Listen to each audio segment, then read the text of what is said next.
Left-handed batter facing up Moransi.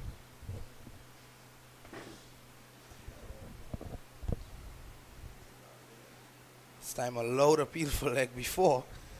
So things happening this morning early on. Vishram as we come to the end of the ninth over.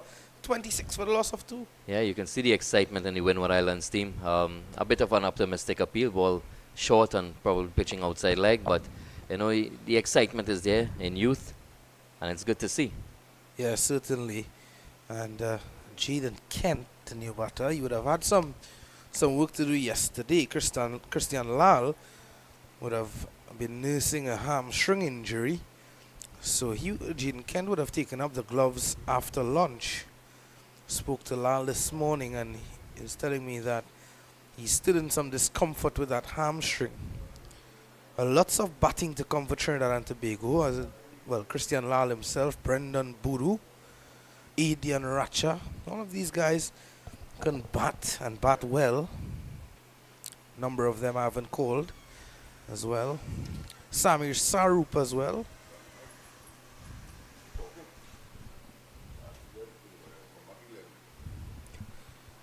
It's going to be Tyler Venner from the northern end.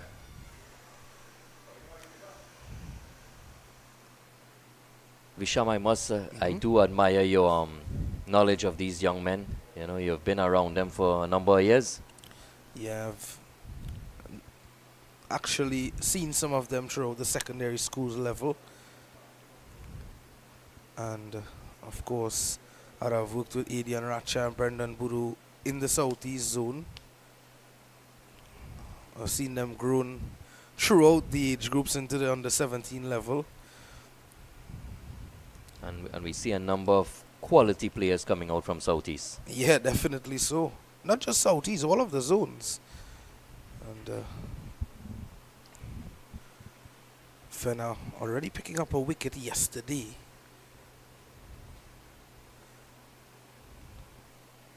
That was the wicket of Yearwood, Ran Yearwood. So 2 wickets to fall for Trinidad and Tobago if you're just joining us. Ran Yearwood yesterday. And this morning in the very first over, that man Darius Batusing was caught at backward point off the bowling of Edmund Moransi.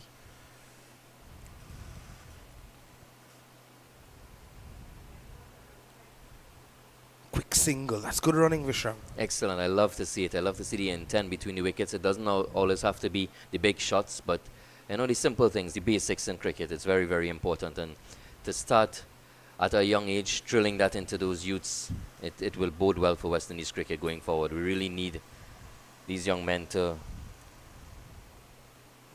catch on to the good habits. Yeah, definitely. And something we've seen at the international level, West Indies, that inability, I don't know if it's the inability to rotate the strike, but more so, you know, just focused on pure ball striking rather than rotating the strike when the ball's not there to be hit. Nice looking shot from Kent to get off the mark. This could run away for 4.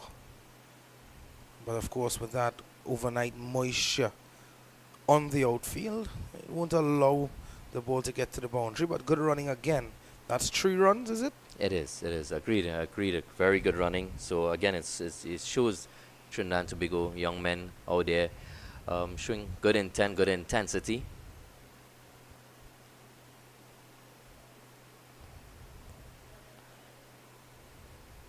One would hope that the rain stays away today, Vishram. Most definitely, because we do seem that we have a very intense battle for first innings points. Did you take a look at the CPL game last night? The women's CPL, Massey CPL in Brian Lara's Academy, Toruba? Well, I was doing some work yesterday. Didn't get a chance to look on at the game, but when I spoke to you this morning, heard that the Barbados Royals would have won. Very, very close contest. Finished in the penultimate ball of the game. Hayley Matthews with a unbeaten 61. She continues to score runs and runs aplenty. Hayley Matthews, what a star she is. She really is. She's a gem of the Caribbean. We also saw a very impressive performance by Kiana Joseph, picking up wickets and scoring a very, very important 24. Player of the match performance. So a really good start to the Massey CPL, the women's Massey CPL. Exciting. We have another game on tonight. Yep. And that would be quite an interesting game as well. As we see 10 overs being completed in this innings. It's 30 for 2. Trinidad and Tobago, of course, looking at 152 at the moment. They need to knock that off and add to it after. I'm not too sure what their mindset would be in terms of forcing a result today, and also the Windward Islands mindset. But we'll have to wait and see.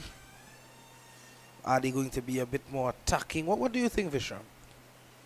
At this point in time, I really think that they need to just consolidate, build a partnership, especially after losing a wicket off the first over.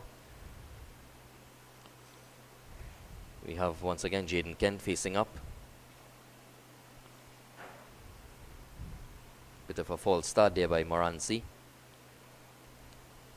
Partnership is very important for Trinidad and Tobago at this point in time. I mean, I think laying the platform, batting till lunch, and then reevaluating the game thereafter would be important. Certainly. Oh, that's a poor choice of shot there from Kent, and he knows it. He knows it immediately. The ball was outside the off stump. He was looking to pull it. That wasn't the shot he was trying to play, though. He's rehearsing another shot. I hope he doesn't play that shot again either, because I mean, you can definitely see that there's inconsistent bounce, and you know he continues to demonstrate as if he wants to play this big shot. But I mean, it's a long day ahead that we have. I feel like he should just try and dig deep and give himself an opportunity to bat as long as possible. Well, he was about to do exactly what they're asking him to do, because Moranci's angling the ball away. And there he goes again. This time he picks up a single. But yes, Moranci is asking him to hit the ball on the onside, because, of course, with him angling the ball away, there's a tendency of, if you're playing on the onside against the angle of the delivery, there's always a chance of a top edge being spooned to one of the close infielders on the off. Agreed, and he also has 2 slip and a gully, so they're all in play. Single taken to mid-off, so now Joseph Mendoza is on strike.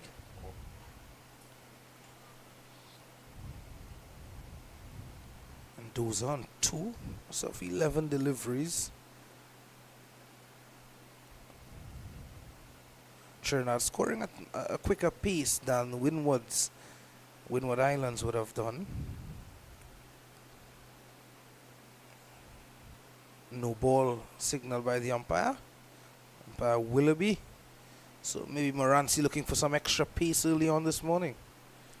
Yeah, you can see extending those strides. As you mentioned, umpire Willoughby. We also have at the square leg position, Mr. Joseph from Antigua.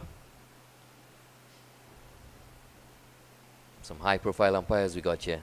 Yeah, definitely, and that's good. That's good for the players.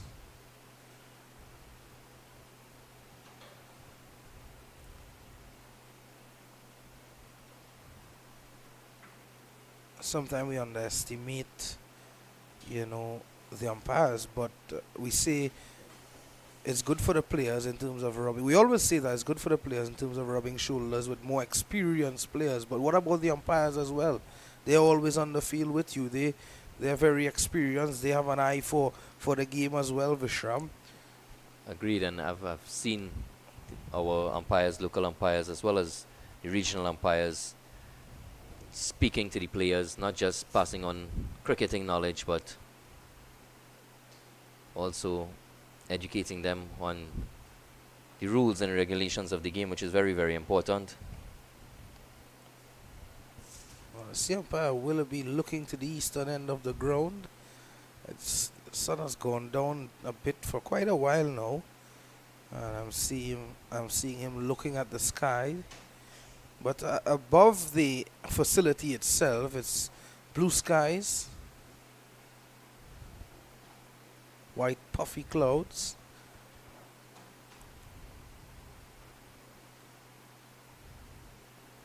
Nicely driven. but no run on offer. But what do you make of Morancy this morning, Vishram, and also Venna? I've been impressed with Morans. He just disappointed in his couple no balls. Yep. Another one here. I mean, I really hope that, I guess he's probably just striding for some extra pace. But it's very important that you eradicate or minimize those errors, because, you definitely don't want to create opportunities and then it's taken away due to a no ball. So I'm pulling nicely is Mendoza, and for a single. And, it's a good looking shot, good offer, just a bit short, but of course not getting up as you would like. Just like in tennis, you want to try and reduce the number of unforced errors, and it's important that these young men are reminded that certain things that are in your control, such as not bowling a no ball, showing intensity running between the wickets. Those are the things that you have control over, and you have to try and, continue doing those basics right. Not complicating the game too much, ball by ball. You're just keeping it simple, playing the ball on its merit. Just a couple things the coaches would tell the players.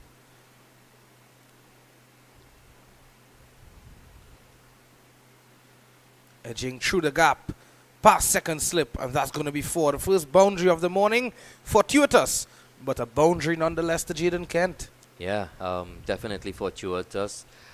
Edging and going through gully and probably into third slip position. Yeah, I mean, I've really been impressed by Morancy. And besides the no balls, he's gotten an excellent angle away to the left-handers, and he's, he created the opportunity, got one wicket, and he's been very potent this morning. Yeah, certainly. And Jaden Kent getting off the mark with that boundary.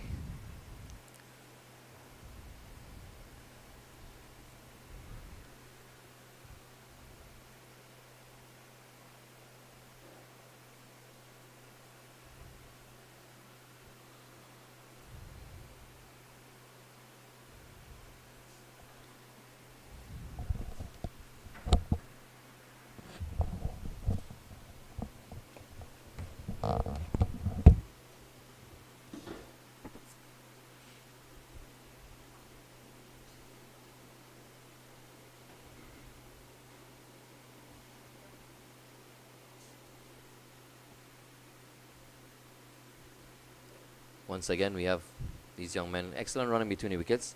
So we have Tyler Venner continuing from the northern end.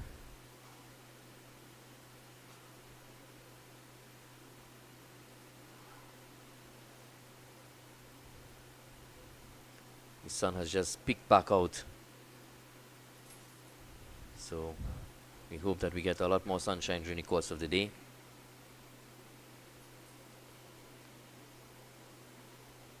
Jaden Kent has come in batting at number 4, and he's been attempting to play the big shots throughout.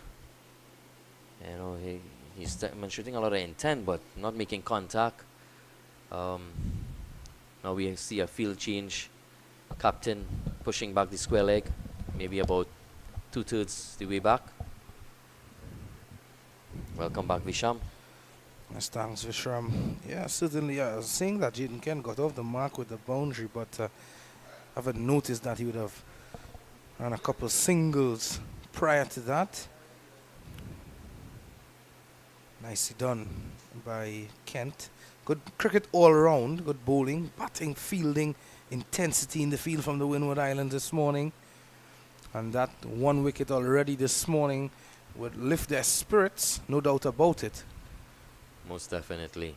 It's always wonderful to get a wicket in your first over as a fielding team.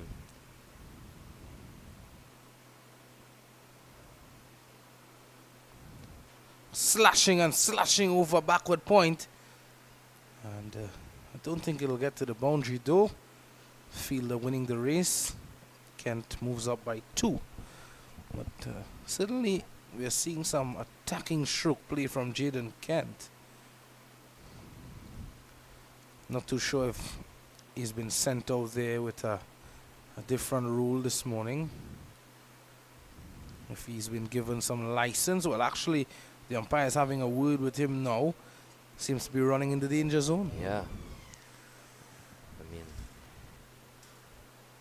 you can see marks on the wicket already, but it's more to the sides. So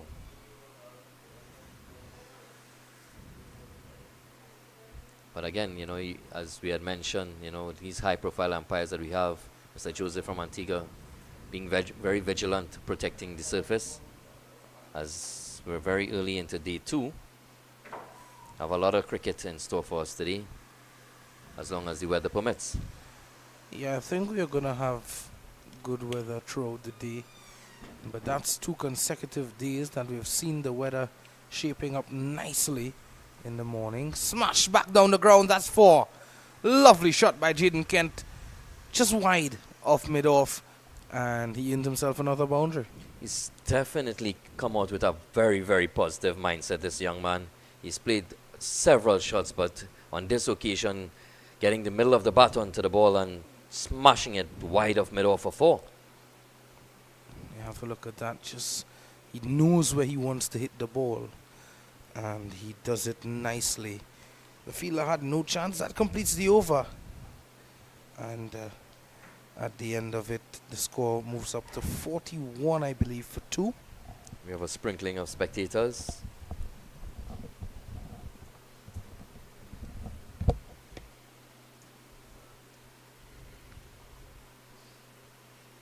A lot of these young men are well supported by their family. So we see a lot of parents at the ground looking on. And that's great to see.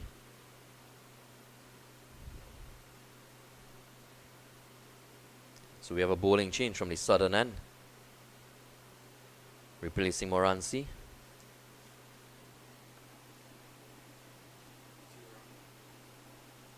We have Mr. Joel Duran, 29 on his back.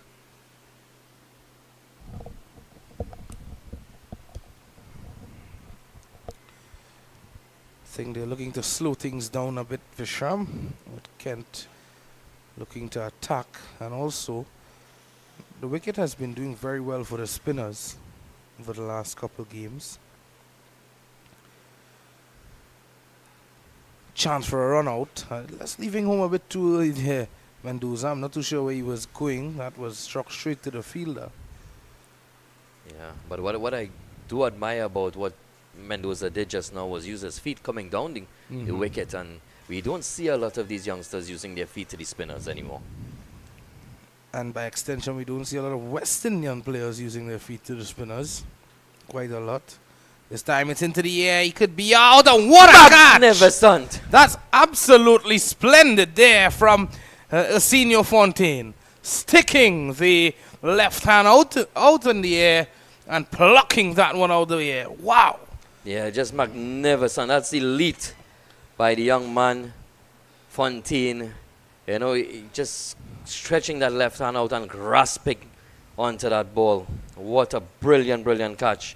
And again, the Windward Islands buoyant here this morning, taking a second wicket now. Trinidad and Tobago down 3. Well, well, well. Talk about that for a catch this morning. Talk about that for something to wake the Windward Islands up just a bit.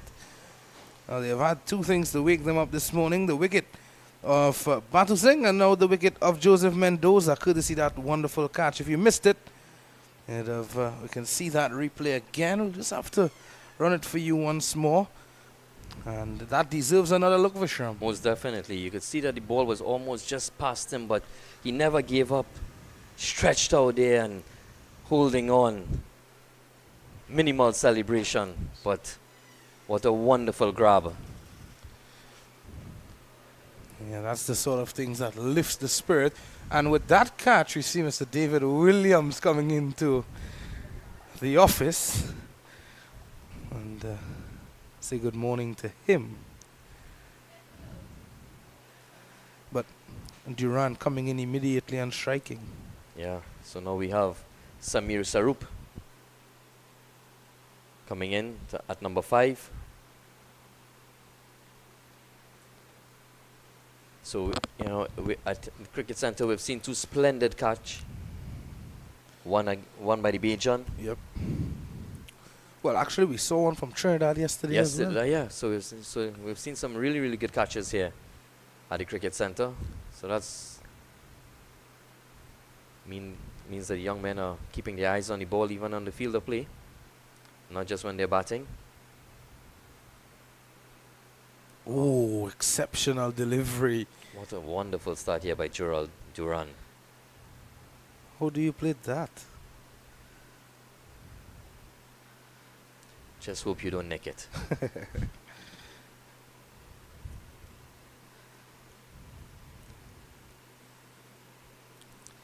A bit too wide on this occasion. He's bowling slowly. He's asking the batsman to put whatever pace they want on the ball, do all the hard work. He's not going to give them that pace at all. Also very good captaincy by Theo Edward, having a slip and a gully in place, having the ball turning away from the left-handed Sarup. So at the end of 13 overs, it's 45 for 3. Trinidad and Tobago looking to get to 152. Yeah, so those 2 wickets would just put a damp on run scoring, especially in quick succession, those wickets coming as well. Sarup, we know what he's capable of with the bat. Jaden Kent as well, he's played a lot of cricket in his young ages already. And he's played cricket with some very experienced players. He's played in the Dream 11 tournaments, the T10 tournaments. So he's been around for quite a while. Yes, he is under 17, but when we say he's quite around, Vishram, when we say he's around for quite a while, he's been playing a lot of cricket. And that's important. The more you play, the better you can. But it's important that you put in practice the good habits. Here we again once again we see Theo Edward being very proactive, bowling change from the northern end, another spinner into the attack. Replacing Venner is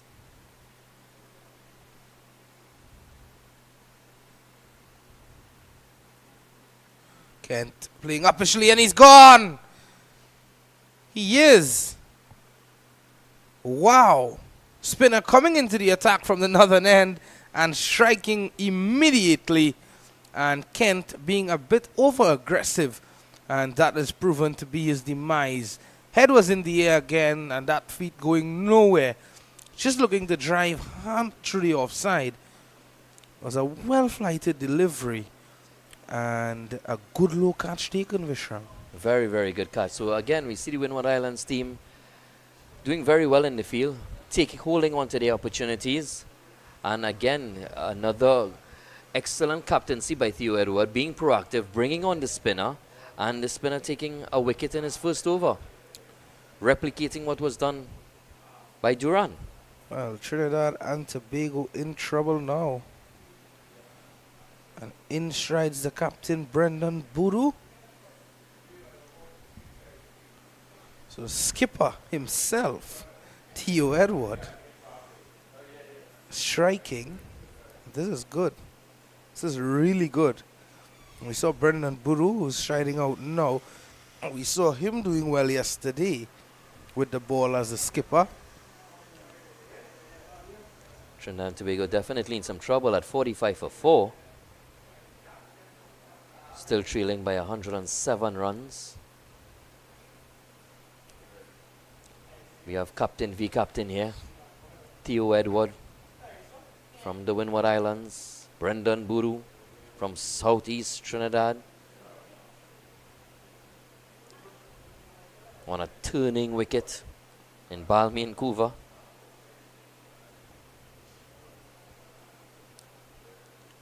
Three quick wickets this morning for Windward Islands, and certainly their plans are working at the moment.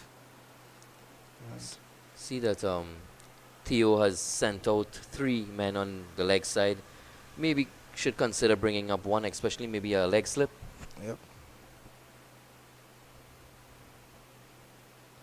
Especially due to the amount of turn that we've seen here this morning. Yesterday we saw some turn as well on offer. But that was for the leg spinners. They normally get turn on the smoothest of tracks. As they say, they could even turn it on a concrete strip.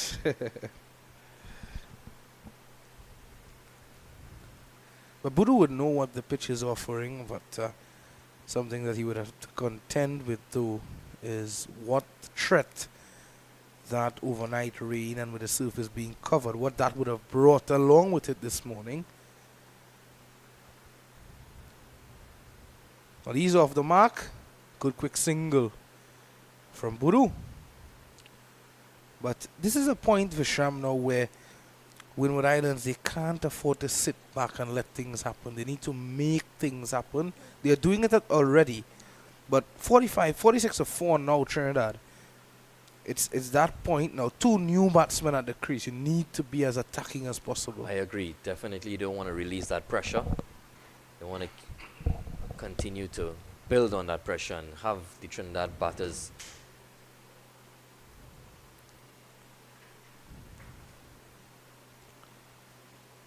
Sarup just gets an inside edge and he's off and running now.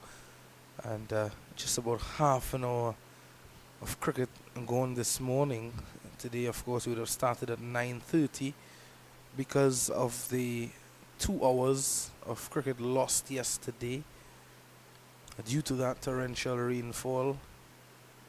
Well, they're saying that Vishram has been here a little while now, and while he has been here, it has continued to rain in the second half of the day, every day that he has been here.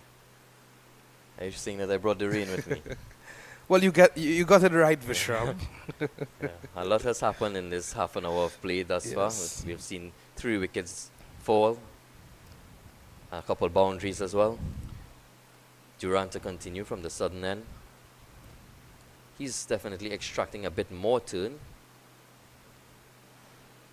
Yeah, and I like the use of 2 spinners, one from both ends, and just keeping the Trinidad and Tobago batsmen quiet. And if you're walking out there as a Brendan Budu or Samir Sarup with 48 for 4 on the board, you know, on a last day of a match like this, what's going through your mind, you know? I think you, again, you try not to think too much long term. You look at concentrate on that ball. You're going out to bat, you focus on the ball and play each ball on its merit and bat over by over, little increments of play, and then you reevaluate thereafter. And these young men should be looking at batting over by over and then, breaking it down into 15-minute segments. Then eventually you get to water break, you reevaluate, and then you go again. Yep. At that point in time, you give yourself opportunity to score runs. And the only place you can score runs is out in the middle. Well, you can score runs out here as well if you're the scorer. Yeah, but certainly they need to focus. I think this is an important partnership for Trinidad and Tobago, Sarup and Budu. it's definitely more attacking to the left-hander. Yeah. When Brendan Budu, the right-hander, comes on strike, he makes quite a few field changes and spreads the field a bit too much for my liking. Oh, wow, a lot of turn and just dropping short of the second slip fielder.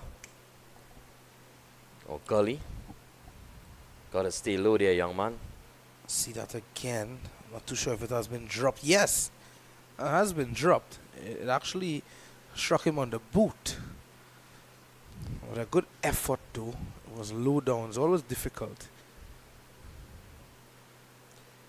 What I'm looking at there is that if you look at the slip fielders, their hands are on their knees, and they just need to be in a position that allows them a little more mobility. Mhm. So be in the balls of your feet, and just remove those hands from the knees. You know, I mean, Yeah, the ball has gone to the field and the hand is still on the knees. I can't understand why. That's a good point that you've made. A very good point. At the end of 15, it's 49 for 4 Trinidad and Tobago, losing 3 wickets this morning. 26 for 1. At the start of the day, they've added 23 runs and lost 3 wickets. So, Windward Islands, I dare say they're on top. most definitely at this point in time. Once again, you see Theo Edwards spreading the field to Brendan Boodoo, showing him a lot of respect. Yep. But I have not seen this in the last game that was played here, Ghana and Leewards, and I haven't seen it in this game. A short leg fielder being introduced with the inconsistency in bounce. Look at that. Look at that. Boodoo striding forward.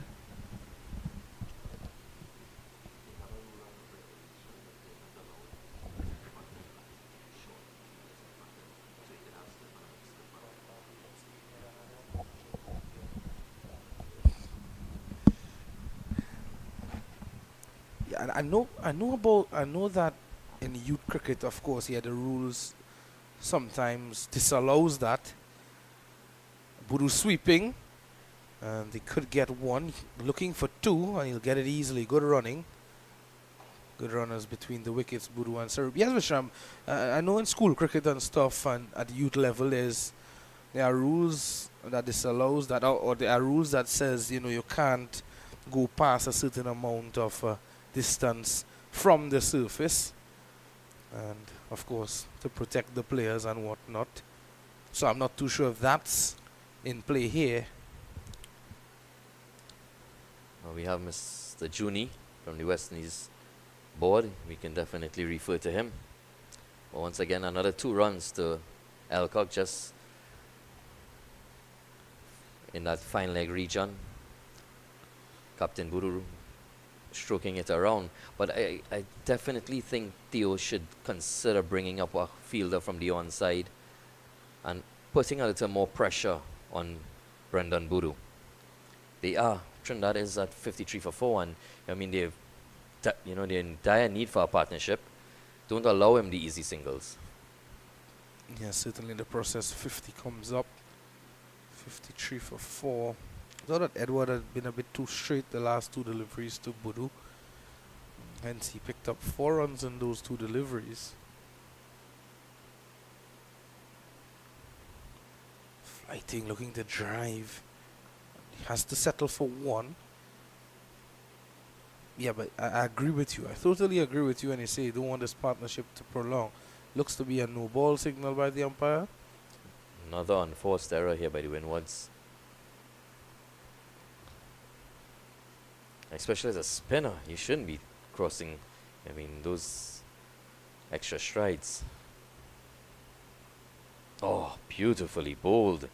Excellent line. And just ripping past the outside edge. Yeah, perfect off spinner's delivery to a left-hander. 55 for 4 at the end of 16. Here we see some footage of the Atubulden Stadium. We had some football there earlier in the week. I think yesterday had a match as well. CONCACAF Under 14. Yep. We also have the Aquatic Center, which isn't too far away. So a sporting community here in Balmain, Vancouver.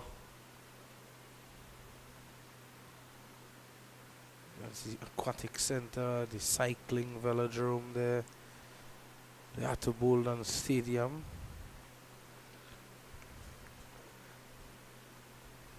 The ever so spectacular National Cricket Center as well.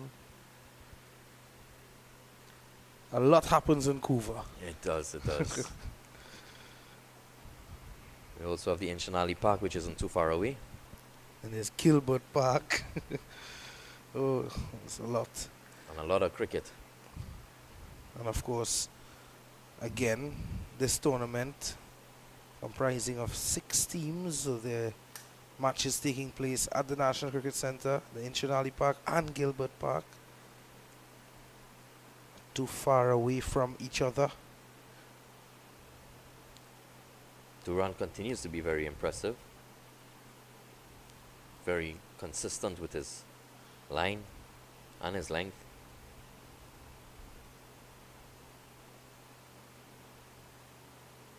Soft hands from Buru would allow him to pick up a single. Yeah, but I really have to agree with you as well when you say that they're not putting much pressure on Brendan Buru. And Buru is someone you can't afford to let him settle. If he settles and sits in for a while, he's going to put pressure on a bowling unit. Correct. Even the best of batsmen, once they come, they first come to the crease, they will feel a bit of nerves and pressure. So it's the best time to attack them as much as possible. And you would have taken 3 early wickets. It's a perfect opportunity to build on that pressure. But he's definitely attacking Sarup a lot more. Ball is turning away, so I do understand that the more attacking feel. But with Brendan Buru on strike, I mean, maybe should just consider not giving him that easy single. And then you're bowling so well outside the off stump. I can't understand at times why, as you see the 17th over comes down 57 for 4. I can't understand why there's that odd delivery that can be put away by the batsman being served up. Those deliveries that you're bowling on about the middle and off stump, you want to be consistent with those. The only surprise delivery there can be there, or surprise deliveries, it can be a straighter ball, it can be a ball that turns the other way. But as a spinner, sometimes I don't understand. But obviously, everyone's not perfect, Vishram. There's always a chance of you bowling a bad delivery, and that's human nature. Yeah, it's the nature of the game, definitely. Best of us bowl bad balls. We also get wickets of bad balls. Yesterday, we saw 2 wickets falling of full tosses. One of them brilliantly taken at long off. This time, squaring up Samir Saru, pitching on about Midland leg stump, and he's looking to turn the bat on the on side. That's not what he wants to be doing to the off spinner, playing across the spin. Definitely. As the ball is turning away, definitely have to play as straight as possible. Especially with 2 slips in position. Pulling hard through the gap. This could race away for 4, and it does. Ball winning the race. Sarup earns himself a boundary. He rolls up to 6. It's now 57, 63 for 4. That is. There you go. And releasing the pressure there. Short ball by Theo Edward, and very, very well played by Samir Sarup. Rocking back onto the back foot and finding the gap wide of mid-on and getting full reward. Yeah, 61 for 4 now. That's a good shot from Sarup. Climbing into it. And when you're in this sort of position, Vishram, when you get a bad delivery like that, you really want to put it away. And that's what Sarup did. Yeah, it's been a good partnership here thus far. These 2 young men working since Brendan Buru has from the moment he strode onto the field, there was a sense of calm. Yeah. And the Windward's approach changed. Well left from Sarup to end the over. 61 for the loss of 4.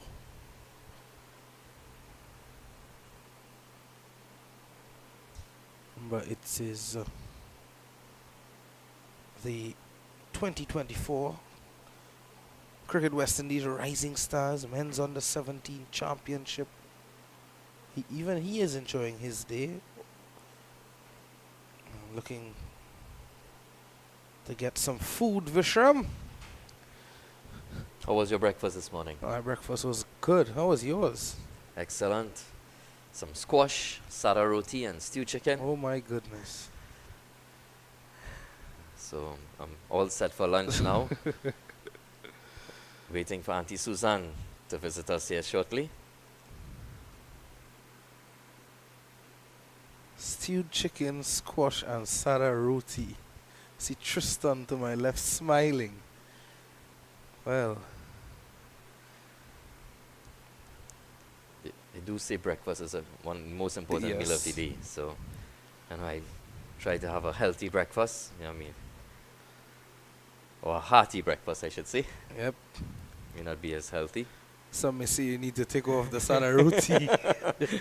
Yeah. Some may ask you if you stewed the chicken with too much oil, Uh, whether it's hearty or healthy. yeah. Agreed.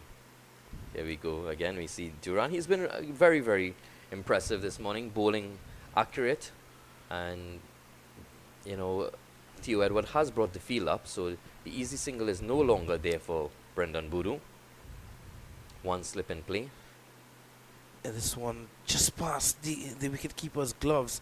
That one went through everyone, and that may just be buys.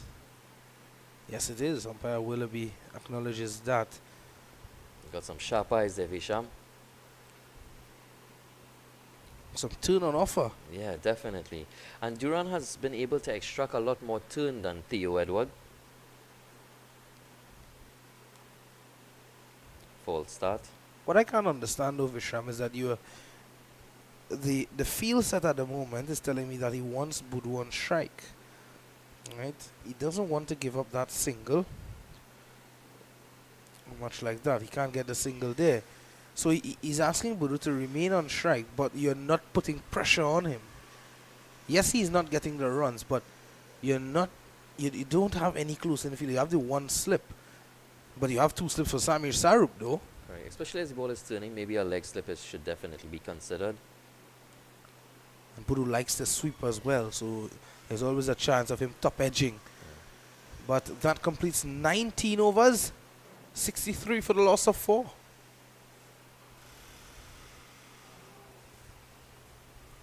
Trinidad and Tobago in pursuit of 152.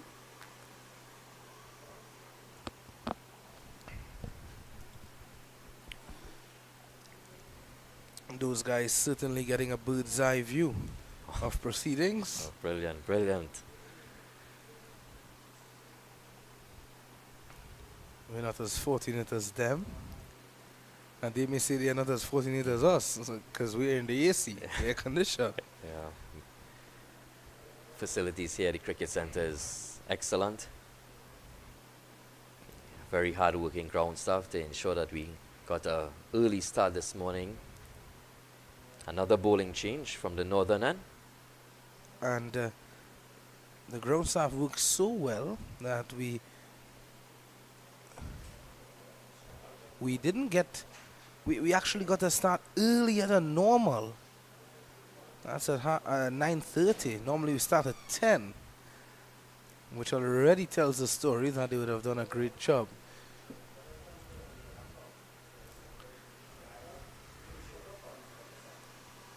Like spin from the northern end. Cody Fontanelle. Too short. A reminder that there are lots of bonus points in play. Fontenelle, of course. We've seen some leg spinners come out of the Windward Islands. You've seen Kieran Kotoy have played for the Windward Islands as well. But a chance for a single now. A misfield allows that. Fontenelle won't be happy. Very casual there by the fielder at mid-wicket. And just allowing the batsman to stroll through for a single. And you can see that Fontenelle was building pressure. 3 consecutive dot balls to Sarup. You don't want to allow those easy singles and just allow the batsman to rotate strike. As a batter, you get a single, you go to the non-striker, you can just breathe easy again. Yep. We're getting prepared for a water break as well. So just 2 balls remaining in the session. Fontenelle, of course, he'd be licking his lips because of the fact that a right-hander on strike turning the ball away. Should consider a second slip or a Yep. gully. Yep, I agree. Nicely bowled to end the 20th over of the innings. It's 64 for the loss of 4, and it's drinks at the National Cricket Centre. Trinidad and Tobago trailing by 88. We'll be back shortly.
So here we have a restart of play after the drinks break. It's Trinidad and Tobago in pursuit of 152, a 64 for 4 after 20 overs. Joel Duran bowling from the southern end to Samir Sarup. Short ball and played in there and caught brilliantly at mid-wicket. The Windward Islands have done magnificently on the field of play here this morning. They have taken every opportunity that has come their way and they've catched magnificently here. That was played with a lot of power. And it was magnificently taken at mid-wicket. The fall of the 5th wicket. Trinidad and Tobago definitely in a spot of bother. It was a short ball and it was played, and the only error that Sarup made was playing it in the air. And what a magnificent grab by Cody Grant, number 6 on his back at mid-wicket, diving to his left and grasping onto it. Very, very well done. So the Windward Islands have done magnificently well here this morning, taking a further 4 wickets. So that's 64 for 5 Trinidad and Tobago, trailing by 88. And we have the wicketkeeper batsman, Christopher Lal, striding into the middle to meet his captain, Brendan Boodoo. So Joel Duran has built so much pressure that he's created up many opportunities. And his figures, 2 for 3 in his 5th over. Very, very impressive by the young man. Changing his line now to the left-hander. He's round the wicket. Oh, Christopher Lal, right-handed, so he's coming over the wicket to Christopher Lal. But yes, so what a wonderful start here, just after the drinks break. Maybe a loss of concentration. On numerous occasions, we see wickets falling just in and around an intermission. Duran to continue. Lal facing up his first delivery. Confidently stroking it out to cover point, but no run there.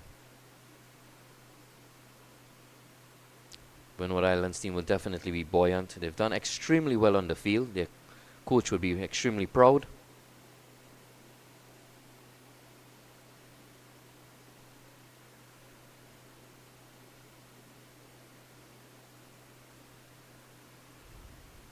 They were doing a lot of catching this morning before the start of play and reaping the rewards of that.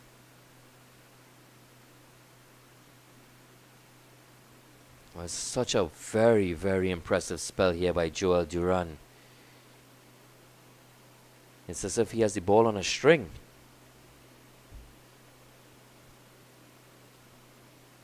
He's building a lot of pressure. 2-dot balls.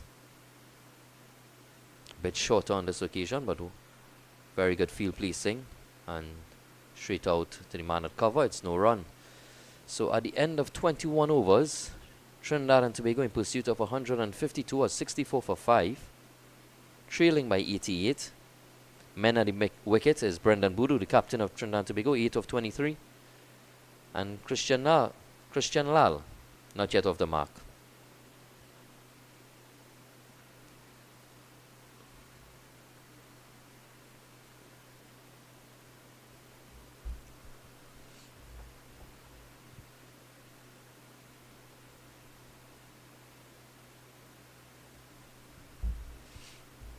So we see Fontenelle, Cody Fontenelle, the leg spinner. From the northern end, continuing to Captain Brendan Boodoo. Just solid defense, long stride out to the ball.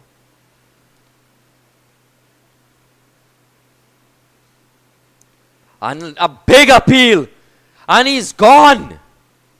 A huge wicket there. Excellent bowling by Cody Fontenelle, taking the outside edge of the captain Boodoo, and well taken by the keeper.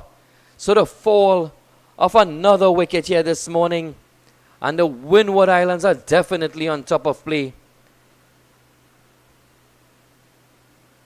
Brendan Boodoo nicking off and turning his back and just walking off, not waiting for the umpire's decision. A lot of sportsmanship by the young man. Must be admired. But what a great, great start here by the Windward Islands early on this Thursday morning, day 2. Trinidad and Tobago 64 for 6 in pursuit of 152, trailing by 88, are in deep, deep trouble. And Theo Edward has been very impressive this morning with his field placing as well as his bowling changes. He's reaped the reward of that on many occasions as the bowlers have taken wickets in their first over on numerous occasions. This is Fontenelle taking a wicket in his second over.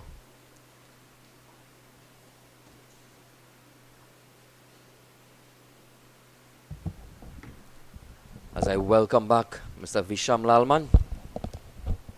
Thanks, Vishram. 6 wickets down already. My oh my. 64 for 6. New batsman at the crease, Aaron Basant.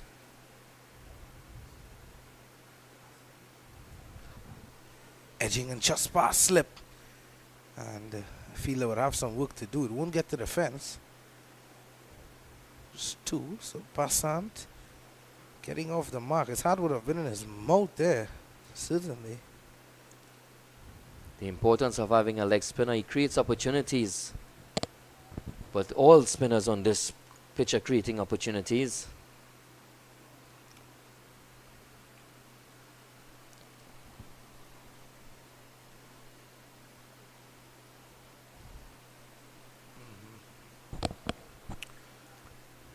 Six, Vishram. I'll say no more. Very casually played there by Aaron Basant.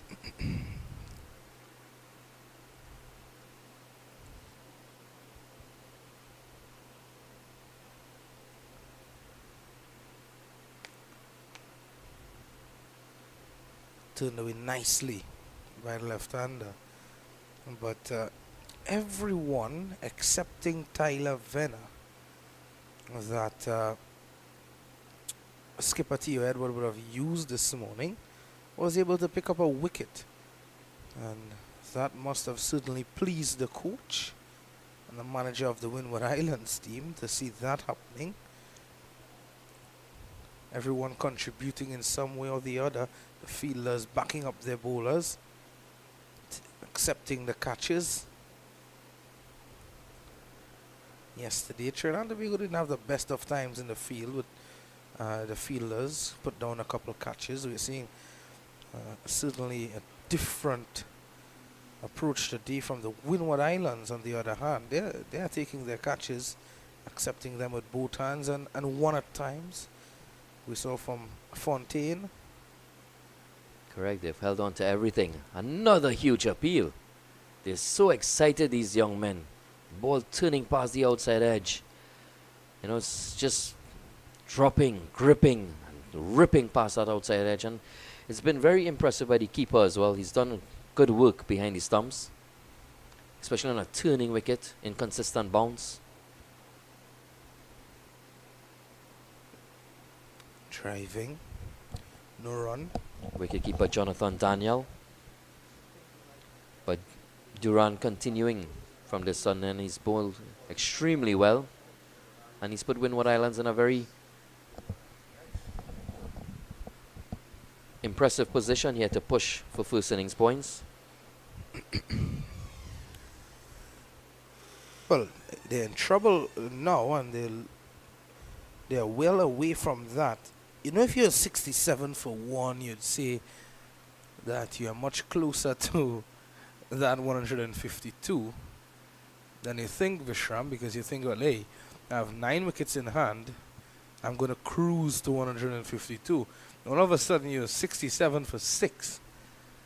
Well, it feels like from Kuva to Mayaru. It's like also going on a first date, your heart starts to flutter. Oh my goodness. Yeah. When last you went on a date, young man? A couple nights ago. Oh. That was about the 21st date. Or a loud appeal for leg before. Looks to be going down the leg side. We'll have a look at it again. Maybe with the angle. See. Yeah, certainly. Going down the leg side. Didn't turn enough. Definitely a great decision there by umpire Willoughby. Just keeping things calm in the middle. Must compliment the, and you can see now the Windward Islands bringing out the flag. Yeah, they're carrying that flag out. That's good to see. Proud young men. Yeah, very patriotic. At 67 for 6, you're definitely time to boost your position.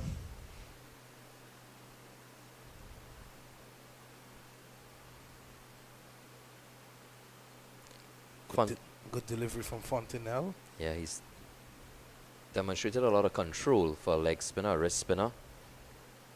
How difficult is it to bowl leg spin, Visham? I think it's one of the more difficult bowling types to execute, if not the most difficult. There are also a variation of leg spinners. You get the tight legs of Samuel Badri and Yep. Rashid Khan, who are a bit quicker through the air.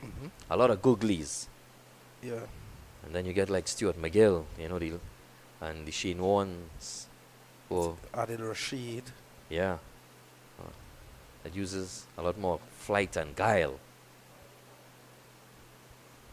Fontenelle is one of those with a lot more flight and guile, but very good control. He has good control, yeah, for sure. Certainly. We've seen some good spinners in this tournament. See left-arm orthodox of Chulai from Guyana.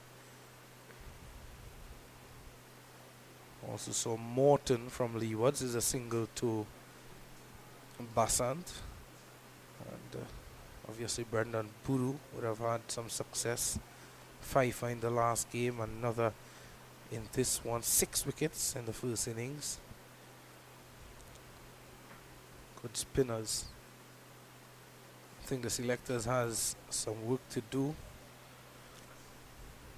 when it comes to working. Oh, in the air and he's gone. Christian Lal finds the field at mid-on and tell you what, he has to go for 1. That's the 3rd wicket to Cody Fontenelle. Well, you can see the disappointment in the young man. And Cody Fontenelle, again, excellent control. Bowling, this one was a bit shorter. And Christian thinking that he can go back into the back foot and find the gap wider mid-on, but did not, and found the hands instead. And again, Windward Islands holding on to every opportunity that has been granted to them here this morning. Very impressive fielding display by the Windward Islands team. And Trinidad and Tobago are looking at being bowled out for less than 100. Yeah, I think it's just what the doctor ordered this morning for the Windward Islands team. Early wickets, looking to dismiss Trinidad and Tobago under that 152. Come out with a bit of a lead. Go out there, strike a couple big ones, big blows. Work their way up to, let's say, 150 to 200 run lead. And look to dismiss Trinidad and Tobago later again. Who knows if it can work in their favor. But they are well on their way towards doing so at the moment. I think they are well on their way to completing step 1 of that. Agreed, and it's a wearing wicket, a deteriorating wicket, and it's just going to spin more as the day goes on, as the sun beats down. Yes, we do have some cloud cover, but it's still a lot of sunshine here in Balmain, Couva. 69 for 7. The new batter is Ronaldo Fonilier. Joel Duran continuing and the sudden end. So very, very impressive by the Windward Islands, both with ball and in the field.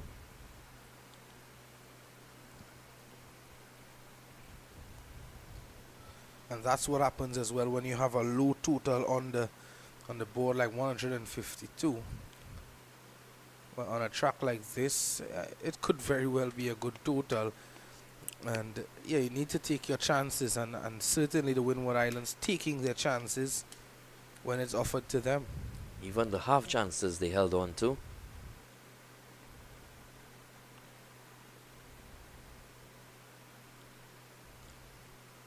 Trinidad definitely in need of a partnership here, hoping that their lower order can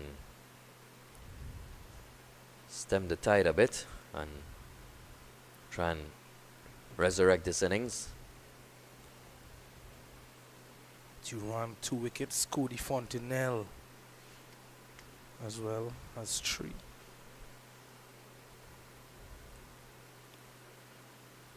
Edmond Morancy 1 and Tyler Venner 1.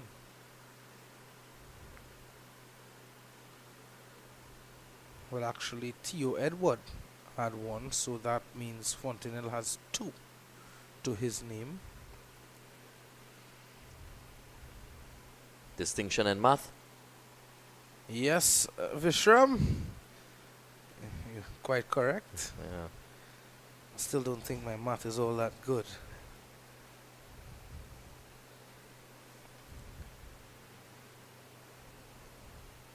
$70 for 7 puts Trinidad in a spot of bother. I think they're well past the spot of bother.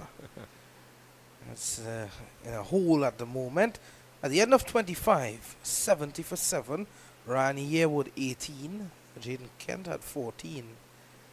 And well, that's all she wrote for Trinidad and Tobago just yet.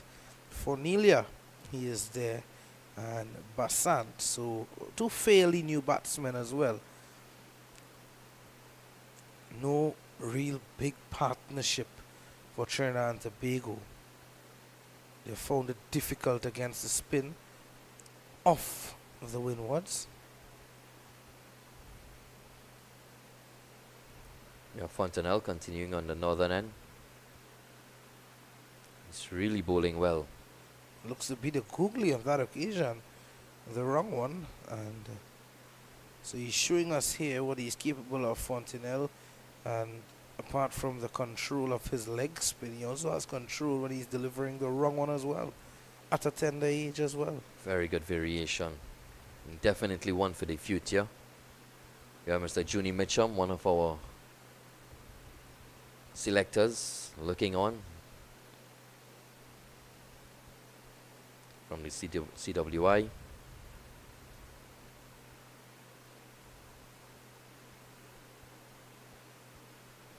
Oh, big spin. Sharp turn off the track there. Fornelia knew nothing about that. Been so impressed by Fontenelle. Such a difficult art to control, wrist spin, and he's doing it well, very well actually. Yeah, I think he's someone certainly that the coaches can work with, and he has a solid foundation already. Even in his action, you know, just a couple strides in, but just before he delivers, there's a nice bound into the crease. Yeah, his action is quite smooth. I think he reminds me a bit of a Yannick Carrier in the way he approaches the crease and delivers. It's very repeatable.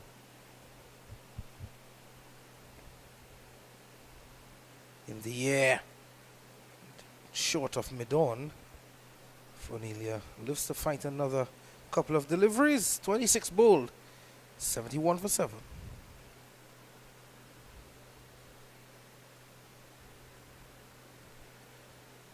Well, the weather is good for now, Vishram. Blue skies, a nice little gentle breeze, as we can see from where we are. The bamboo just swaying in the gentle breeze. It's really a beautiful day for cricket as we see Joel Duran continuing. Sprinkling of spectators here today as well.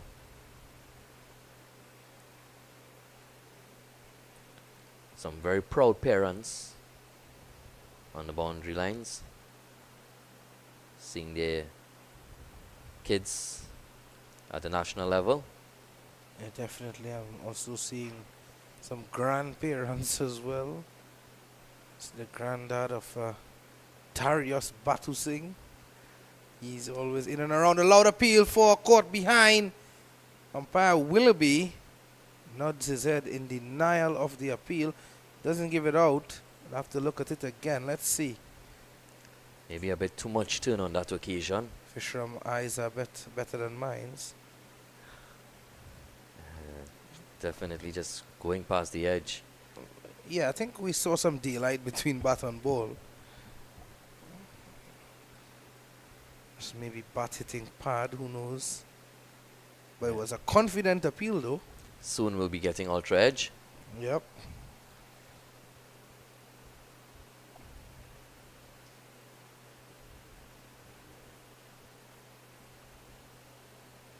Down the leg side. Good take by the wicket keeper. Well, good stop, I should say. Jonathan Daniel. I'm looking at the slips. You can see that first slip is very narrow. Yeah. I think the second slip would be doing more of the work than that first slip.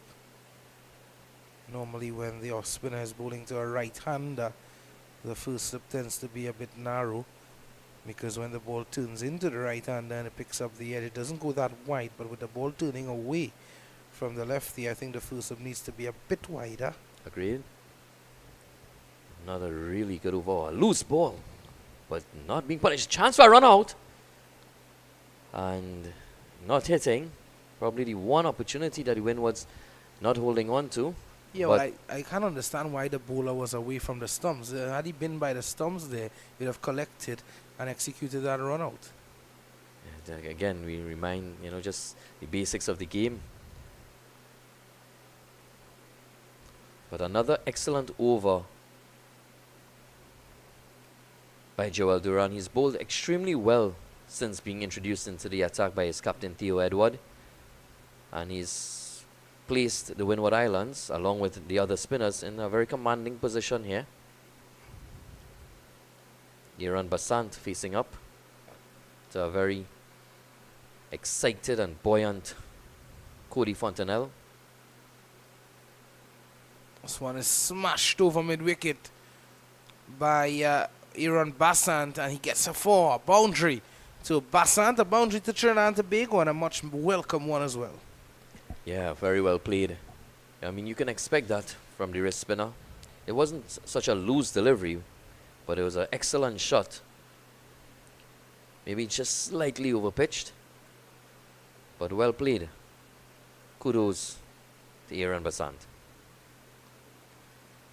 And a very steady forward defense to follow up. Smart cricket from Basant. Taking the risk, the ball before going over the top. See a fielding change. Mid on being pushed back to long on.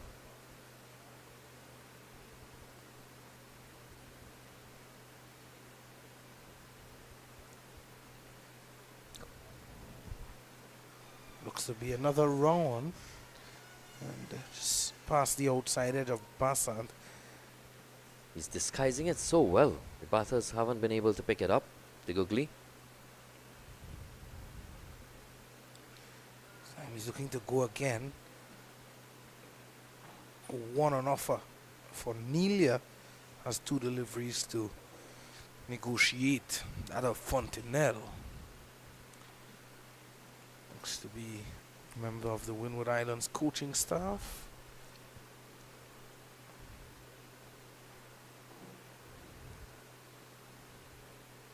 Not too sure. Oh, chance for a run here now. And they get it quite easily with that misfield. As we are speaking about the good fielding we've seen all morning from Windward Islands, there comes one of the misses of the day. And Fornelia finally off the mark.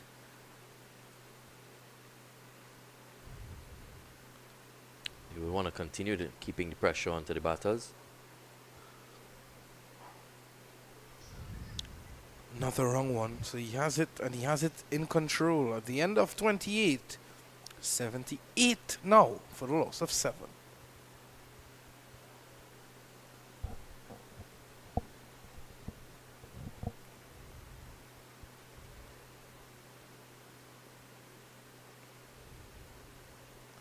Some of the artificial lights here at the National Cricket Centre.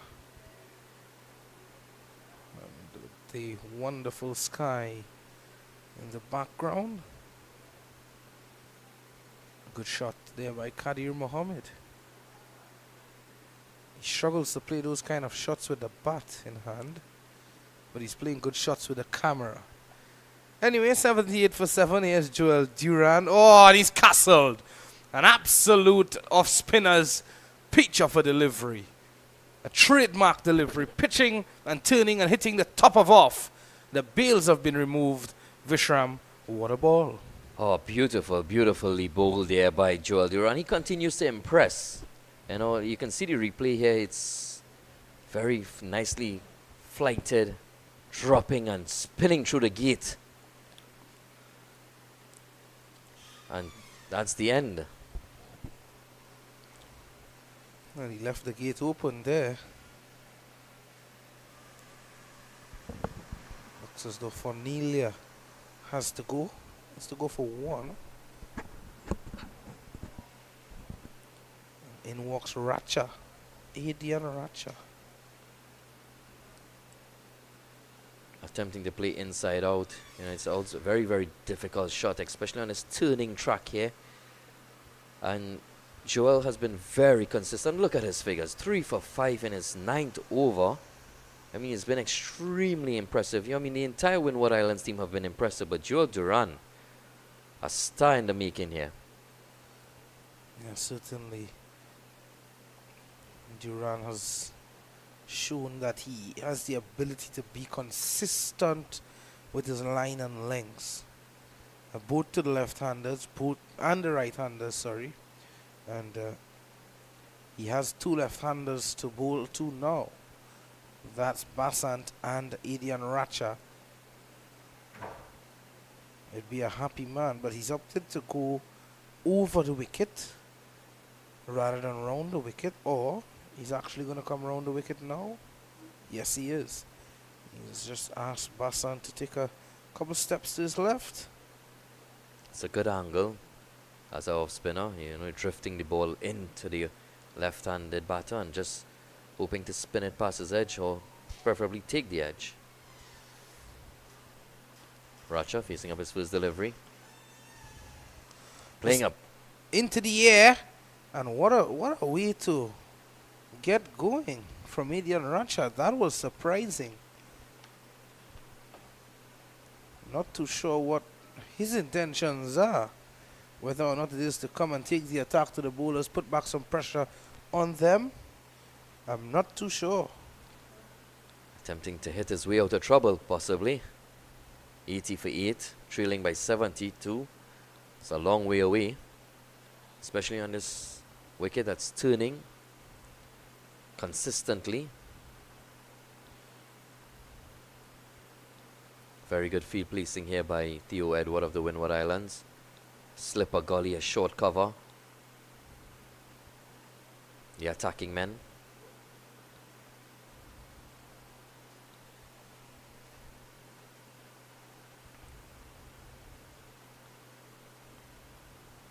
Single to long off. Well played by Racha. A lot more composed on this occasion.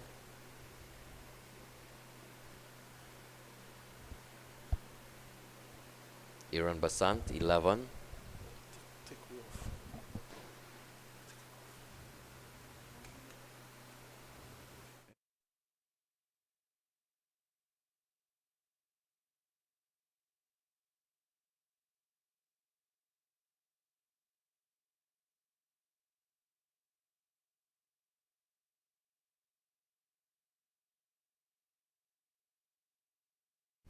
Mm-hmm. 81 for 8 at the end of 29.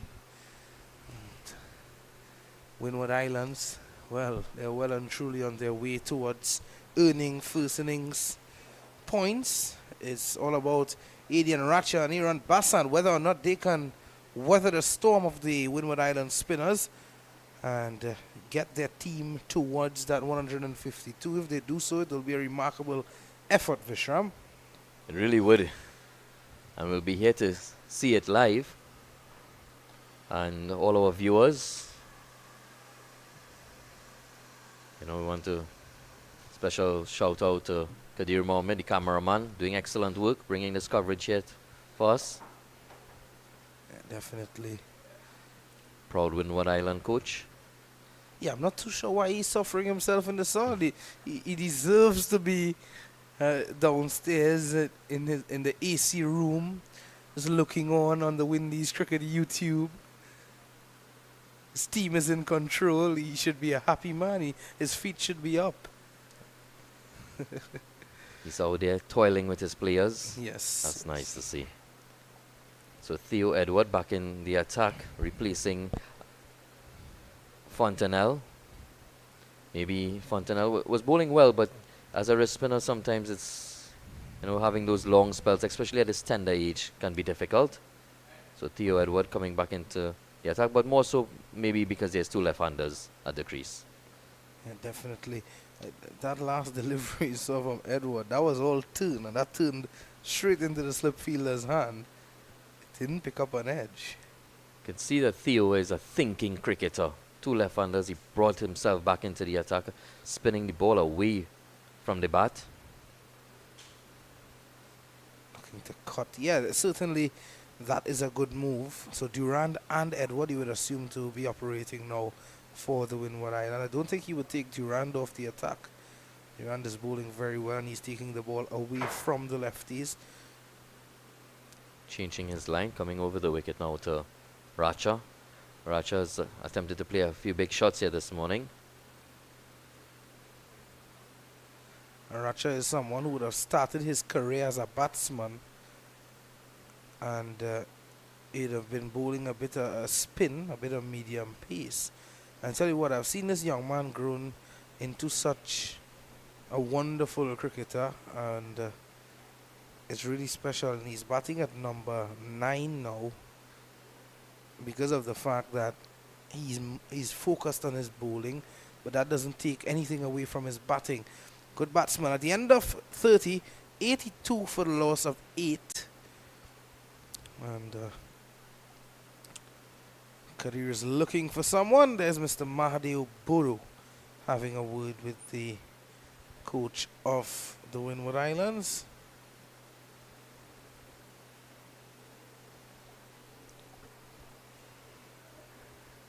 Windward Islands consisting of Dominica, Grenada, St. Lucia, St. Vincent and the Grenadines.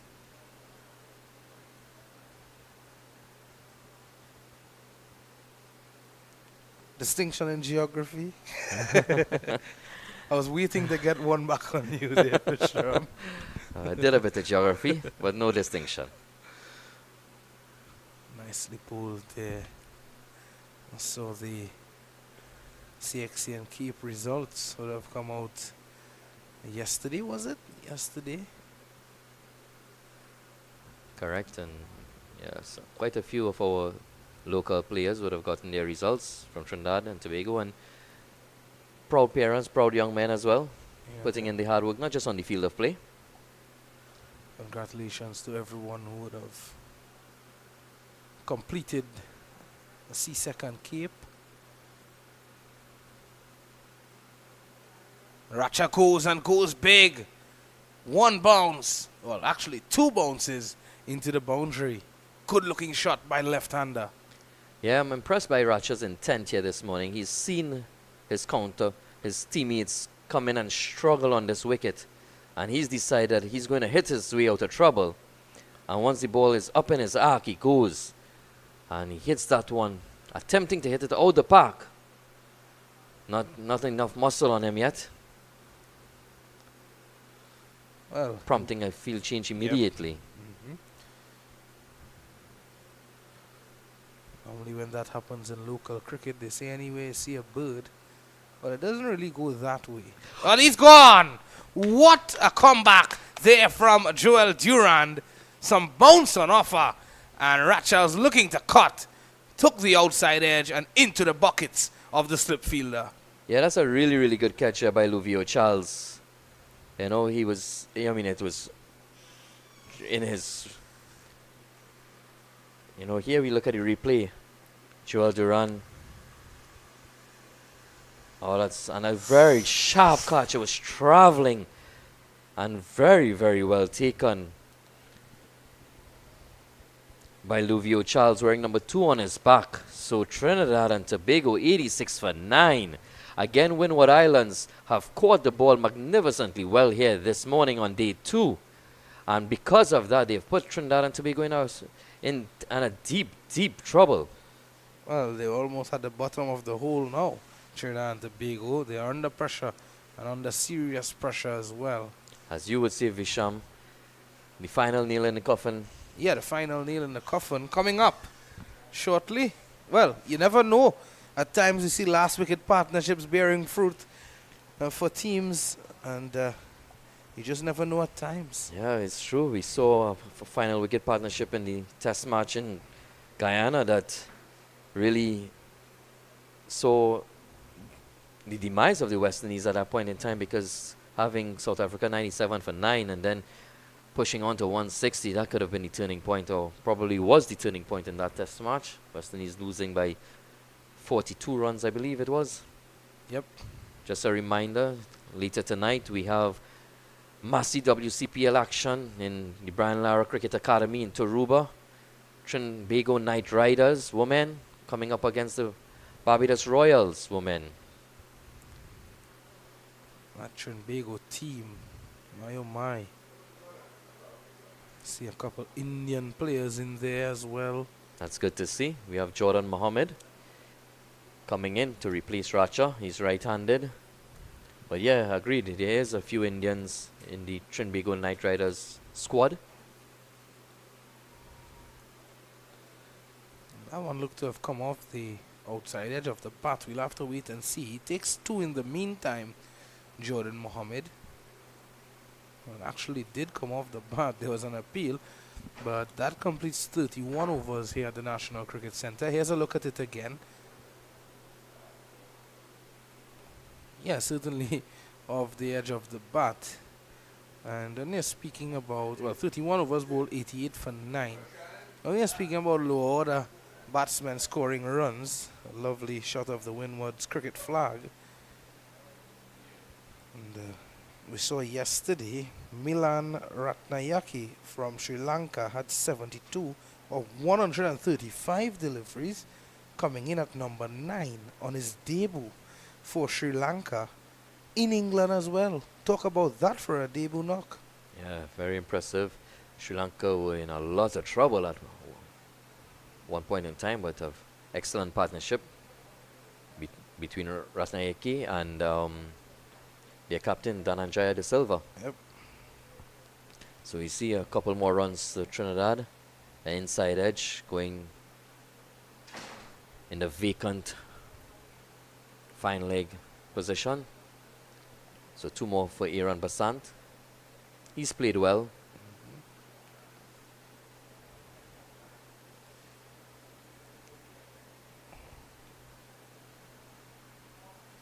We're seeing T. Edward down the leg side, and there's protection at deep backward square leg, so only one. That match between Jamaica under 17s and Leeward Islands under 17s still delayed, and Barbados and Guyana, that's continuing. Guyana, they are 46 for 4 at the moment. Remember, in the first innings they were dismissed for 66.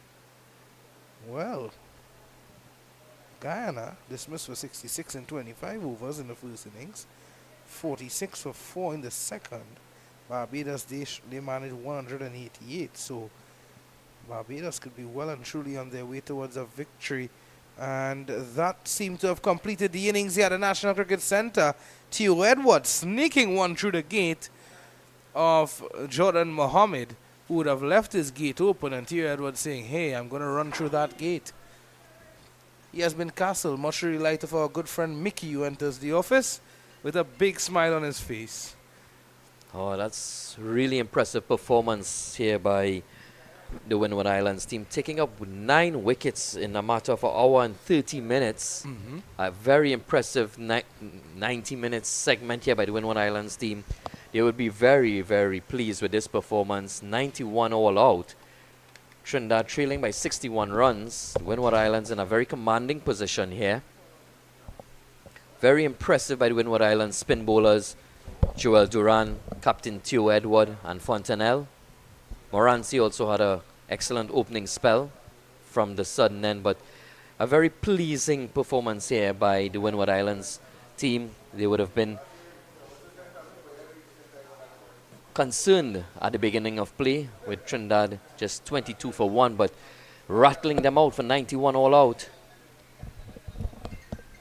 Yeah, so a good bowling effort this morning. That took some hard work for the Windward Islands. I think Trinidad and Tobago made it a bit easy for them, Vishram, in terms of their choice of shots and so forth. And their approach this morning, I saw Jaden Kent coming up, being a bit over aggressive. Adian Ratcha, we saw that from him as well. And I thought that would have contributed to their early demise this morning. And if you're a Trinidad and Tobago supporter, you'd be a bit disappointed. 91 all out, chasing 152. So Windward Islands, they will have a lead of 61 when they start their effort in the second innings. Vishram, after more thoughts from you, we'll take a short break. About 10 minutes time, we'll be back up and running with more action. Yeah, just to close, we see our hard-working groundsmen in the middle. We must play tribute to them for making sure that we have play this morning, 9:30, because there was a lot of rain the afternoon before. So compliments to our ground staff here at the National Cricket Centre. Yeah, definitely the Trinidad batters would have played too many shots in the air, but what must be said is that the Windward Island fielders, took every opportunity that was brought their way, and excellent catching. So a very, very good performance by the Windward Islands on the field, and now they take a 61-run lead. So we'll be seeing you shortly in 10 minutes' time.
Hello, welcome back to the ever so picturesque National Cricket Centre here in Balmain, Cuba.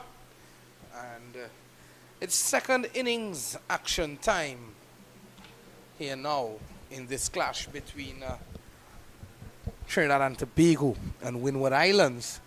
Windward Islands dismissing Trinidad and Tobago this morning for 91.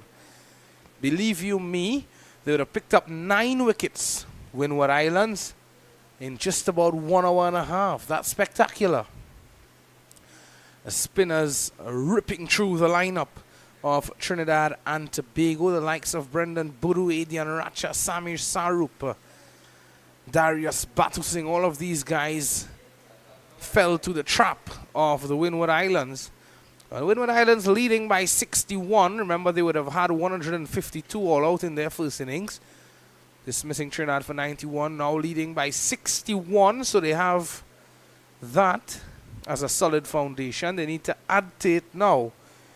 And they have Theo Edward, the skipper, and Luvio Charles, who looked very destructive yesterday after nursing a hamstring injury, coming back out. He would have made 41. And I'd like to welcome back Vishram. Good afternoon. Well, it's morning still, and 9 wickets have fallen. Good morning, Vishram. Good morning, Visham. Yeah, a lot has happened in the morning session here in Balmain. We've seen the loss of 9 wickets, few boundaries as well by Trinidad and Tobago batters, but Windward Islands definitely on top.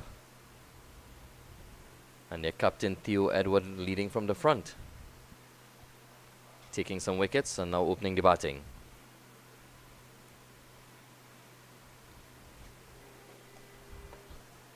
Yeah, so Racha starting just a bit too wide. About 40 minutes until the luncheon interval, until Vishram's favorite time of the day, despite eating hot sada roti and pumpkin and stewed chicken this morning, or squash, not pumpkin. Yes. Similar.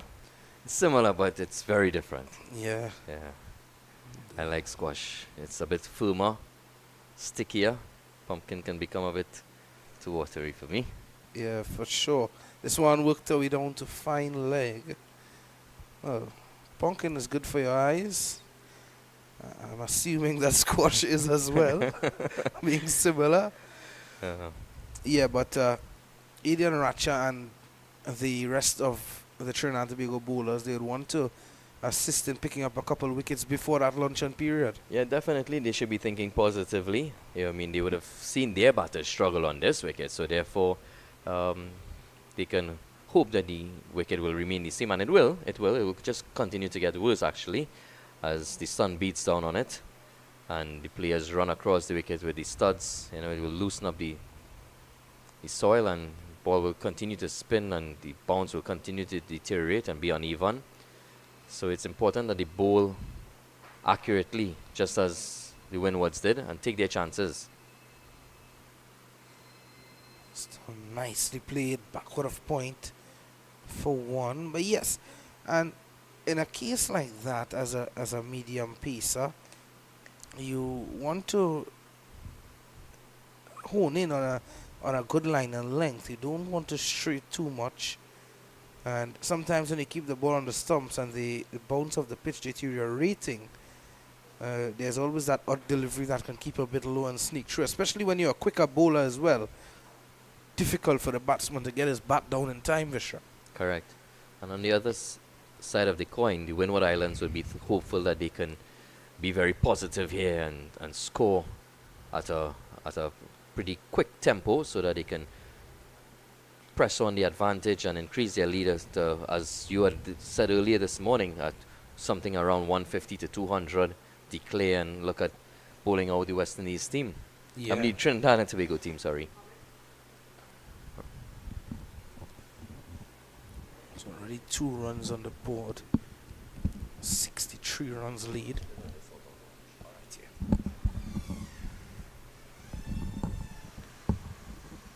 Oh, this one taking the inside edge. Look at Lal. That's a good left hand. Just want to thank Vishram for his services this morning. He'll be back in a short bit. You'll be hearing the voice of Vishram Parmasar once more.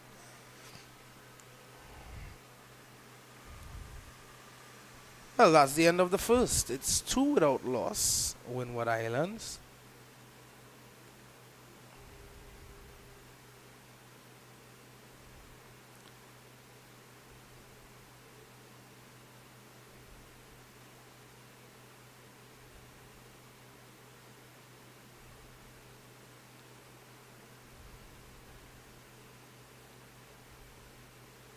Just gonna give you a scoring update.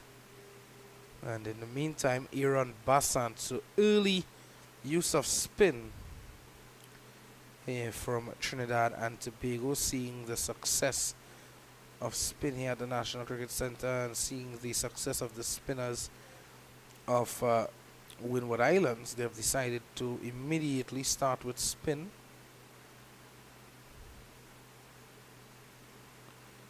This time driven to the fielder at extra cover.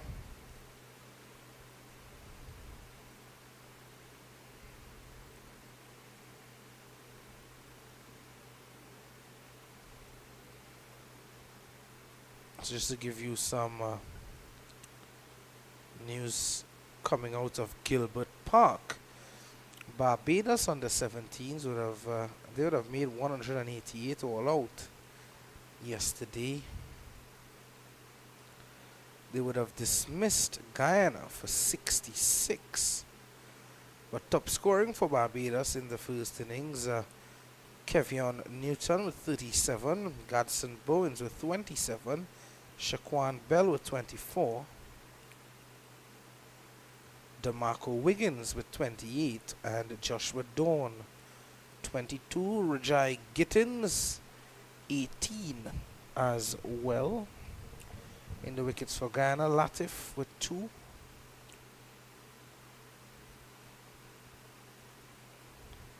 And Gulcharan Cholai again in the wickets with 3.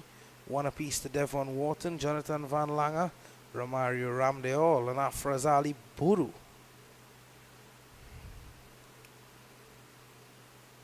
Very slow from Bassant at the National Cricket Centre.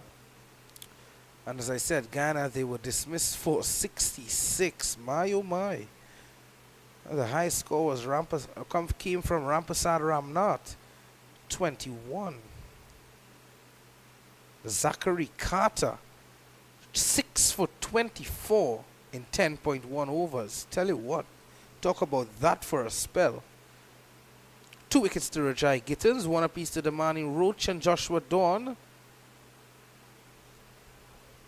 Zachary Carter, a handy all-rounder, I dare say, because of the fact that he had 86 in the first game, well, the game prior to this one. Loud appeal for leg before, and he's given. Racha strikes. A quick delivery from the speedster from Rio Claro in Trinidad. Well, well, well. We'll have a look at it again. Spoke about keeping the ball on the stumps. And there you go.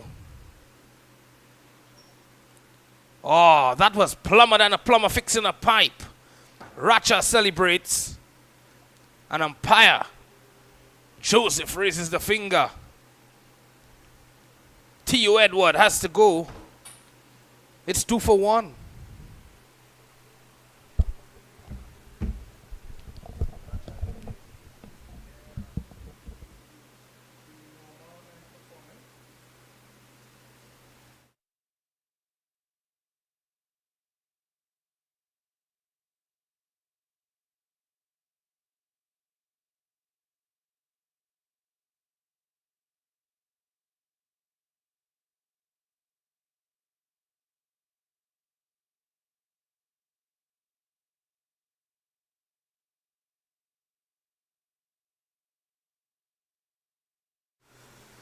So it's 2 for 1. A Senior Fontaine comes out to the middle. He would have plucked a catch out of the air, one-handed. in the first innings to help his team. And now he's out there with a bat. Let's see. Racha is steaming in. At the moment, Guyana's 56 for 5. As Barbados would have enforced the follow-on at Gilbert Park. Guyana could suffer a defeat, a 2-1 defeat as they like to call it.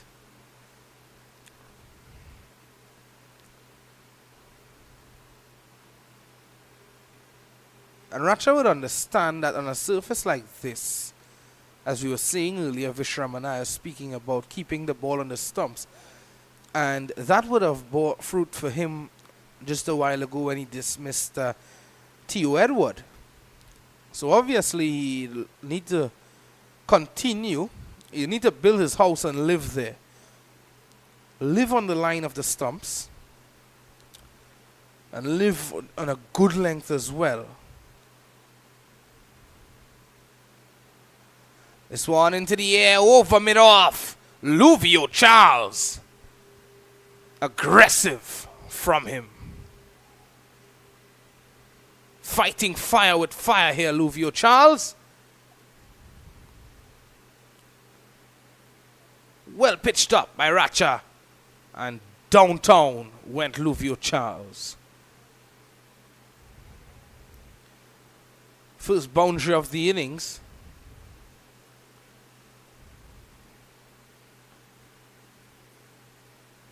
Just a bit too full from Racha. Needs to pull back the length a bit. Prompted a field change as well. They were sent back. Samir Sarup from mid-off into a long-off position. One slip and a gully. A third man, backward point, short cover, mid-off, well actually long-off and a long-on. Short mid-wicket and deep backward square leg. Or driving loosely outside the off-stump, Charles. That's good from Racha. That's much better. Pulling back the length a bit. Charles in two minds whether to play forward or whether to play back. Oh, actually 3 minds there. Whether to leave it alone.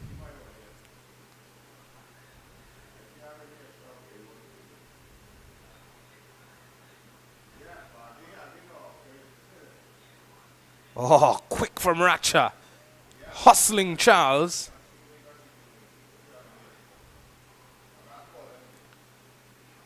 Question being asked there from Racha and Charles. I'm not too sure what's the concern of the players.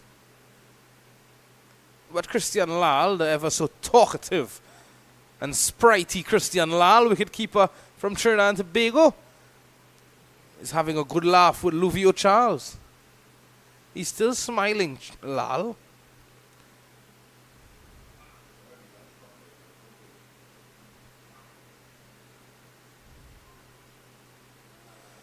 Oh, well, what a way to end the over. At the end of it, it's 7 for 1, Windward Islands, after 3.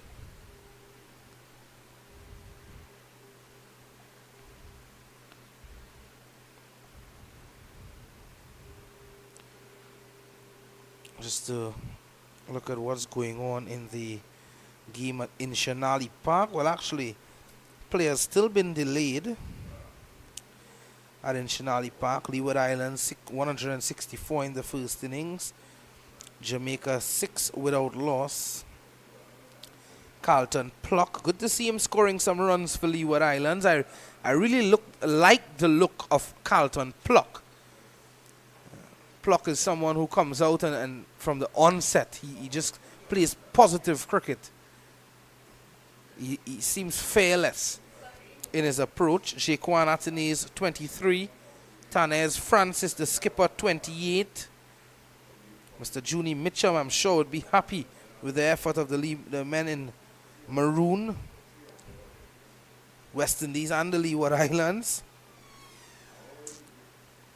Oh, tempting the batsman there. Basant.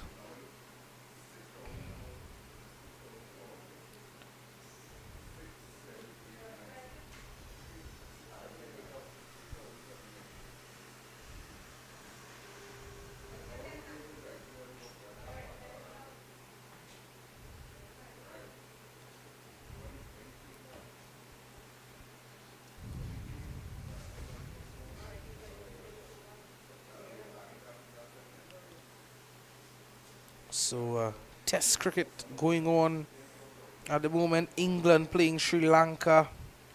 There's also Pakistan and Bangladesh happening as well. Pakistan in the first innings at Rawalpindi, 448 for 6 declared. Saim Ayub 56, Saud Shakil 141. Muhammad Rizwan 171. Well, good from the Pakistanis. Babar Azam surprisingly a 2-ball duck to him. And Bangladesh in response, they are 27 without loss, and it stumps on day 2.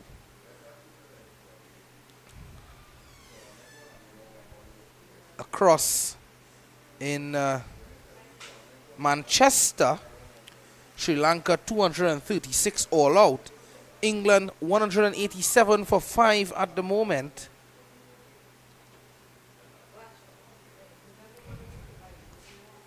Dan Lawrence 30, Joe Root 42, Harry Brook 56, and Jamie Smith 30 not out. A sitter Fernando 3 for 51 in 11. So that's the situation in Manchester at the moment. The situation at the National Cricket Centre here live is Windward Islands 8 for 1, leading by 69.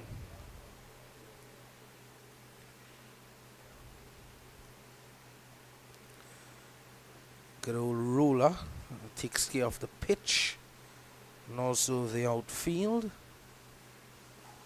I want to say hello to a young man who is looking to take his cricketing career across to the United States. This one edged away down to third man.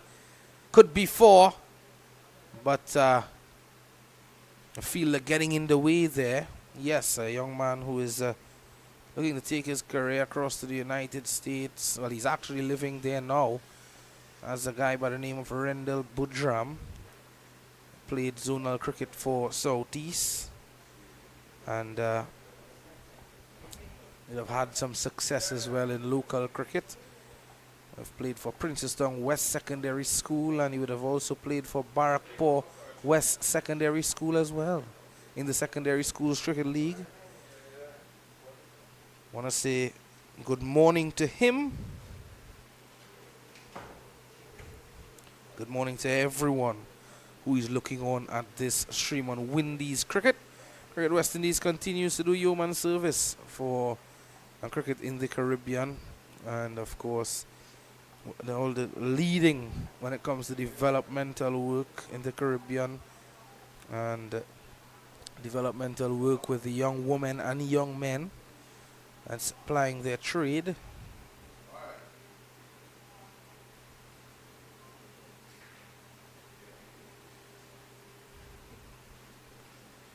Nine for 1 Windward Islands. Adian Racha operating from the southern end, 1 for 8.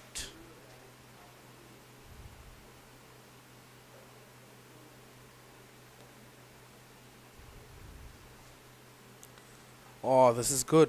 This is good. Worked away though. Excellent fielding at Gully.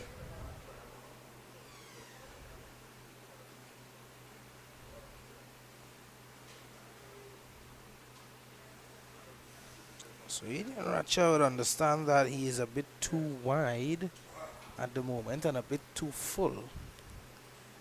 Needs to close that line down a bit. Straighten up that line, pull back the length, much like that, and that one runs down to the boundary. Does it? Yes, it does. And it's 4 runs off the bat of Luvio Charles. Well, well, well.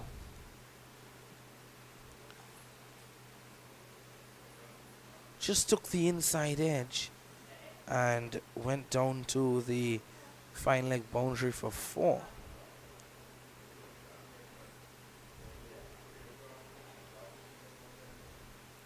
Racha was a bit unhappy with that, but sometimes you concede a boundary. It's fortuitous, and it don't really bother you because this one through the gap. That's down to the third man boundary for 4 more. Let's have a look at that again. That could have easily been a catch there at second slip. It's been put down by Brendan Buru. Let's see. Has been put down. Stuck the left hand out. And well, couldn't hold on.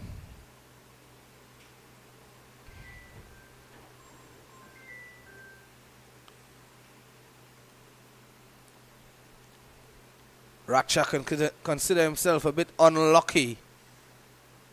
And those 2 boundaries conceded. I was just speaking about sometimes you concede boundaries as a bowler and it's fortuitous. And it's all in an effort to bring you chances and give yourself the opportunity to pick up a wicket. At the end of 5, it's 17 for the loss of 1. Windward Islands in their second innings.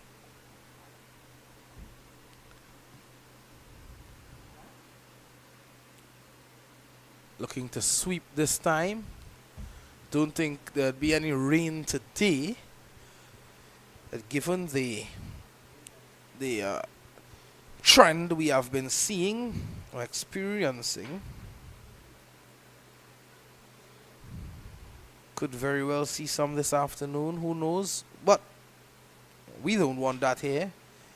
Luvio Charles goes and goes mighty. That's 6. He continues his aggression from yesterday. That was big. That was well over long offside. Basan pitching that one up. Have a look here again. It deserves another look. In the arc and out of here.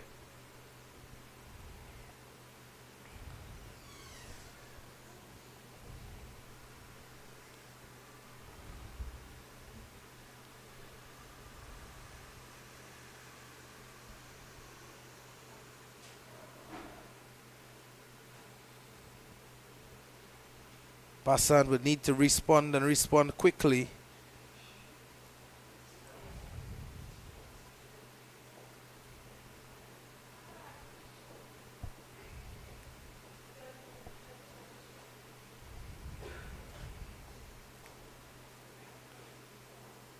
Oh, keeping a bit low this time. Good looking from Charles. Aware of the situation, but he's playing on the back foot regularly to Basant, and he needs to be careful. Maybe he struck on the pad. Tell you what, it can be curtains for him.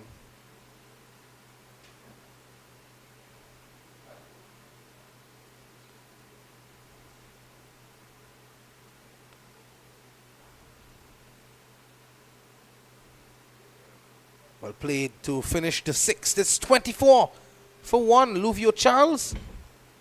And he is going very well at the moment. Adian Ratcha picking up the lone wicket for Trinidad and Tobago.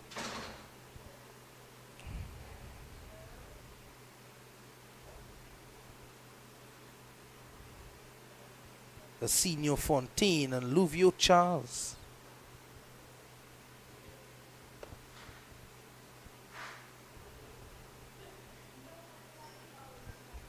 Cricket, lovely cricket here in Trinidad and Tobago. Cricket everywhere.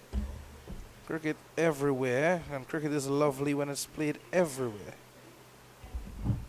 And cricket is also lovely when Vishram is here. Welcome back, Vishram. Well, thank you, Visham.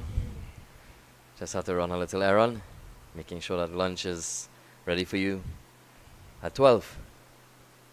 I had a feeling you were going to say that, but I know you were ensuring that lunch was ready for you. No, but certainly a jack of all trades, Vishram. It's important. It's important to be versatile. As a cricketer as well. Correct. So here we see Windward Islands, a very positive approach here. 24 for 1 after losing their skipper, Theo Edwards, early in the piece. And now the senior Fontaine, 4, and Luvio Charles, a very attacking 19 of 23 balls so far. 24 for 1 after 6.2 overs.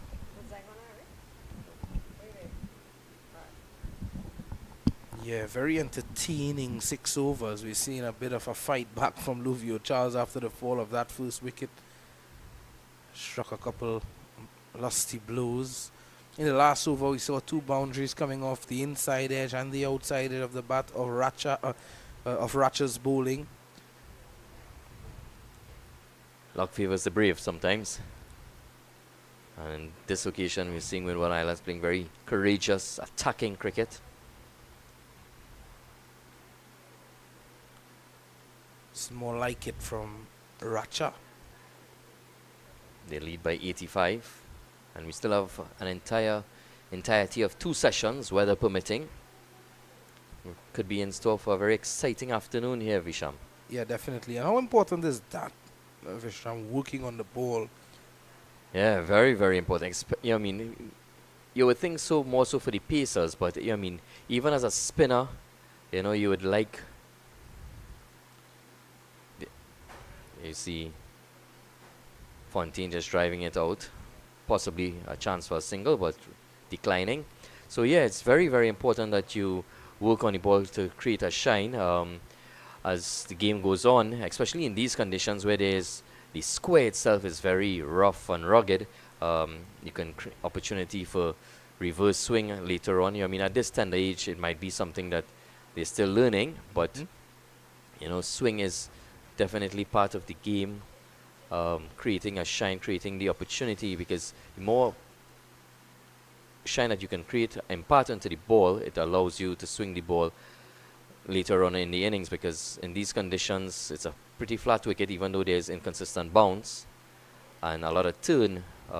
Every opportunity for every chance that the bowlers can get to increase the opportunity of taking wickets, they can do so. Yes, and some persons on a cricket team is charged with that responsibility of shining the ball. It might sound a bit funny, but it's true. It is true. We do see it in many of the teams. Like for example, in England, they for the first slipper or the man at mid-off, they are very vigorously shining the ball. Just coming out of COVID, we would have known that there's no longer saliva that is imparted on the ball. And that is one of the parents, Trinidad and Tobago team, Mr. Aaron Ratcha, that of Adian Ratcha. Very proud father indeed. Seeing his son charging in from the sudden end and taking an early wicket for the Trinidad team. That must be a proud feeling. Passant from the northern end. He was taken downtown by Luvio Charles in the last over. Big hit. Luvio seems to be in a bit of discomfort. He would have suffered a little groin strain in the first innings. This time he goes again, Luvio Charles, and he's taking a liking to Aaron Bassant. Hello and goodbye to the shine of that ball. Oh, definitely. In the arc, out the park goes Luvio Charles. And sometimes beware of the wounded. It's really, really well played. Very attacking Luvio in this innings. And that's well played. Almost going to the bird's nest. Yeah, certainly Luvio, he looks as though he packs a punch. The manner in which he strikes the ball, and he's not a big man. He's not a big young man. He's short, much like maybe a Shimron Hetmaya or a Nicholas Puran, a Matthew Wade. It's really surprising how far these guys can hit the ball. Yeah. They're very strong. At this age, most definitely. I could only dreamed of hitting the ball that far. And you see the likes of, as you had mentioned earlier, the likes of Nicholas Puran. I mean, timing is such an important factor as a batter. He's, a diminutive young man, but he hits the ball. I mean, in the 100 recently, I think he had the biggest 6 of the tournament at 113 meters. Yep. He's definitely gifted with a special talent, Nicholas Puran, and we'll be seeing a lot of him in the upcoming CPL for the Trinbago Knight Riders. Edging this time and pass slip. Racha giving chase. And that's 2 runs to the tally. Actually 3. Yes, 3. So we saw in the first innings, in the Windward, in the innings of the Trinidad team, the first slip when Windward's on the field was very narrow. Here, Trinidad, the first slip is a bit wider and creating that gap between the keeper and first slip, and that's where it went. Yes, and it's just they're opting for 1 slip. Obviously, the batsman getting a bit comfortable at the moment, so you can understand. It's about 10 minutes time until the lunch break. Windward's lead by 92. So bowled by Basant. And still some spin to come from Trinidad and Tobago. And Kadir Mohammed gives us a look at under the coveted mango tree. Who have we got down there?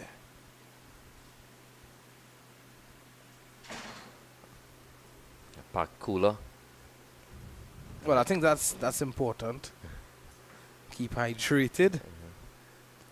But that's a very nice spot to look at the cricket from, though, I must say. I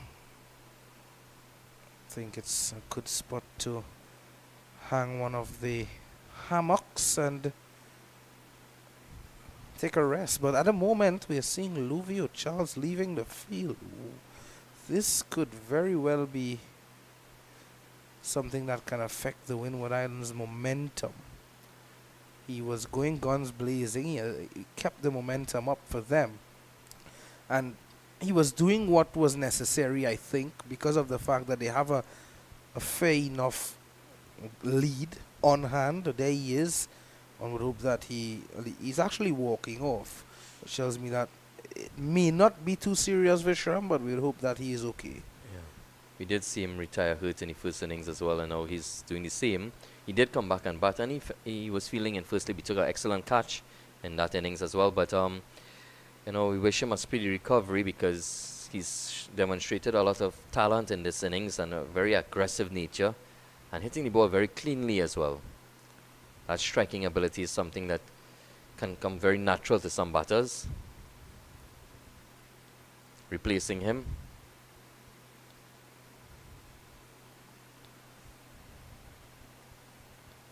is number 12, Khan Elcock, also a left-handed batter.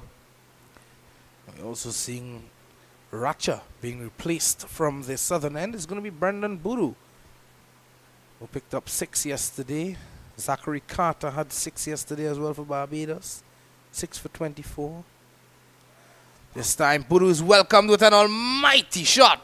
That one goes over long on, and that's a big blow. It's so delightful to see this approach here by Windward Islands. Really attacking cricket. First ball, Khan Elcock. It's full in the arc and he goes downtown. Maximum. Really, really well played. And such brave, courageous cricket by Windward Islands. And hence they're in this commanding position. Yes, and they're approaching that 100-run lead very quickly. Loud appeal there from Buru. More him alone than anyone else, and that's 2 runs. Like by signal by the umpire, just as he lifted the right leg, he almost went to the floor. Well, Mr. Joseph.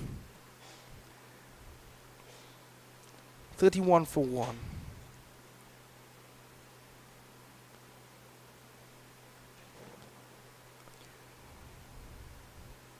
Not only have the Windwards placed a lot of pressure on the Trinidad team while batting, but they're now doing so with the bat in hand as well, being very attacking, scoring at nearly 5 runs and over.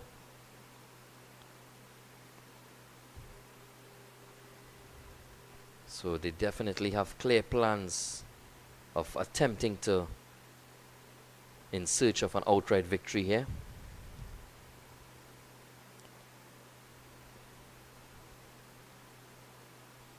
Yeah, I think if they can bat till tea, and keep this momentum up, they'll get, I think they'll get more than 200, so they may just well and truly declare half an hour before tea. If they can bat until half an hour before tea, Vishram, give themselves, let's say, 20 minutes before tea to unleash against the Trinidad and Tobago batsmen, and give themselves that 2 hours after tea. I think they could very well get the job done. Agreed, and they'll be buoyant by the fact that they would have bowled out Trinidad within a session. They batted for a period of time yesterday afternoon, but this morning they were excellent. And again, the wicket continues to deteriorate. The sun is out, and there's a lot of turn. There's the mom of Adian Racha and Brendan Boodoo to the front.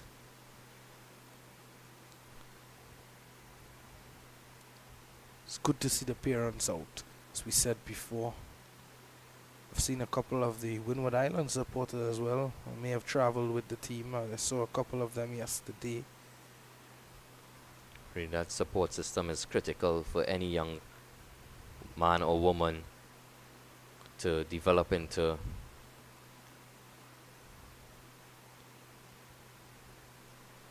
Yeah, I think we see many, not just cricketers, many sportsmen and sportswomen, Vishram, falling away.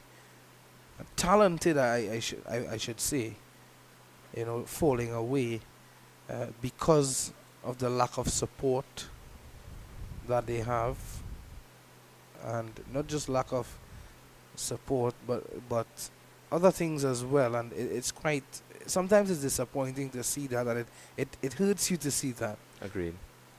So it's important to see family around, but we all know that the cricket boards are doing their part. Yeah, definitely. Kudos to all of the cricket boards around the region, and obviously Cricket West Indies for putting things in place for these players. This time Fontaine, actually Elcock smashes this one into the side screen. This is such clean hitting here by Elcock. Second six in his innings. He loves it full, and he continues to strike it cleanly. That's beautifully played. Maybe he's eyeing a contract for the CPL. Well, who knows? It's a good looking shot. And every over, the last 3 overs that were inclusive of this one, that Basant has bowled, the left-handers have took a liking to him. They've struck 1-6 in each of the overs. Oh, cutting nicely past the fielder at backward point. And Sarup having to clean up. That's 2. So keeping things ticking, keeping the scoreboard ticking here. Windward Islands at the end of 10, 48 for 1. And they lead by 109. This lunch break might be coming at the wrong time for the Windward Islands, as they are just piling on the pressure. Yeah, we tend to see a wicket falling after a break.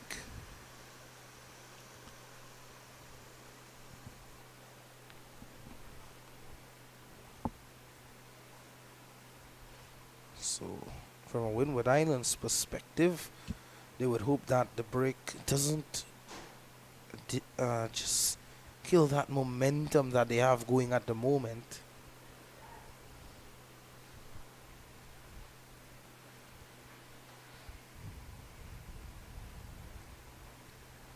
Boodoo is back, and he's slowing things down a bit. He's just taken down the pace of his deliveries. He's pulled back the length, not over pitching. That one just a bit over pitched as I was speaking about it. The Trinidad and Tobago spinners haven't looked as effective as the Windward Island spinners, and that's surprising. Yeah.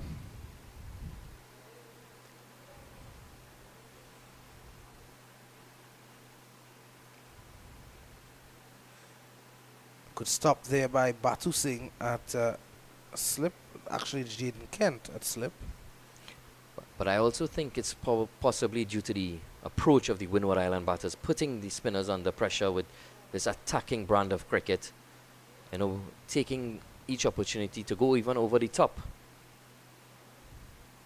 Well, that's something we didn't see yesterday. We didn't see the Windward Islands batsmen come out there, play positive, and look to put pressure on the bowling of Trinidad and Tobago, except from Luvio Charles. And I think that's something the coach would have spoken to them a bit about overnight, apart from what happened to their bowling effort. They would have said, if you get the opportunity to bat again, I'm sure, he said that, be positive. Don't allow the bowlers to settle.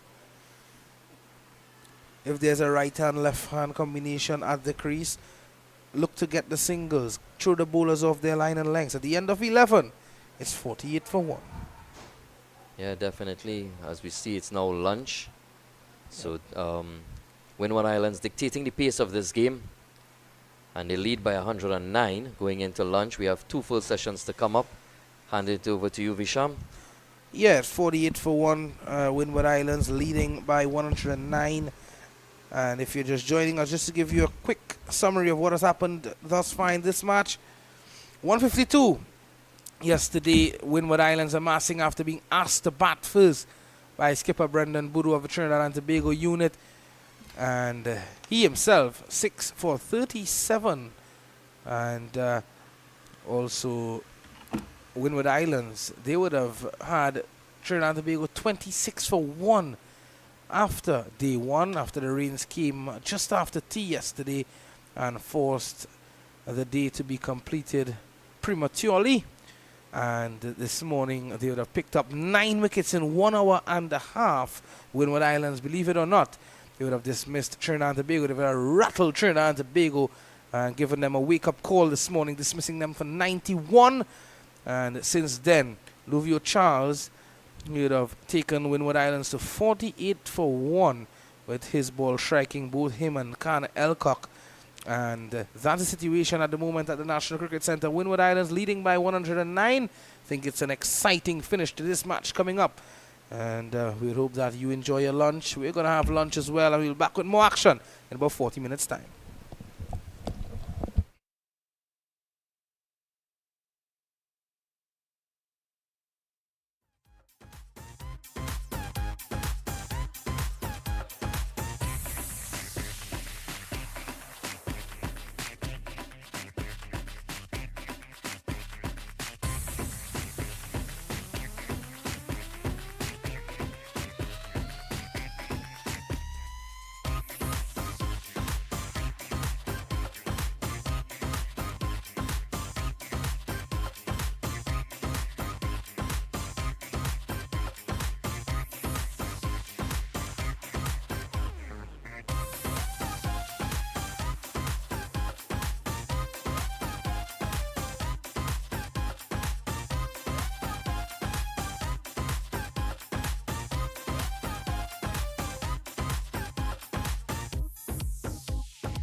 Well, welcome back to the National Cricket Centre in Balmain, Vancouver, and it's action after lunch on day 2 of this round 3 clash.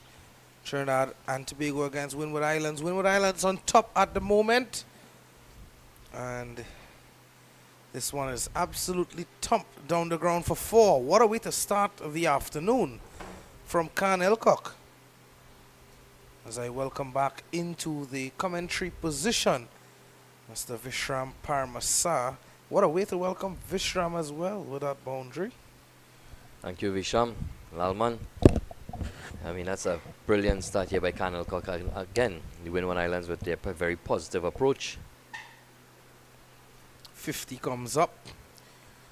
Lead by 113, and immediately after lunch we bring you news that Barbados have completed victory against Guyana, and hence they have also, with that victory, have gone on to be the champions of this tournament.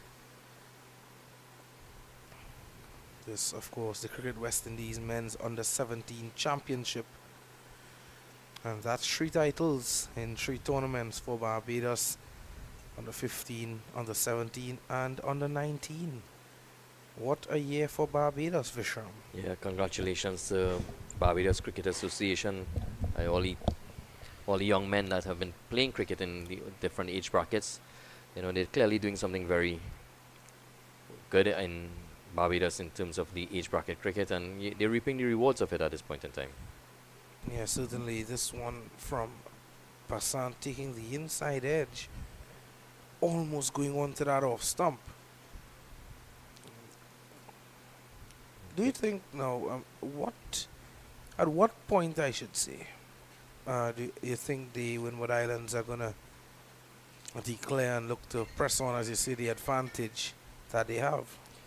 I mean, I like their approach already. From the moment they bowled out Trinidad, they came out with a lot of intent, and they've been very courageous. They've played the ball very positively, they've gone over the top as well, and you can see it. 54 for 1 in 12 overs. They're scoring well in excess of 4 runs and over, so they'll probably be looking to bat at minimum I think, you know, maybe an hour. They're probably targeting 150, get that extra bonus point, so give themselves an hour before tea and then an entire final session to go after in search of that outright victory. Yeah, I think I share the same view. And they're not far off that. I mean, they're 35 runs short of 150. So, you know, depending on how these batters go as well, they've been very aggressive. And I mean, in more so, Khan Elcock is 20 or 15. So they could probably get in excess of that 150 lead. But I think as soon as they get around that figure, you'll see them looking to get ball in hand. I have to wait and see what they come up with, and how these batsmen, as you said, go about this period of play.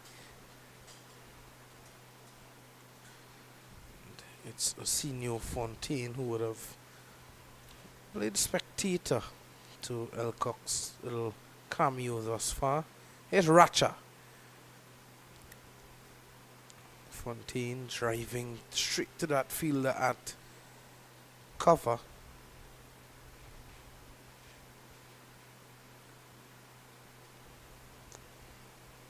Skipper Brendan Boodoo with something to think about here now. You can't wait on a declaration. You have to continue to pick up wickets. What if Windward Islands don't declare? You'll feel all day. Correct.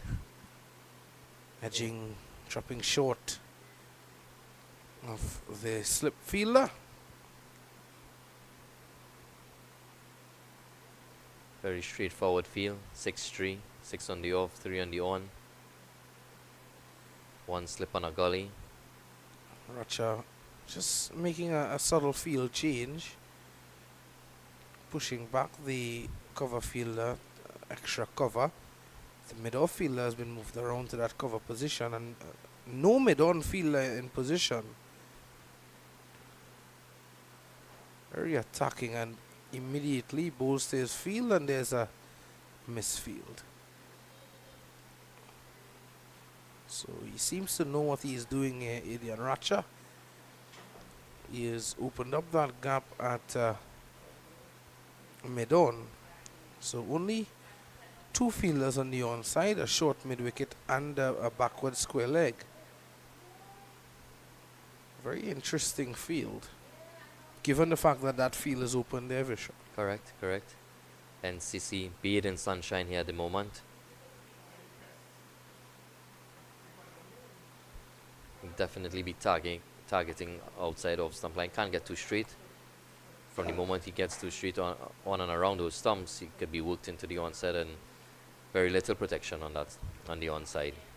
So possibly looking at just containing the Windward Island batters by bowling outside off stump, a packed outside of some, a packed offside field, and just looking to minimize the damage at this point in time. He's doing it well. The last couple of deliveries just outside the off stump. One play and a miss. Then there's two that would have went in that region there at short cover. So there's a slip and a gully. A third man, very wide. A backward point, extra cover, and a mid-off on the offside. On the on, there's the short mid-wicket. There he is, Aaron Bassant. And there's that backward square leg. So 13 overs bowled in the innings. It's 56 for the loss of 1. Luvio Charles would have had 26. He would have left before the lunch break. Courtesy a good delivery. See the Windward Islands flag. Actually, I need to make a correction. Luvio Charles would have left with an injury. He would have retired hurt. And it was Theo Edward that would have been dismissed leg before.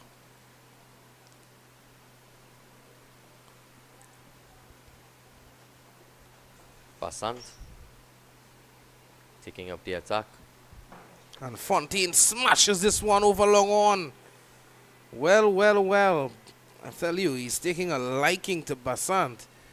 And he is enjoying him, much like Vishram enjoyed his stewed chicken and squash and sada roti this morning. Yeah, most definitely. Khan Elcock again showing that intent, and he loves hitting down the ground. It's like bread and cheese for him. He loves anything up to the bat. He goes straight and he goes hard and he goes for a maximum. Really excellent batting here by Khan Elcock, and pushing on the lead. Good cricket. How was your lunch? It was excellent. Yeah, we'd like to thank Auntie Suzanne Catering, providing us with carrot rice and noodles and some barbecue chicken. Yes, and some fresh salad. Yeah, salad is important. Very. Did you have your salad? Eat all of my salad, Vishram. Okay. Try to keep the box a bit clean in case it needs to be used back. Understood. Yeah, but Bassant has proven to be a bit expensive here. Oh, pulling out the reverse sweep. And Ratcher having to pull out the dive. Khan Elcock has been very impressive in this short innings. I hope he continues. But also it appears as if he's in practice mode for the 50-over competition that's starting on Sunday. Well, he's well on his way towards having some success from what we are seeing here. His stroke play is quite good. He has the power as well. Fontaine must be enjoying it from the other end. Makes his workload a bit lighter on the shoulders. There you see the inconsistent bounce, so I mean it's just going to get tougher to bat on this track.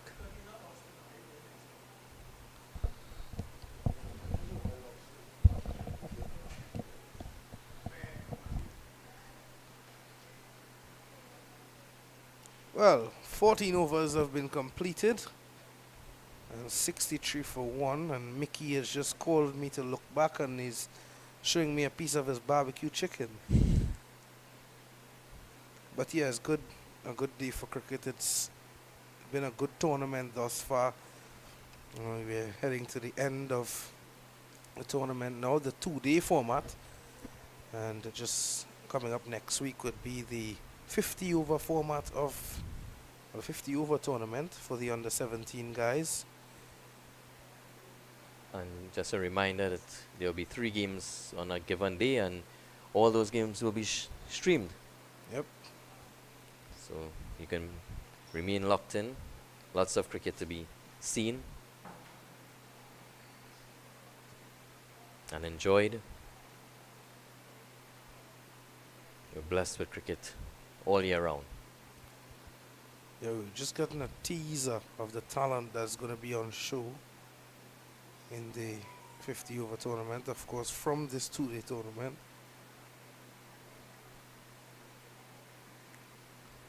Racha is going to be having a bowl to Fontaine now, the left-hander. Since coming back from lunch, he hasn't done so just yet. It's good to see him coming around the wicket, angling the ball into the left-hander.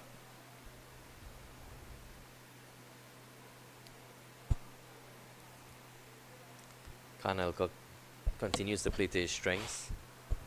Anything just short, he's very solid.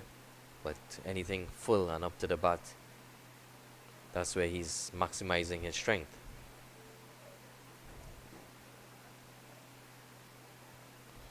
I'm driving strong. Tone too long off. Patu Singh in the way. I always like to see when a pacer, medium pacer, comes round the wicket, angle the ball into the left hander, get it to move away. And we know Kemar Roach is someone who does that well. Stuart Broad is also a good exponent of that. And it's something that I like seeing. Stuart Broad would have had many successes against David Warner with that style of bowling. Those angles, cricket is all about. Loud appeal this time, not out, says the umpire. Let's have a look at that again. There we talk about angles. That one seems to be going down the leg side.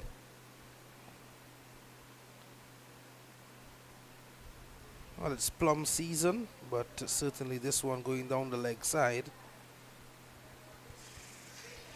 Cricket definitely about those angles. You know, you just not just in batting where you find the gaps, but also fielding, bowling. It's pivotal that releasing the ball. That's a beautiful shot for no run though.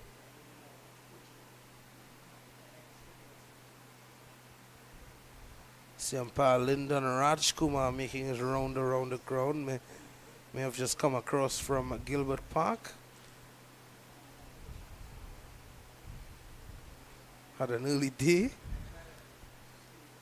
Seems to love the sunshine. He insists that he stays out there. He gets his hours of sun in. Or pulling and over short mid-wicket's head. And settle for 2. Fontaine attempting to get a move on here. It's been very, very slow, 9 of 35. Compared to Alcock, who's 28 of 21. Windward Island 66 for 1 in the 15th over, leading by 127.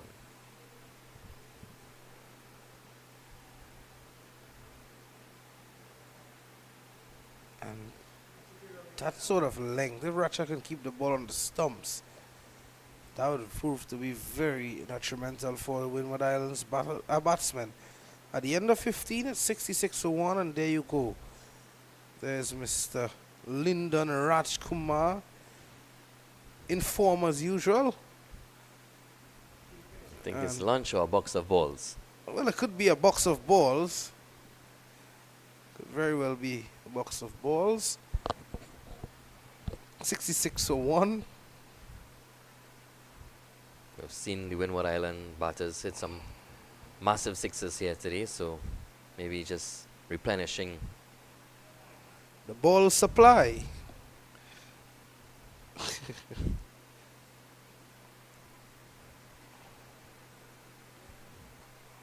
So changing the bowling from the fine, Jordan Mohammed coming into the attack now. Yesterday he would have picked up 2 wickets. Well, the ball is going to be turning in to Khan Elcock. He may just be licking his lips as well. Jordan Mohammed, he's one that normally gives the ball a lot of flight.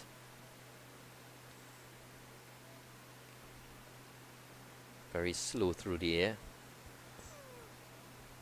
So if you have to strike the ball, you need to add pace to it, add momentum on the ball. Very simple action. Nicely done. Turned away for 1. And this is good. This is good to see the batsman just rotating the strike. Yeah. If the ball is not there to be hit. Correct. They're not just one-dimensional and looking for the boundaries. They're, playing each ball on its merit, but with a lot of intent. And that's really, really good to see.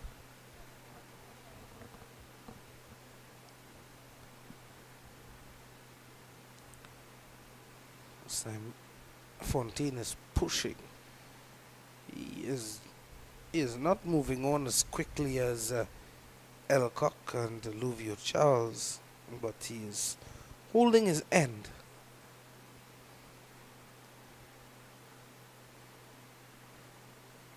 I think he's playing his role. Fontaine, batsman at the other end, doing the trick. Most definitely, to ensure that there's not loss of wickets, as we saw in Trinidad and Tobago innings. Absolute collapse this morning. Oh, wow! It's high in the air. It's a chance, but it falls short. Really, really brilliant effort there by Jaden Kent.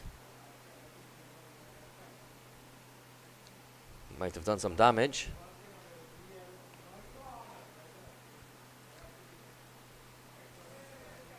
Told you that Fontaine would, well, actually Elcock would want to take on Jordan Mohammed with the ball going into him. And hope that Jaden Kent is okay in the process, putting in a good effort.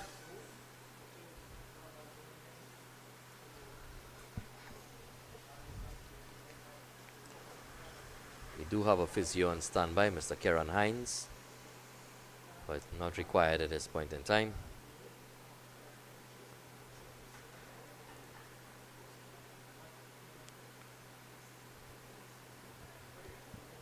Khan Elcock not middling that one. Getting a lot more height than distance. Nonetheless, still getting 2 more. Moving him on to 31. Well, the thing is here, Jordan Mohammed is a tall spinner, and he would get some extra bounce. And the ball is still fairly new. And that seam would be very pronounced, Vishram. And anytime it hits the seam, it's going to get some extra bounce on the surface. So it's going to be difficult hitting the ball away getting him away. 71 for 1 at the end of 16. And getting ever so close to 150 lead, that is. Yeah, they continue to score at a very healthy run rate. Some laundry to be done. Definitely. Maybe it's already done and it's being put to dry. What a way to dry your clothes. They've stuck with Racha, Vishram. They're sticking with him from this end. It's a bit surprising, to be honest. I mean, the wicket is a lot more helpful for the spinners. Surprised that even the captain hasn't even brought himself on.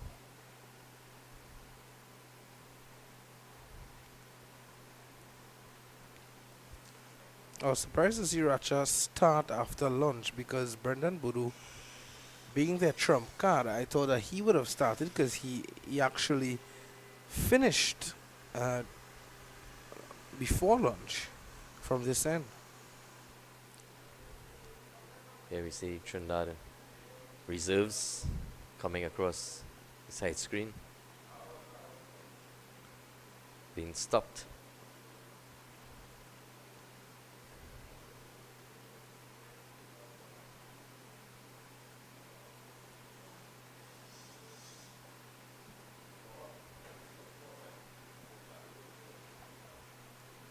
So we're here at the National Cricket Centre in Balmain, Vancouver. It's bathed in sunshine. We've been blessed thus far with excellent cricketing weather.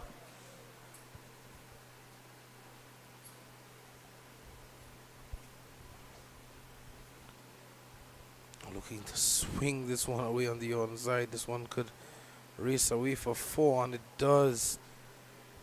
That is very unfortunate for young Racha. That went through the hands of Christian Lal, but it was going to be a difficult take for him. Umpire Sandy has entered the office.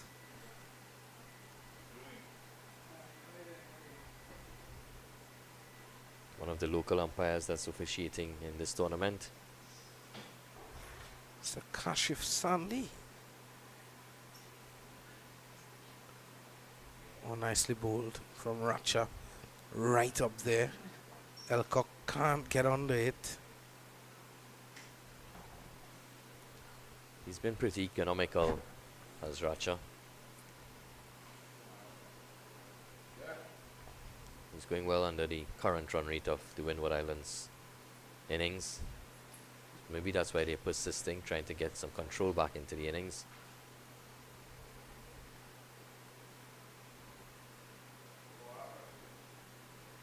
Kyle Cox stroking that one off to long off. He's really looked well, very, very impressive in this innings. He's played nicely. He's playing within his own personal constraints, and you know whenever the ball is there to hit, he's done so.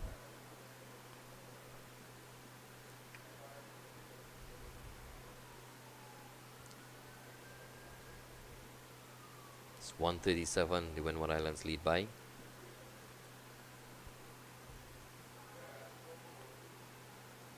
Good fielding at slip from Budu, the skipper. 17 overs done and dusted. 76 for the loss of 1. It can be difficult fielding at the National Cricket Centre sometimes, especially with such a large square. It's a lot of dust, and it's a very worn square. You know, there's been a lot of cricket being played here.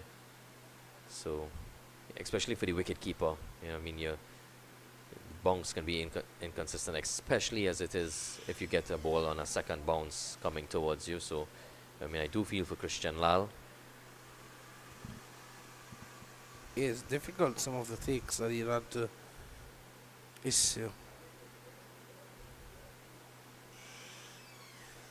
So you think Kyle Alcock will be targeting Jordan in this inning, in this over?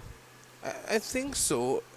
At some point throughout the over, we may just see a big heave-ho over the onside.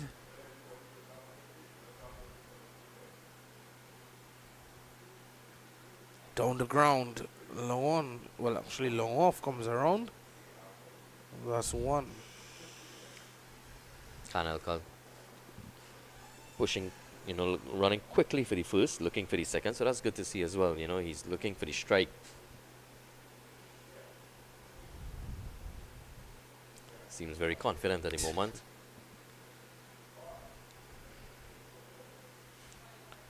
Lots of field changes here. That's what happens when there's a left-right combination. Definitely throws the bowler off as well.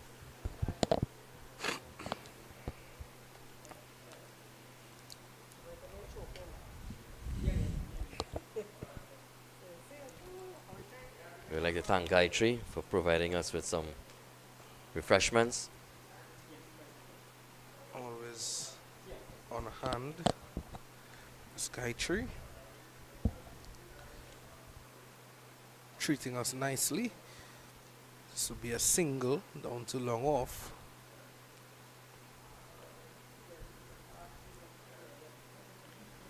quiet period at the moment. Vishram just Trinidad looking for that wicket. Or they may be just thinking when is Windward Islands going to declare if the wickets don't come around. This one is up in the air. He could be out here. The fielder settling. And he takes the catch. As easy as that. Jaden Kent accepts it. And Khan Elcock has to go. And going for one too many on this occasion. And he falls for 34. But as we called it, Vishram, he was looking to go for a shot over the onside. And he fell. As you said, the big heave-ho. And just not getting enough contact, and very well taken there by Jaden Kent. But it's still an impressive knock in these circumstances by Khan Elcock, knowing that his team want to press on the advantage and accumulate runs as quickly as possible. So he would have done his job, would have liked to possibly come not out.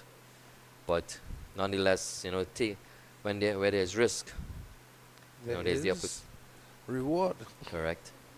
So now we have Luvio Charles returning. This could very well be the point here now. I think they're sending in Luvio Charles here now to look to get some quick runs. And if he doesn't, then so be it. That's the license that he's given. Most definitely, most definitely. They're definitely in limited overs mode. And if you we're getting a correction as well, Jaden Kent. That wasn't Jaden Kent that took the card, it was Randy Yearwood. And apparently he just seems to have borrowed a t-shirt from Jaden Kent. Oh.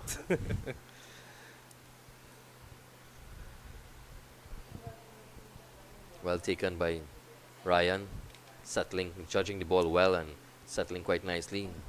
Nice high hands, watching the ball straight into those hands, and very comfortable catch in the end.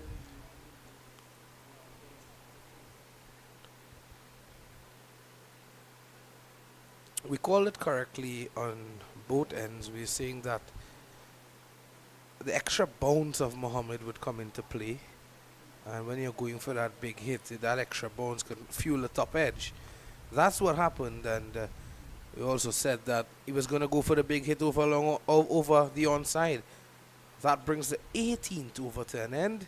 A wicket taking one, a much needed one for Trinidad and Tobago. It's 78 for 2. It's as if my friend here walked with his crystal ball.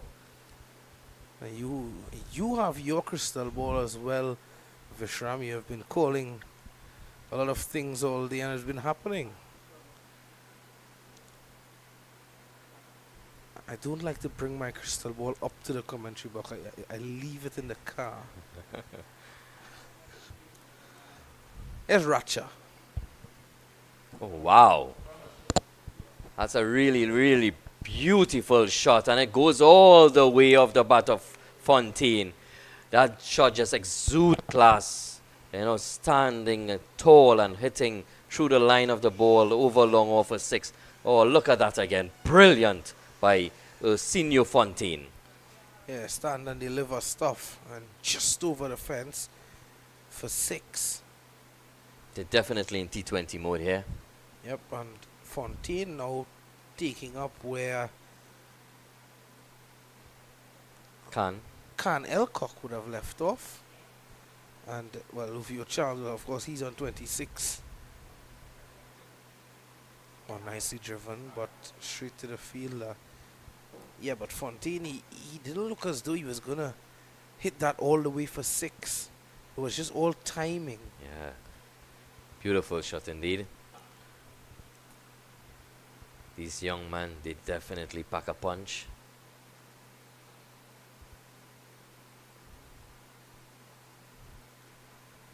Short in stature, but still.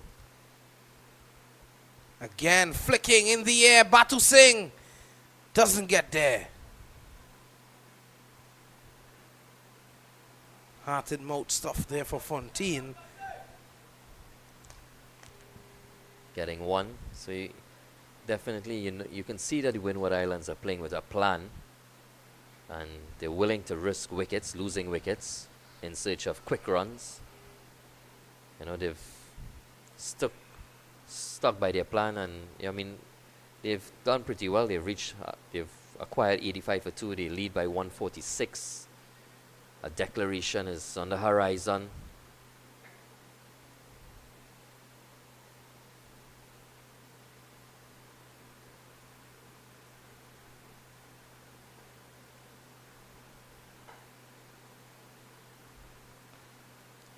Come back from Racha after being struck for that 6. Seems as if Racha is also in T20 mode, realizing that batters are playing with a lot of aggression, that he's pulling out the Yorker length delivery.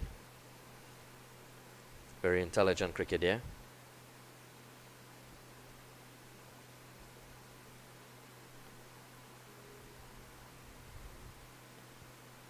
Long on long off in play. Been a run. His injury seems to be restricting him still, so clearly, I mean, it should have been a run, but definitely seems to be in some discomfort still.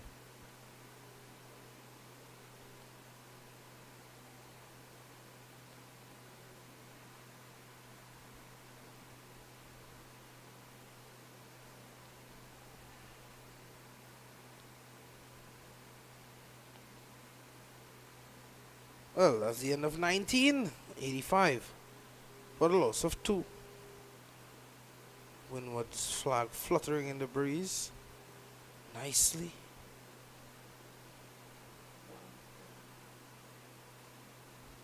Standing tall, just like their players.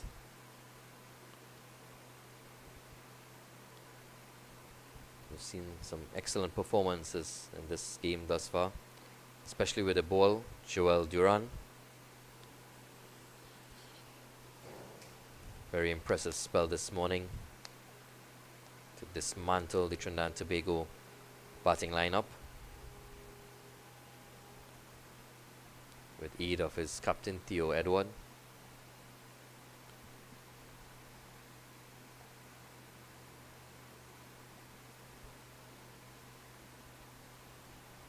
Continuing from the northern end, Jordan Mohammed.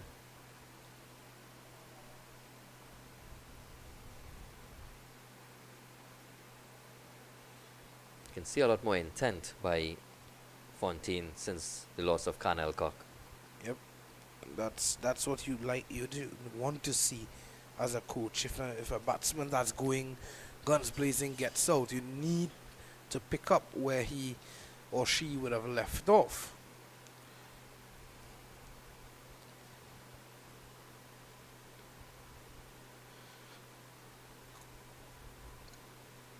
Edging and dropped.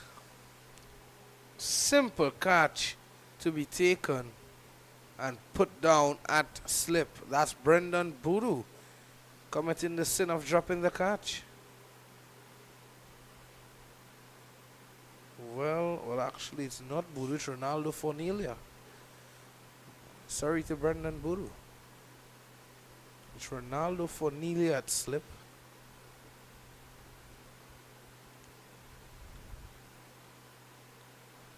And I can give you a reason for why that catch was put down as well. You spoke about it earlier in the Windward Island when they were bowling. Hands on the knee. Yeah, it's disappointing to see that. And it remains on the knee. Gets up a bit too late. It hasn't moved until very, very late. I mean, there's no simple slip catch, but that was one that should have been taken. I think the coaches definitely need to work on the slip feeling, the technique. Those hands are way too late. It's on the knees for far too long. Yep. And these guys need to, instill in them from a very young age that, be in a position ready.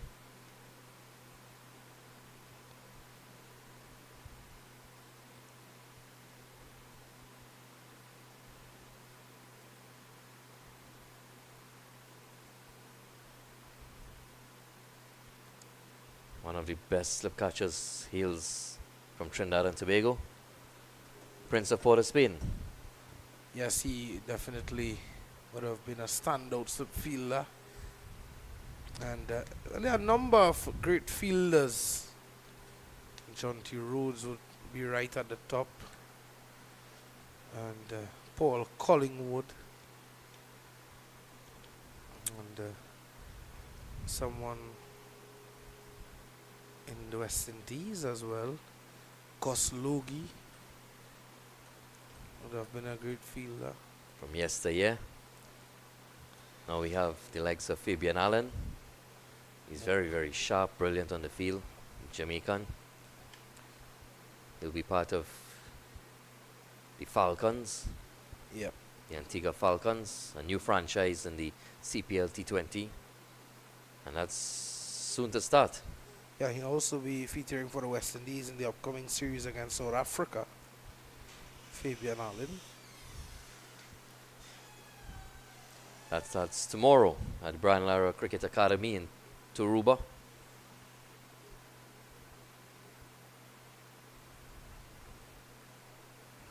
Luvio Charles looking to go big over the onside.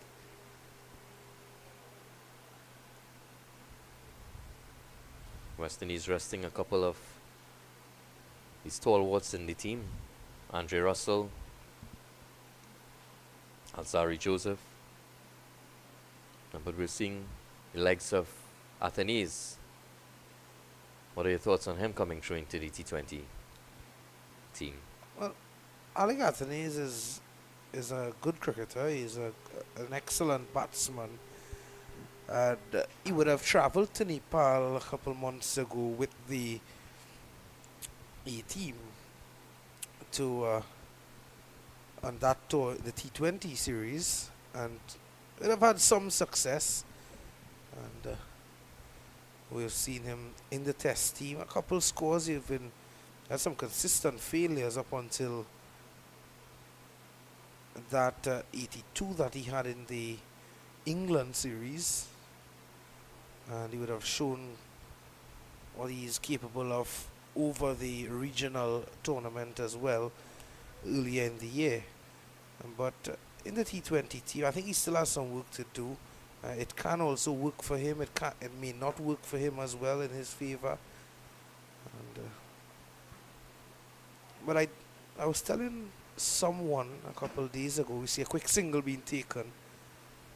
You know, I was telling someone a couple of days ago, in my view, I don't like when we call a cricketer a T20 cricketer or a test cricketer or a 50 over cricketer. I like to hear when we speak about a cricketer, we call him a cricketer. He's a cricketer. And if you're a cricketer, you're able to play all formats of the game. If you're called up to play 50 over cricket, you're called up to play test cricket, T20 cricket, you're a cricketer. You're not just a 50 over cricketer. You know, I don't know what are your thoughts on that. Because of course, when you're a cricketer, you have to be able to adjust to different situations. Yeah, agreed. You know what I mean? That's why I love, you know what I mean, my favorite format is the test format, because there's so many scenarios that you get. You know, like in this innings now, we're seeing, as we had mentioned earlier, the Windward Island batters are in T20 mode. Yeah. You know, so therefore, and Aidan Ratcher now would be attempting to, you know, also be defending these runs, so therefore he has to bowl, you know, in a T20-like manner. So, I mean, it is my favorite format, the test cricket. It really is a toil. It's hard work. In terms of cricketers, yeah, most definitely you have to learn to adapt to situations, and that's what life is about, in fact. You know, just understanding the situation and trying to get the best out of it. And most times, you may not always be successful, but it's about, you know, it's learning from your mistakes and getting better. Yes, certainly. And We fail more than we succeed in life. this time smashed down too long off. It's better to try and fail to try. Well said, Visham.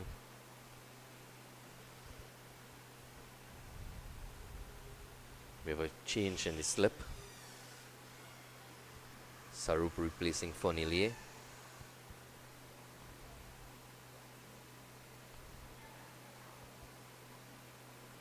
Needs to get a bit closer to the batsman, Jordan Mohammed. That's too wide of the off stump to interest the senior Fontaine. Runs have slowed a little. Pulling hard to short mid wicket. Lead up to 150. We have about maybe another 20 minutes till the first water break.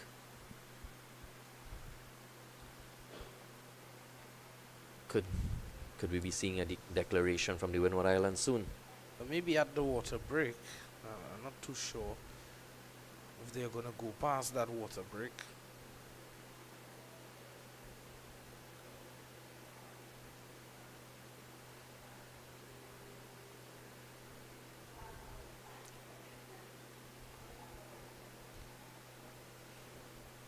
Runs have slowed in last couple overs.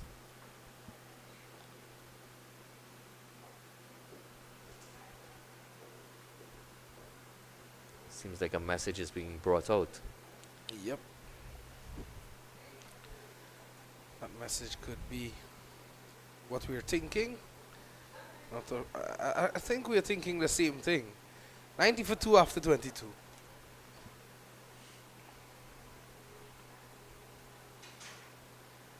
I think they're going to go for it now, Vishram. They're going to look to get as much as they can before that water break. I'm presuming. You see Watson Seaton running out with some refreshments for the batters. And a message. And as he said, that message is, let's get a move on. Oh, what's on Seaton's mind? That's what I would like to know.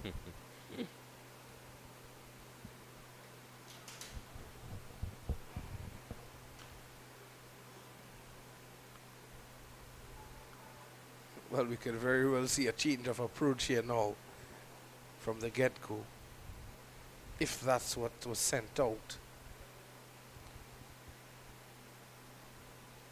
Racha is still going. Yeah, it's been another long spell for him.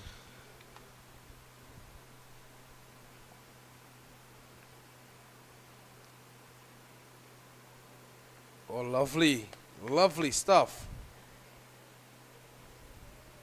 from Winnward. Yeah, he's been impressive in the field. A good catch earlier. And diving stubby at short cover. Putting his body on the line for his team. Save a run. Being sent a little wider.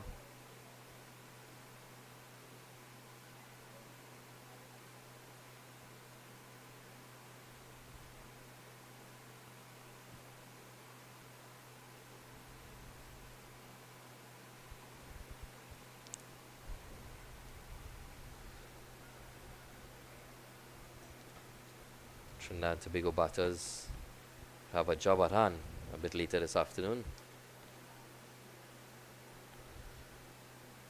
Yeah, they definitely will get a chance to bat again. And they would want to better their fortunes and better their efforts in innings number 2.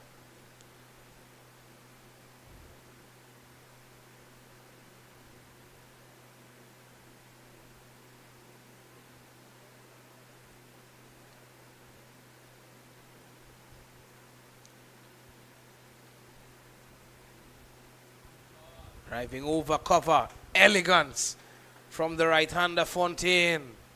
That goes all the way for 4. It's beautifully played indeed. Definitely elegantly stroked. Inside out, over the top. And rolling into the boundary ropes. Fontaine listening to Watson Seaton and his message. Yeah, not looking to overhit the ball. Just get it over the head of the fielder. And with the outfield drying out nicely. This time finding the fielder, but he'll get 2. Actually 1. Oh, you would have thought initially that the fielder would have stopped it cleanly. Just a slight misfield there that allowed them to get the 1. Lead up to 1 56.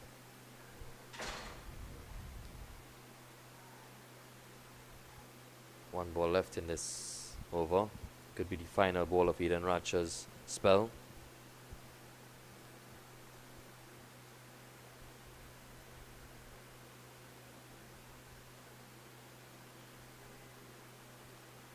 Looks as though Ratcher is not going to put that ball anywhere close to the arc of Luvio Charles.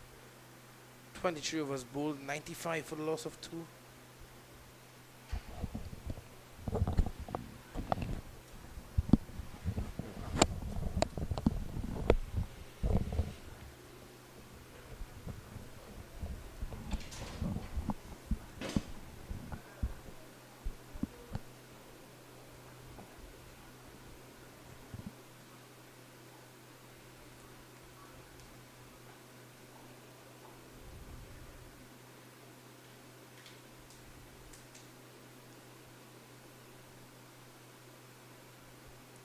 Bit of cloud cover in the distance, but that's to the north of us. As the cricket centre is bathed in sunshine. Jordan Mohammed from the northern end continues to Fontaine. He's batted well, 25 over 60. But you can see that as of the last couple overs, there's a lot more intent from the young man. Stroking that one to long off for 1. Windward Islands trying to acquire as much as possible in the next few minutes, as a possible declaration could be beckoning.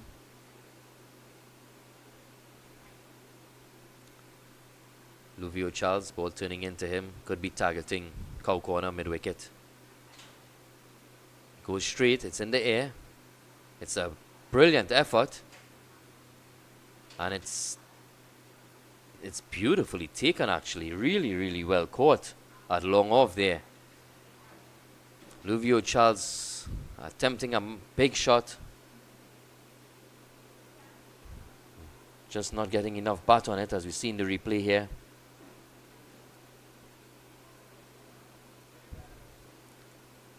And what a brilliant catch there by the young man.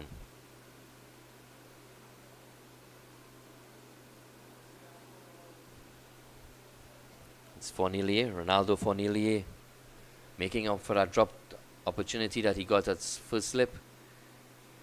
Being banished to long off and taking a brilliant catch indeed. That's very well done by the young man. Should be a confidence booster for him.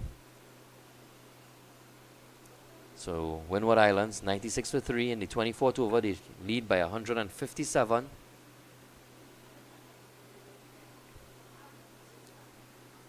Replacing Luvio Charles is wicketkeeper batsman Jonathan Daniel.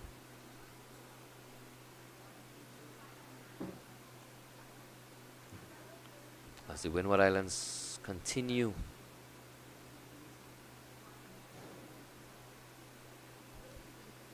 their innings, they lead by 157.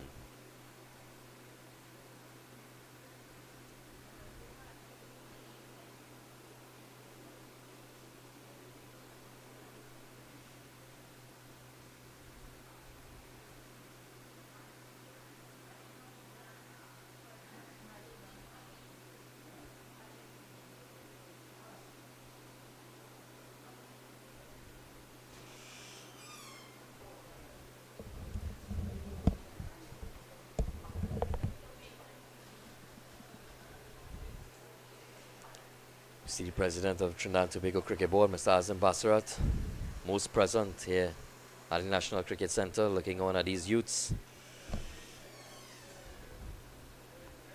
Jordan Mohammed getting his first wicket. Second wicket, actually. He's 2 for 12 in his 5th over. It's been very effective and economical. Bowling to Jonathan Daniel.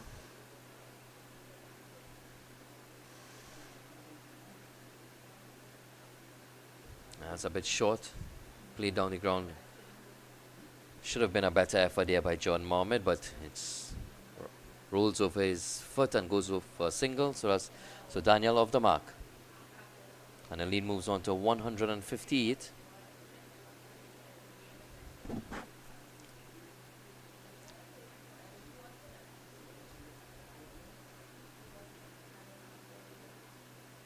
Again, another misfield, so it's becoming contagious here. Just like the dengue virus that we have in Trinidad, very contagious, and spreading rampantly throughout this twin island nation.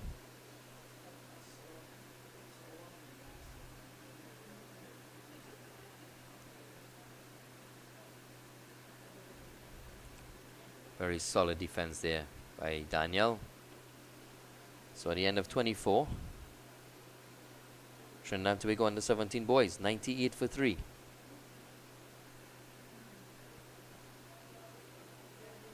They lead by 159 runs.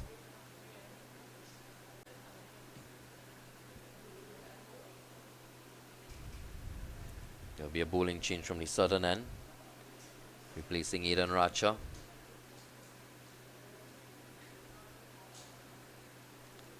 Captain Boodoo.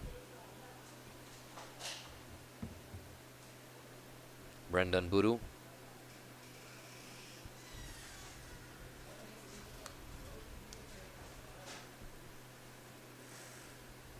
Right arm wrist spin.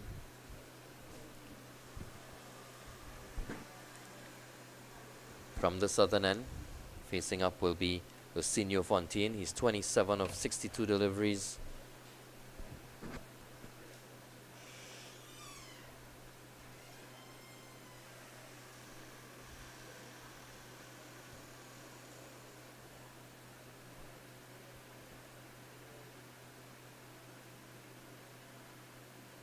A bit short. Batsman using the depth of the crease and just punching it down to long off for a single.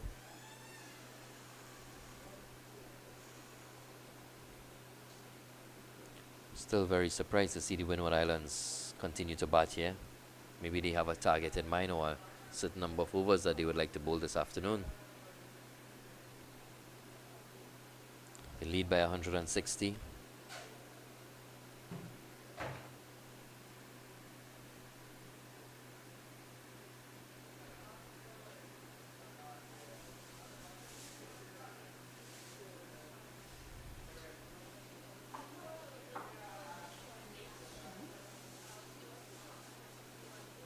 Jonathan Daniel facing up and stroking this one into the cover point region. He gets a single.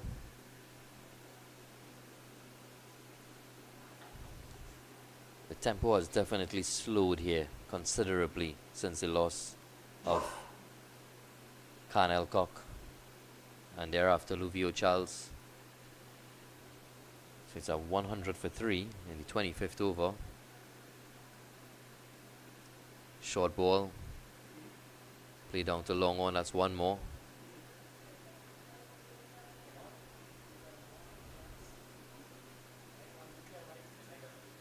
And that's a no ball as well.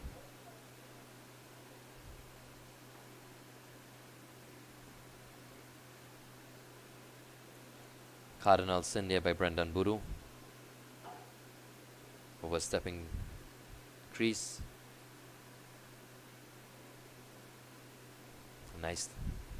Nicely played over the top. Couple bounces onto Sarup. That's in long off. One more. So the runs are just trickling. Coming in singles.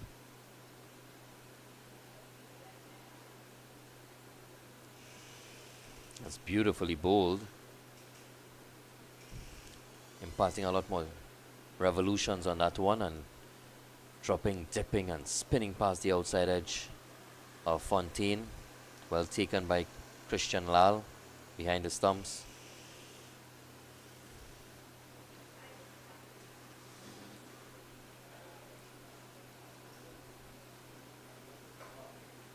A lot of air given into that one and it's played down to long off, another single.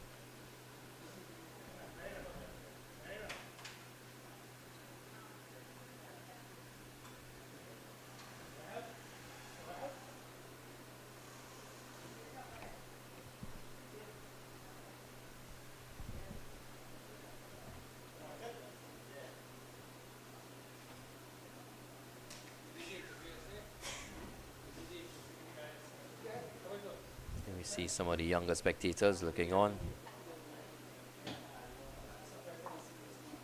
keeping hydrated. It's very hot and sunny here at the National Cricket Centre in Balmain.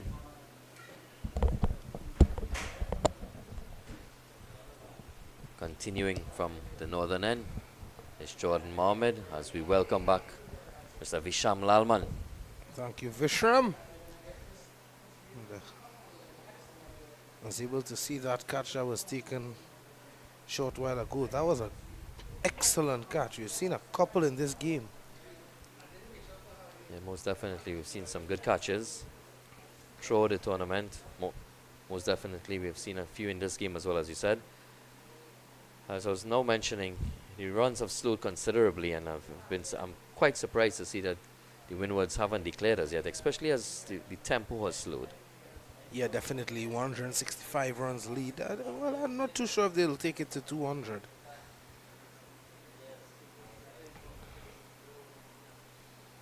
And with Luvio Charles being dismissed,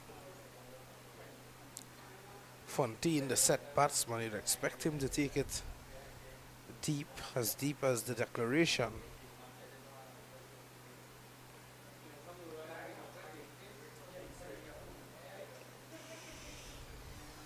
We don't see the same intent as we saw earlier. It's as if the mindset has changed considerably here.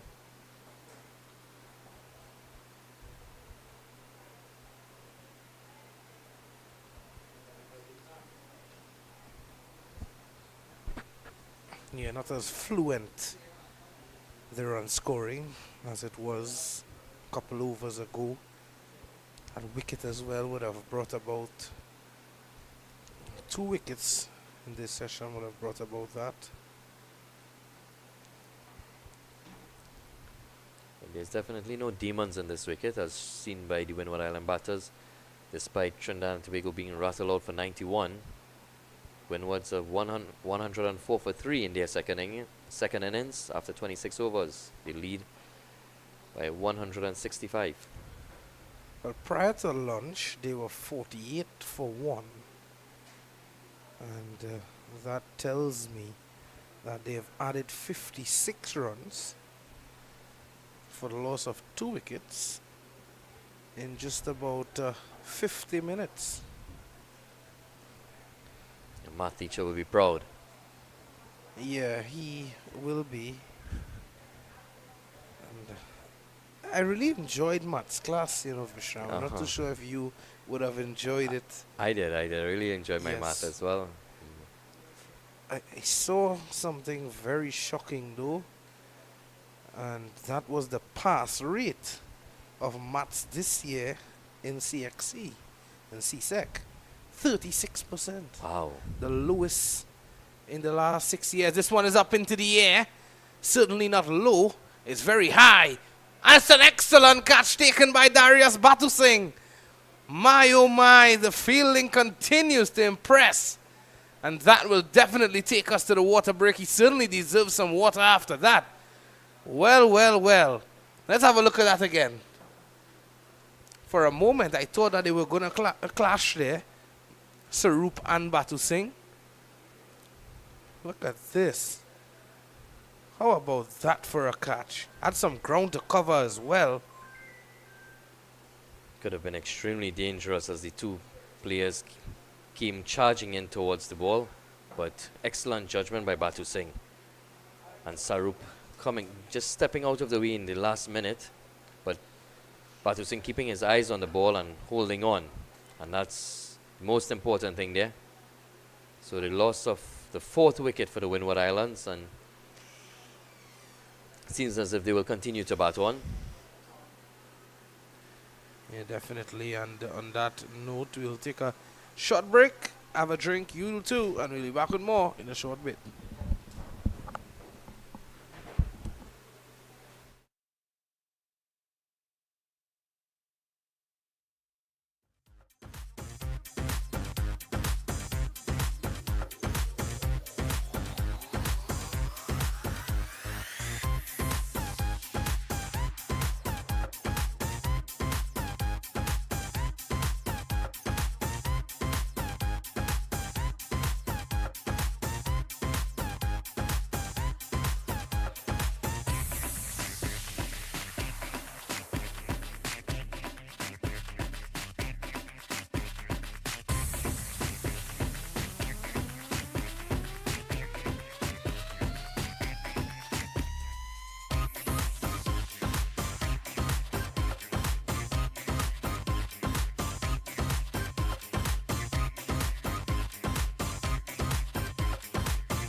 Welcome back after drinks. 104 for 4.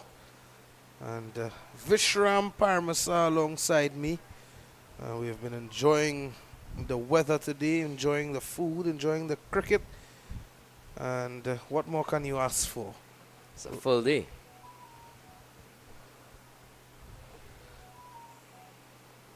Very relaxing here in the air condition. Watching these young men provided with some drinks and food. Very comfortable.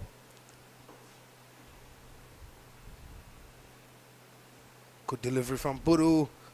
And an excitement around the bat. The umpire is not interested. Cody Grant not as comfortable. Ball spinning past his outside edge.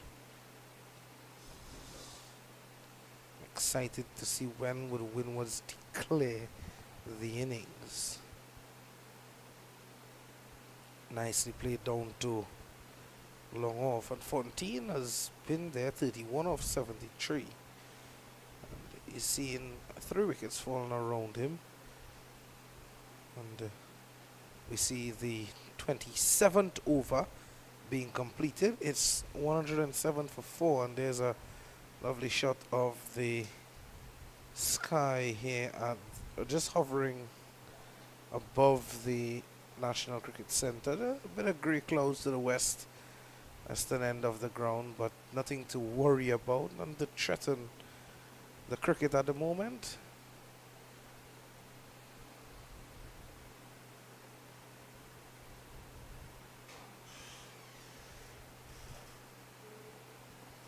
Jordan Mohammed continuing from the northern end. Getting an extended spell. He's bowled very, very well actually. 2 for 14 in 6 overs.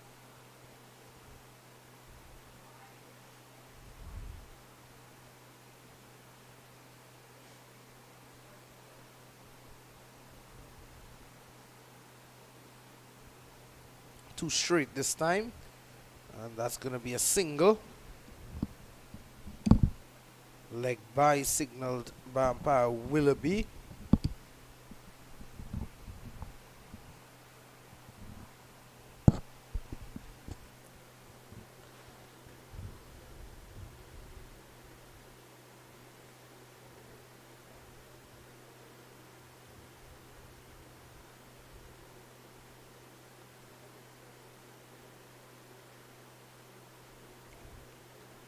John Mohammed continue to be very consistent on and about that off-stump line. He's got a slip in play. Brendan Buru, captain, is pretty much in a second slip position actually. That's a full delivery, full toss. Batter coming down the wicket and stroking it down to long on for 1. There you see Fontaine using his feet, which is really good to see, especially against the spinners. Using the feet. It doesn't necessarily have to be down the wicket, but using the depth of the crease is important as well. As we see Cody Grant facing up, and he's sweeping straight to the short fine leg fielder. No run. Yeah, Mohammed continues to plug away. Just on about that middle and off stump. He has a tendency just to stray a bit, but understandable. Changing his line of attack now, coming over the wicket.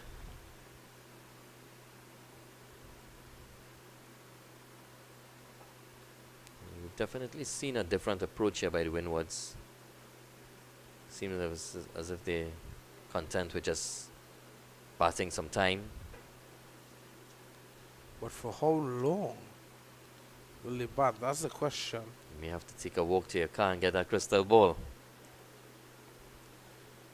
To get it a bit closer to me at the end of 28 is 109 for 4. A member of the coaching staff as they're looking on to the cricket. That's of Windward Islands, that is. Taking some shelter.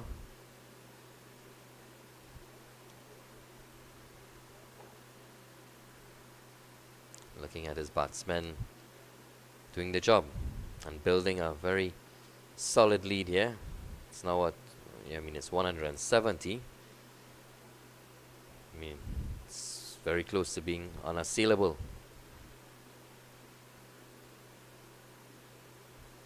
But we've seen funnier things in this game. Cricket, sport, game of glorious uncertainties. Yes, certainly.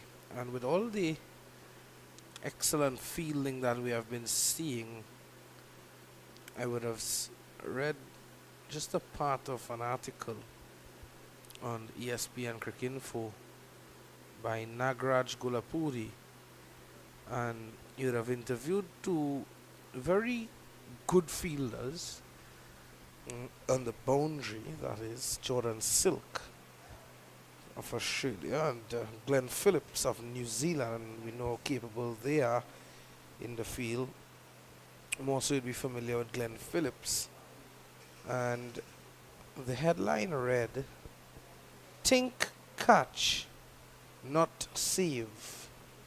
And basically what that means is that when you're approaching the ball, do not think you're just going to save runs, but attack the ball and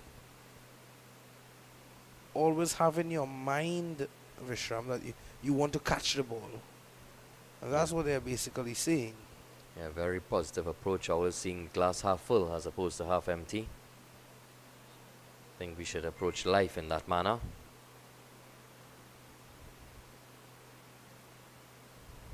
Down the leg side from Buru.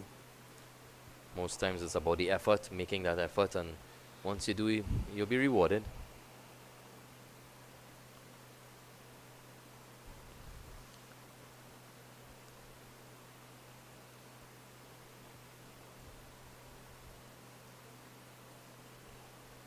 Concerns that we have sometimes as humans is that patience, we always are desperate to have what we want immediately.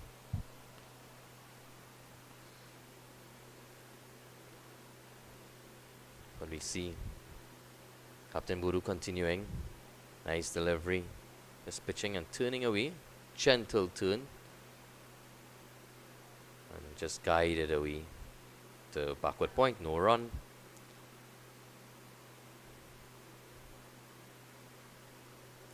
So the last half an hour play has just been very bit of a lull. Slow going.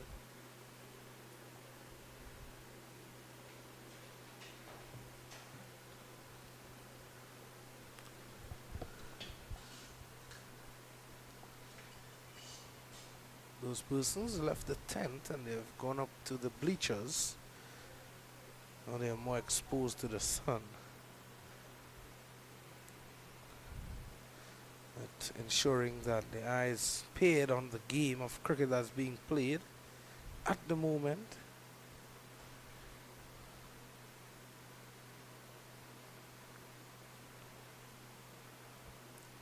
Very slow going here in Cricket Centre.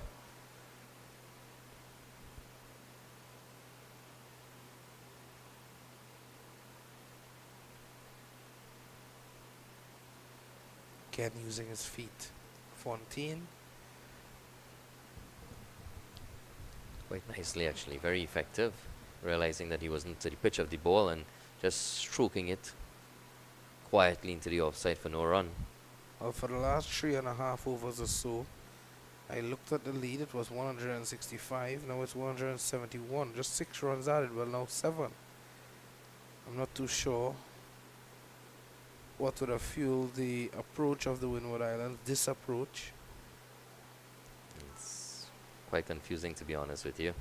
Nelson on the board, 111 for 4.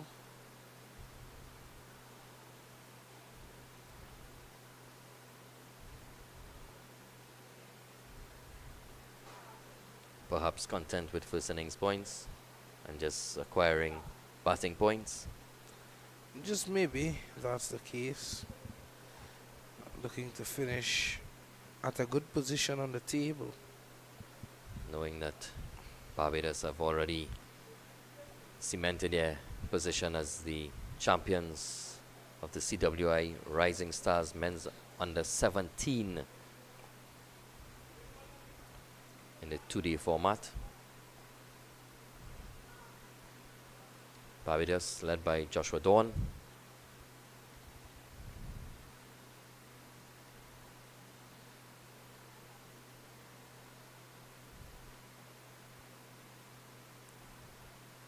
Oh, 1 wicket apiece to Budu and Racha, and 2 to Jordan Mohammed.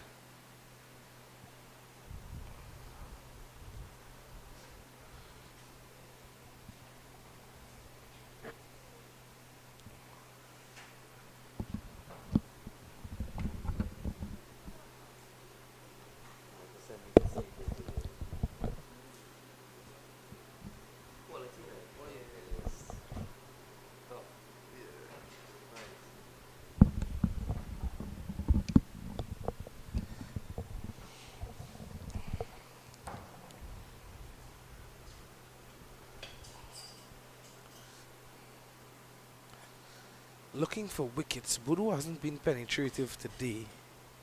Apart from that 1 wicket he's taken. Not too sure if we'd want to try someone else from this end shortly. If he doesn't succeed. Down the ground. In the gap. Batu Singh does well again. Chance for a run out. Oh, Budu drops it. Well, that could have easily been a run out there.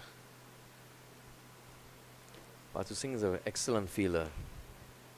You know, he's athletic. Very good shoulder. Strong arm.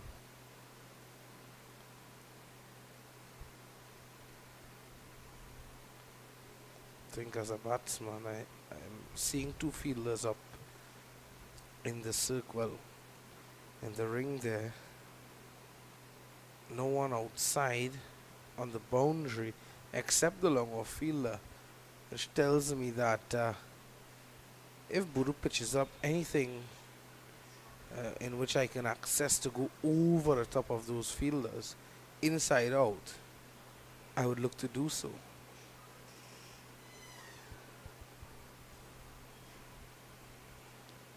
Piercing the gap, but the ball holding up. Only 1 on offer.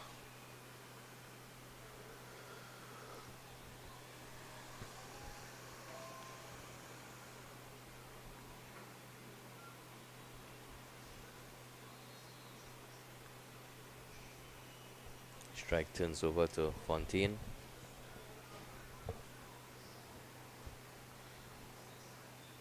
So Barbados would have beaten Guyana at Gilbert Park after making 188. They would have they would have bowled out Guyana after that for 66, and the Guyanese, the last time I checked, was 56 or 5. Of course, they would have lost already, but just looking to see where they would have finished, what they would have finished on.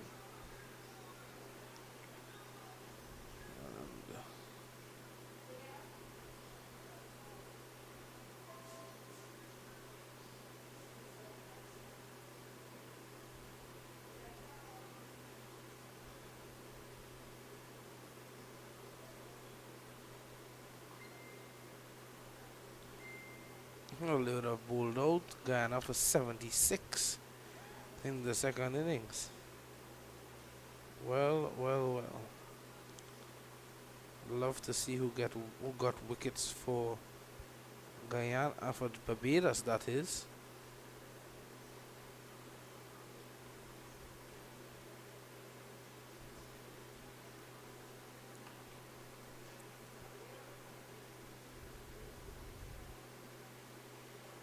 Very slow going here now at the Cricket Centre. Just a reminder that we have the Massey Women's CPL, Trinidad Night Riders coming up against the Barbados Royals this afternoon at 7 p.m. Isham, will you be there? I won't be there, but I'd love to be there tomorrow. The West Indies take on South Africa. And we have a double header tomorrow. Oh, that one kicked. And he's gone. Buru takes the catch. Just like that. Some bounce there from Jordan Mohammed. The ball pops up, hits the glove of Cody Grant, and he has been dismissed. Looks as though the declaration still has not been made. Let's have a look at the replay of the wicket. Oh, that one bounced up sharply. There's not much he could have done with it. Buru took a simple catch in the end. 115 for 5. I'm not too sure if Windward Islands are going to bat out here. Yeah, you can see the variation in bounce, and that one steep bounce from a good length, kicking at Cody Grant, and yeah, he was unable to just get his bat out of the way, or he was just flicking at it, getting an edge, and just ballooning into the air. Well taken by Captain Buru at first slip, just trotting back and taking a simple catch. So the end of Cody Grant. And it definitely appears as if the Windward Islands will just continue to bat and attempt to acquire some batting points. They are 115 for 5. They lead by 176. The new batter is Jelani Joseph.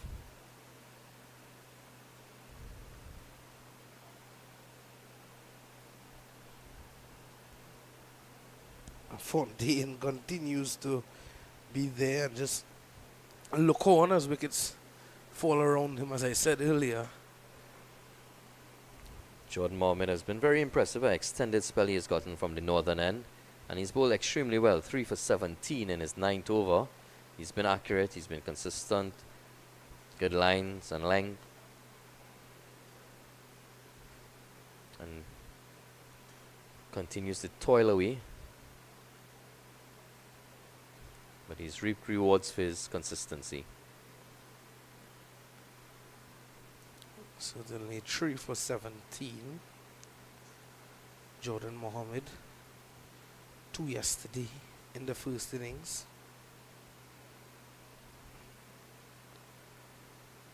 No run to Jelani Joseph just yet. And there's 2 more deliveries remaining in the 32nd over.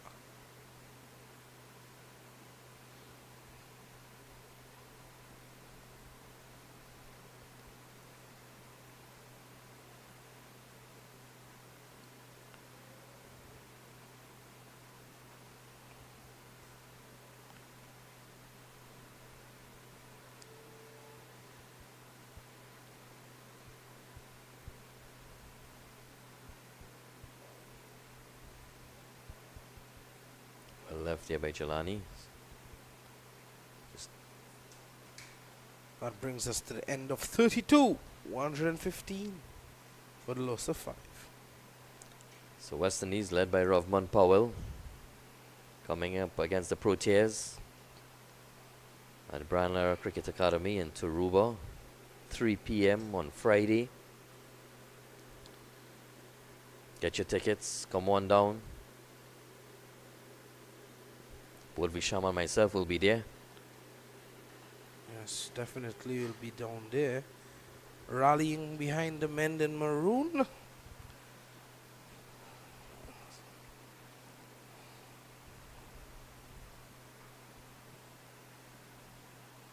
Well, that's a beautiful shot.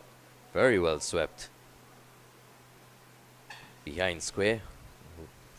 And going all the way for 4. Yeah, lovely looking shot. It was there to be hit. Buru seems to be tiring a bit now. I think this could very well be the last over for him. It's consecutive deliveries from the last over into this over down the leg side. He's getting a bit too straight, just overcompensating because of the fact that he's trying to not offer the batsman too much room, much like that.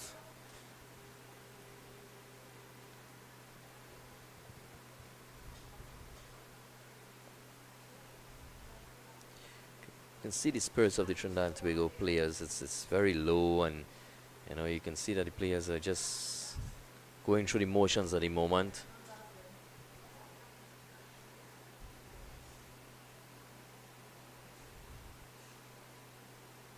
Need a spark from somewhere.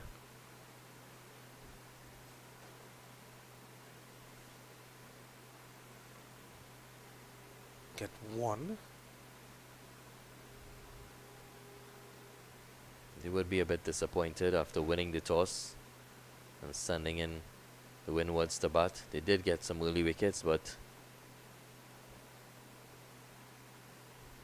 the tides have turned. Well flighted from Budu. 2 more deliveries in the over. Fontaine, 39 of 86. So he is not looking to take on the bowling again just yet.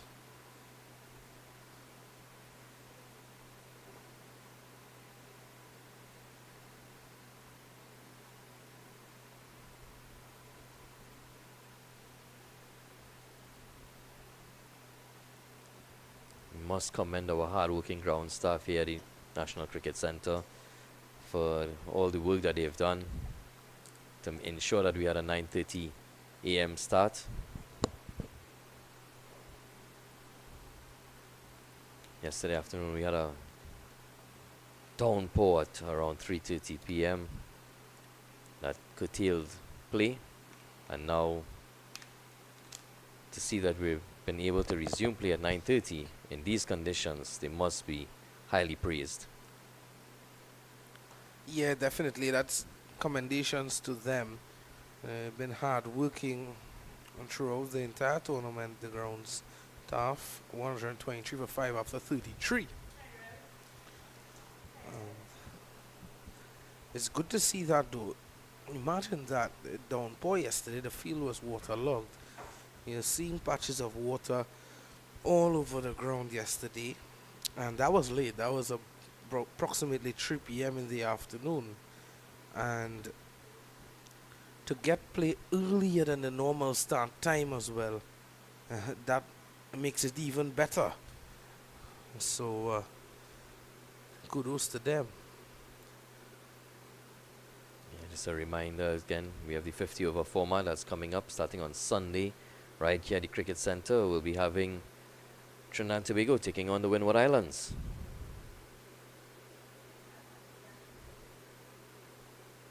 If you're unable to come down to the venue, you can watch it right here on the stream.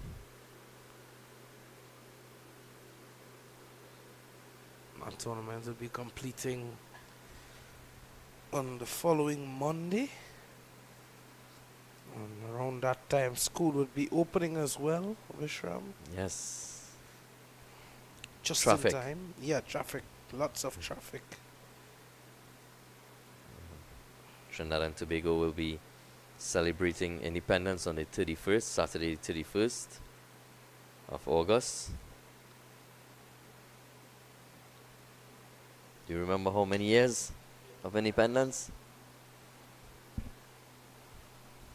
Let me count, Vishram. Maybe you can help me as I count. There's 38 plus 38 plus 24, and there's 62. Yes, yes, your math teacher continues to be proud of you. Yes, yes. Yes, celebrating our 62nd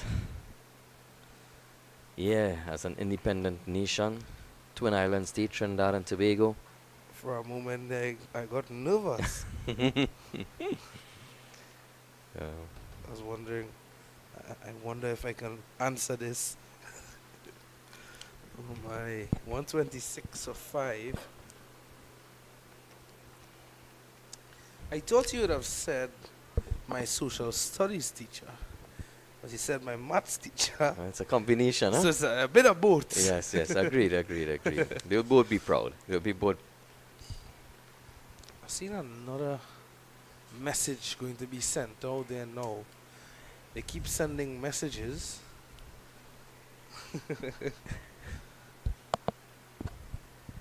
Those messages are confusing now. Yeah, I'm not too sure what's that one now. Yeah.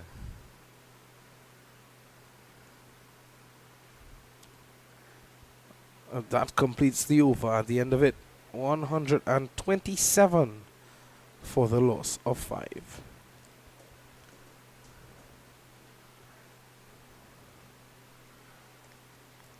It's about 40 minutes until that tea interval. And gets a bit cool, a bit dark over the National Cricket Centre. And it's about that time that the rain normally greets us.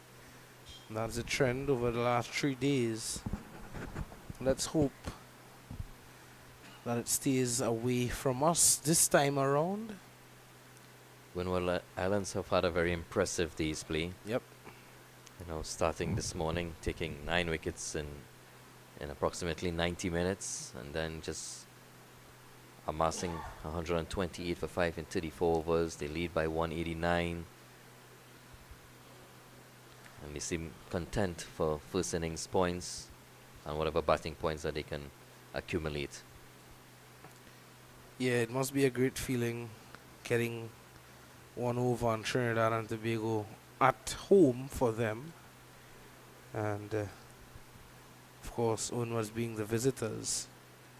It must be a great feeling winning first innings on Trinidad and Tobago in their home. Yeah. I think at the beginning of the tournament, there would have been great expectations for this Trinidad and Tobago under 17 team. I don't think they would have performed to their true potential.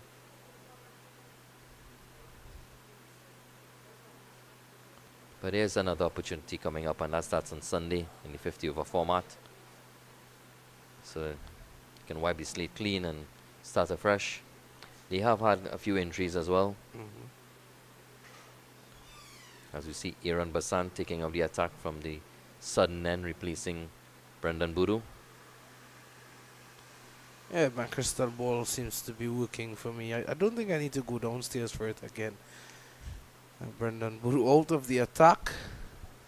In comes Basant, but no one, I haven't seen any other bowler excepting Basant, Boodoo and Racha today. Fornelia hasn't bowled. Medium pacer.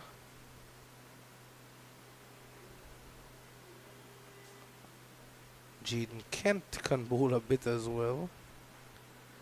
Darius Battlesing bowls a gentle medium pace. Still some options to go to. Well, I didn't mention Jordan Mohammed. Jordan Mohammed was the man who picked up 3 wickets. Him, Boodoo, Racha, and Basant. 130 for 5 after 35.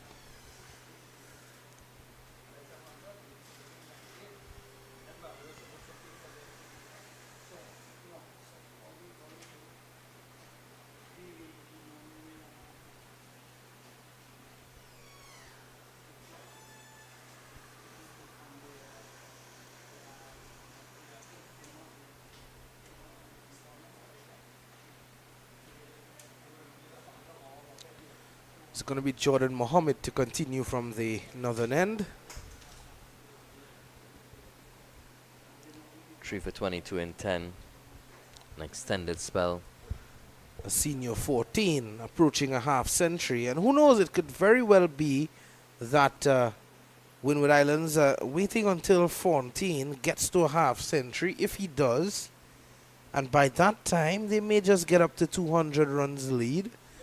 And that would definitely be the perfect time to declare. Well, well, well. Just to give you a look at the field, 1 slip after this delivery. 1 slip, backward point, cover, extra cover, long off, long on. Short mid-wicket. There's a deep mid-wicket on the boundary and a short backward square leg.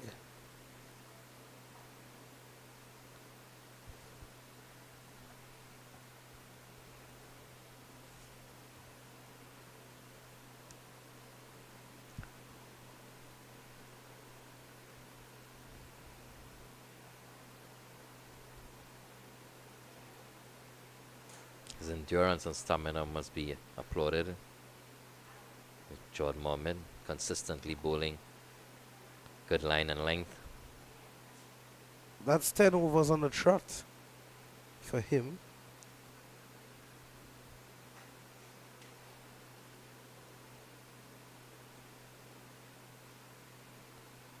And What about that stamina of Fontaine? 93 deliveries he's been out there for. Very patient knock. There's 94 deliveries now.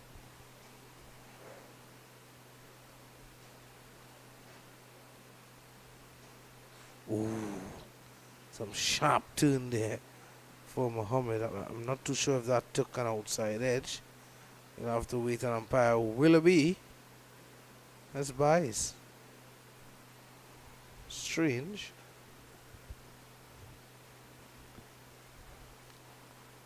As he said, sharp turn, but a bit of low bounce as well.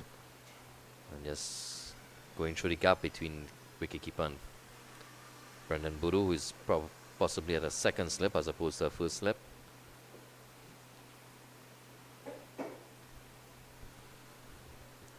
As we go through the motions here at the National Cricket Centre.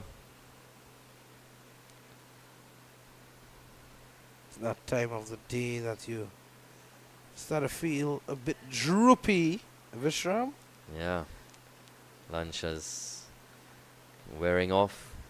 And then comes tea. And then comes tea indeed. Just to wake you back up a bit. We're well fed here at the Cricket Centre. And hydrated.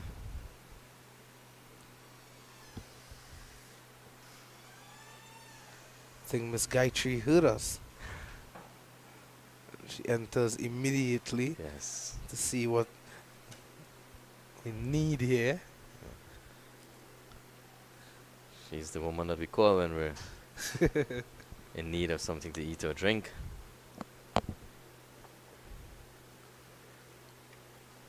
As I have my colleague, Michael Williams, standing beside me. Saw him walking just now with company. He will also be at the Brian Lara Stadium. Yes. He's there throughout the entire Massey Women's CPL. He's smiling. Hasn't said a word. And he'll be there this afternoon, clad in a red polo and blue jeans. So you can look out for Mr. Michael Williams. Well, we know who he's supporting.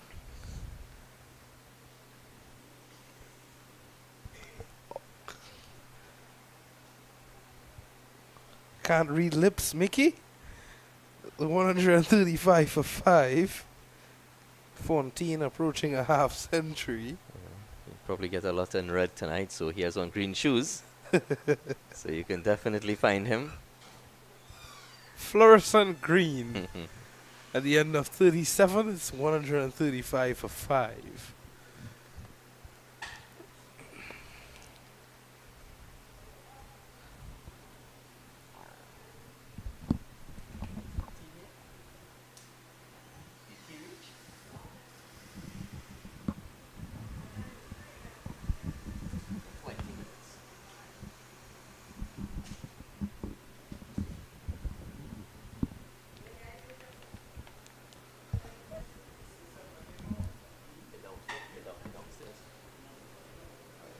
Using his feet down the track. He goes, and down the ground the ball goes to the fielder. That's one. Taking their time here. I'm not too sure if they're just looking to take it till tea now. Just 20 minutes again. Oh, so many things have changed in this session. And at this point in time, I'm just going to step away and make sure that tea is organized for the players. And Mr. Lalman, make sure that he's fed at 3 so he can continue providing excellent commentary for our viewers. Thank you, Vishram. We'll be hearing the voice of Vishram soon. Once more. 137 for 5 into the 38th over. Mohammed continue to plug away. I think TNT is probably a bit frustrated now in the field. A lovely shot there from Joseph. I think I can stand a bit and stretch the legs. I see Tristan peering into the laptop there and very focused on what he is doing. Our producer Tristan for today.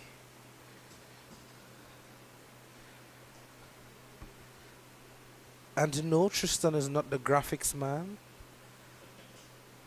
for all the viewers. It's 9 of 21 to Joseph. The senior Fontaine, 45 of 98.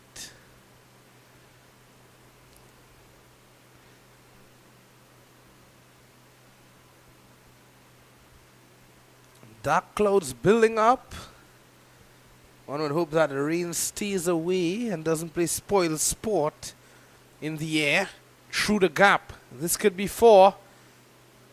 3 fielders converging. And 2 runs to Fontaine.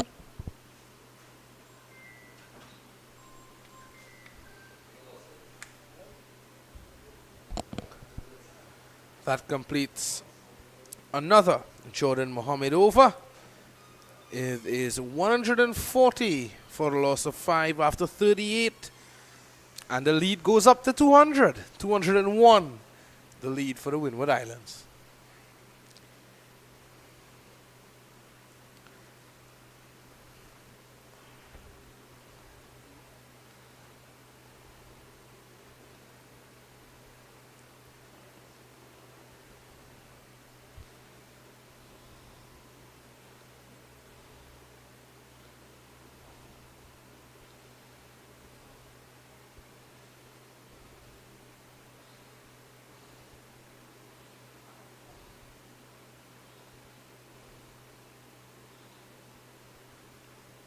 $140 for 5.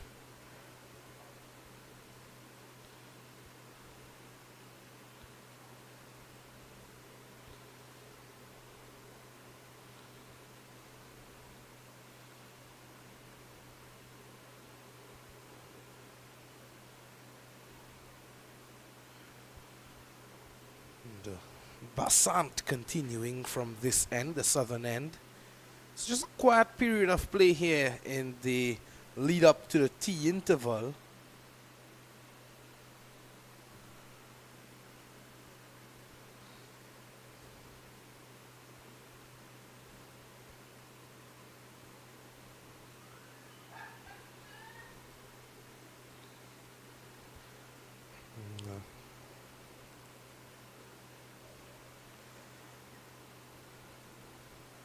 Fontaine is pushing this one into the offside and no runs. So 47 of 99 now to him. Windward Islands, of course, they're made up of Grenada, St. Lucia, Dominica, St. Vincent, and the Grenadines, as opposed to the Leeward Islands, that's made up of Anguilla, Antigua and Barbuda, British Virgin Islands, Montserrat, Nevis, St. Kitts, St. Martin, and the U.S. Virgin Islands.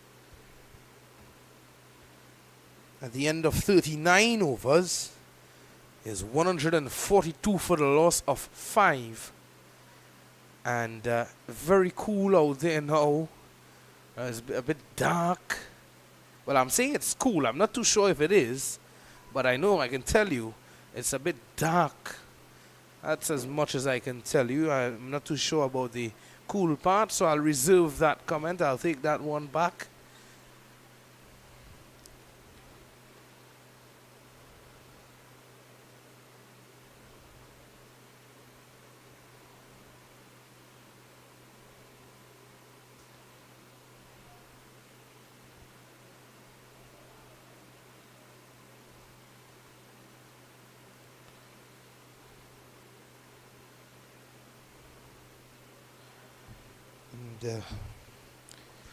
Jordan Mohammed is having a very long spell.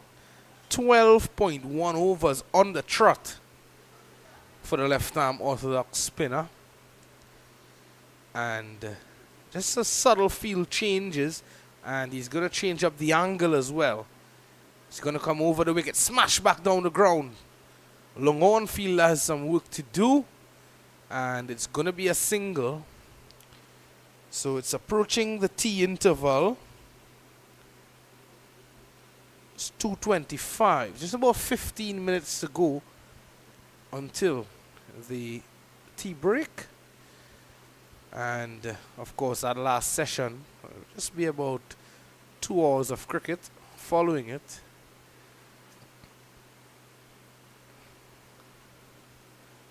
And Windward Islands, I assume that they will be looking to use those 2 hours in order to at least try to limit Trinidad and Tobago and take this victory today. It'll be tough though.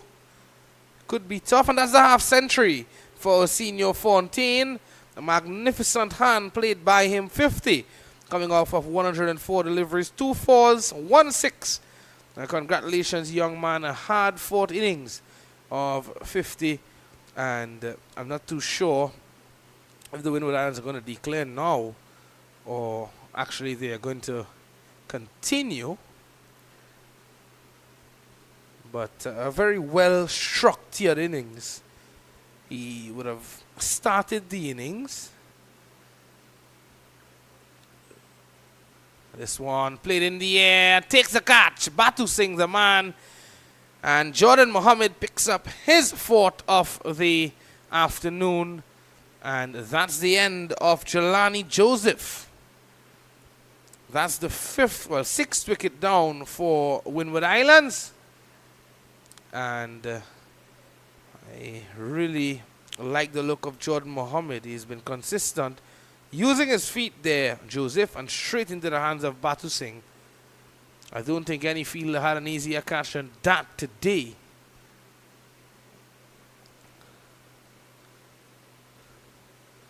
The man walking out to the middle, none other than the very capable batsman, that is Edmund Moranci. Opens the bowling with the ball in hand for Windward Islands, and he has a job to do on his hand here now with the willow in hand. That's Moranci. There he is, number 5 on his back. They're really making Trinidad and Tobago work for another chance to bat. I can tell you that much. Windward Islands making them pay, making them work hard. Trinidad and Tobago.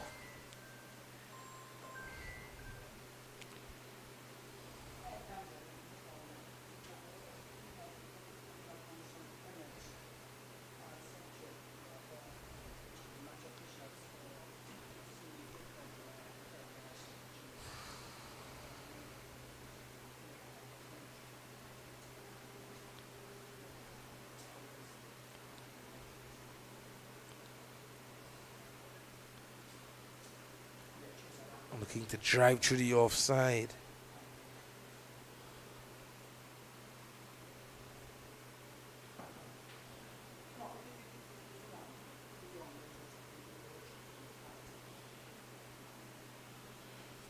There's a look at the artificial lights across at the training ground at the Atto Bolden Stadium.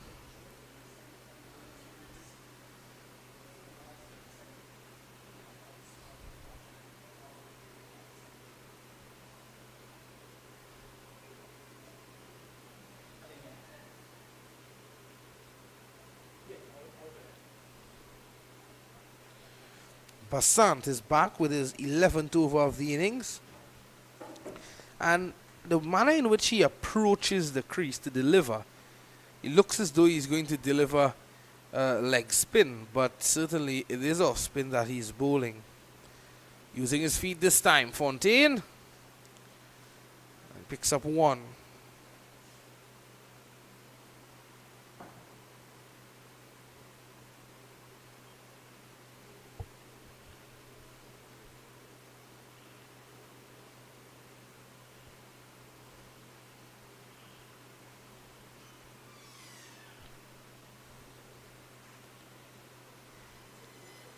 $146 for the loss of 6.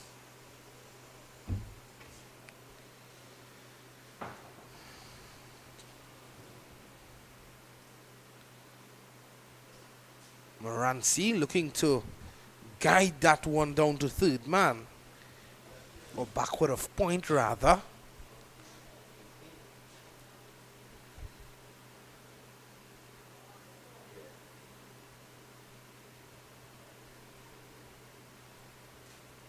Too wide there to interest Morancy.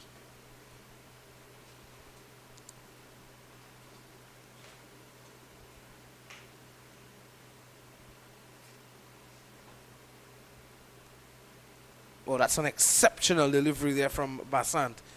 Pitching on about middle and leg stump, turning away from the off stump of Morancy.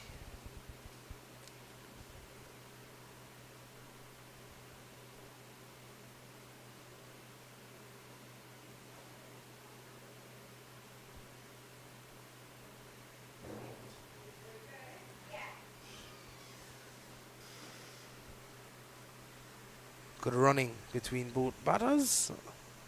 At the end of 41, it is 1-4-6 for the loss of 6.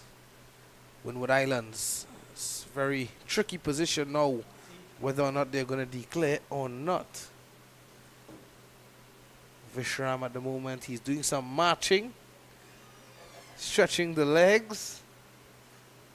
Kadir Mohammed seems to be stretching his legs as well.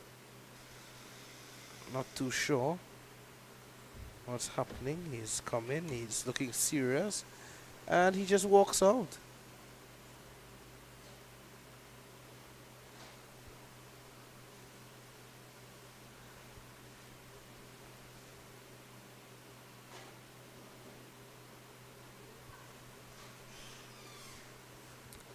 Mohammed pitching this one outside the off stump, looking for his 5th wicket.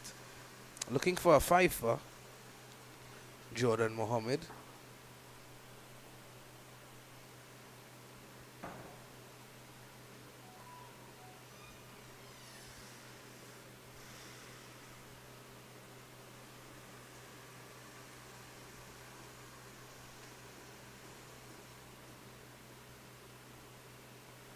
Oh, lovely, lovely from the left-arm orthodox spinner.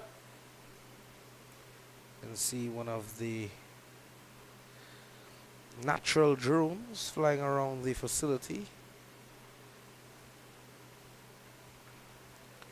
Couple of the natural drones getting the bird's eye view of the facility and flying around in all its glory. Known as the Kubu in Trinidad and Tobago.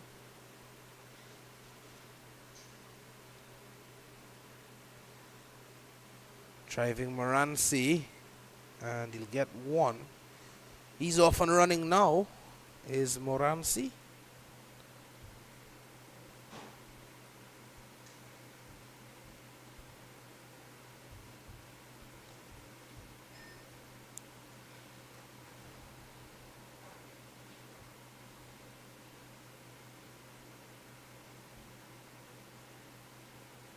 Loud appeal for leg before, and he's given. That's 5 for Jordan Mohammed. Congratulations to you, young man. You deserve a 5 well done. 5 for 33. Well, actually 32. What a special effort this is. That's the 7th nail in the coffin now for the Windward Islands. 148 for 7. A 5 to Jordan Mohammed.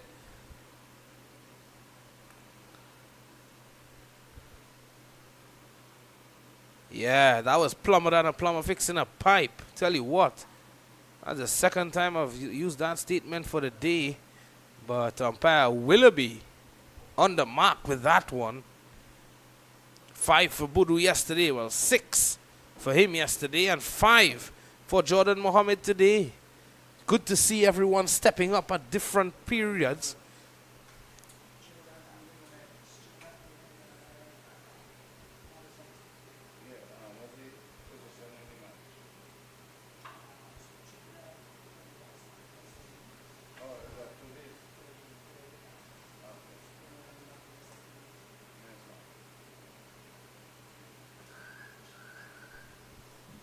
Say a special good afternoon to the conch shell horn man is always at the cricket, whether it's West Indies, even the local cricket.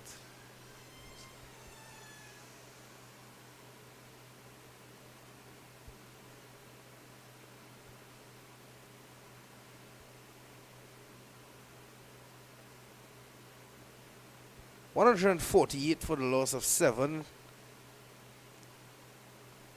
These little victories within the game does do the players' confidence a world of good, and it augurs well for the careers, or for their careers as it progresses. You know, this fifer for Jordan Mohammed must mean quite a lot to him. Brendan Boodoo performing well. Zachary Carter from Barbados.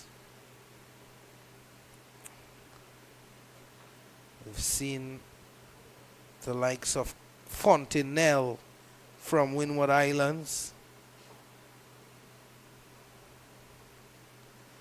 Mikhaili Tong from the Leeward Islands.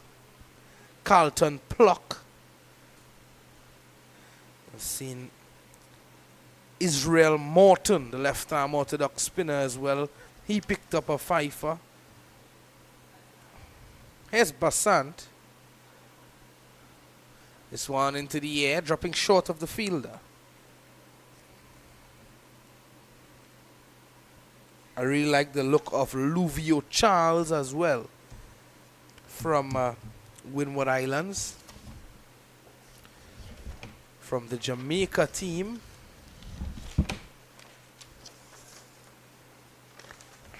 Just some persons that would have stood out to me as we have reached the tea interval here at the National Cricket Centre on the final day of this match.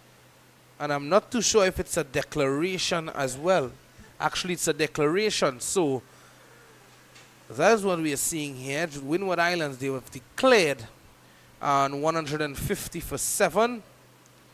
And we were right about one thing. We were right about reaching 150, but not 150 runs lead. They were looking to get up to 150, and hence they have 212 runs lead. Well, 211 runs lead, that is. And Trinidad and Tobago, they would require 212 for victory. If they had to get that, that would be special. And if Winwards are to get all 10 wickets this afternoon, well, that is going to be a special feat as well. But I would assume that they're going to take tea immediately as well, because it's just around 2:36 p.m. in the afternoon, just about 4 minutes before the tea break. So we'll be back with more action in just a short bit.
Welcome back to the action at the National Cricket Centre. And it's innings number 2 of Trinidad and Tobago. And that was the first ball from Edmund Moranci. And remember, Trinidad and Tobago, they are looking to get 212 runs of victory. Darius Batusing and Ryan Yearwood, the two men with the sticks in hand, opening the batting. Just a bit delayed as they got out to the middle. The umpires and the fielding team, Windward Islands, they were out there. And they were waiting the rise of Batusing and Yearwood. And out they came. Yearwood looked a bit enticing, aggressive in the first innings. Let's see how he fancies himself in this one.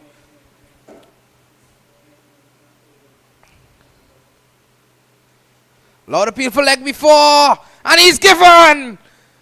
Well, Ryan Yearwood. He took a year to get out to the middle, and he took one delivery to see his way out of the middle. There he goes, Ryan Yearwood.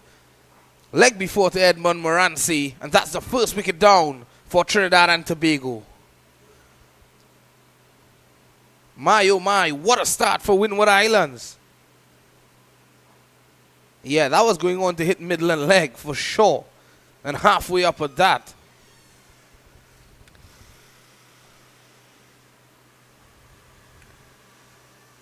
Entire Windward Islands unit looks G'd up. And they are raring to go. And why not? They're having a splendid game here at the National Cricket Centre.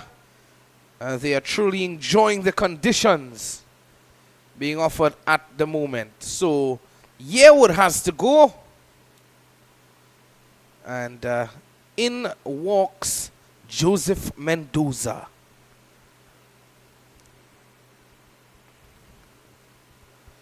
Sometimes it's difficult for the medium pacer when they're operating from the, when they're operating over the wicket, sorry. It's difficult for them to trap a batsman leg before if the ball isn't coming back into the left-hander or, actually to the left-handers I'm speaking about. It's difficult sometimes because there's always that tendency of the ball pitching outside the leg stump. And obviously, as the rules would have it, if the ball pitches outside the leg stump and it still goes on to hit the stump, it is not out. So 2 slips and a gully in position, backward point, cover, mid-off, mid-on, a wide mid-on that is, a short mid-wicket and a fine leg, a wideish fine leg. And remember Barbados, they would have been crowned champions of this tournament earlier in the day after they defeated Guyana in a 2-1 victory at Gilbert Park in California. And that is California in Trinidad and Tobago for viewers looking on. There's a special good afternoon to everyone who is looking on Windies Cricket on YouTube. And that's Edmund Moranci with a broad smile on his face. And why wouldn't you have a broad smile on your face with 2 hours to go in the 2-day match, looking to defeat Trinidad and Tobago, and you already picked up a wicket in your first over? Well played there by Mendoza, just tapping that one into the onside, and Durand is there. Durand will be looking to weave his web of magic later on. And after a good tea, good coffee, a dinner roll filled with cheese paste, granola bar, and a slice of cake, I'm ready to go as well. Here we go.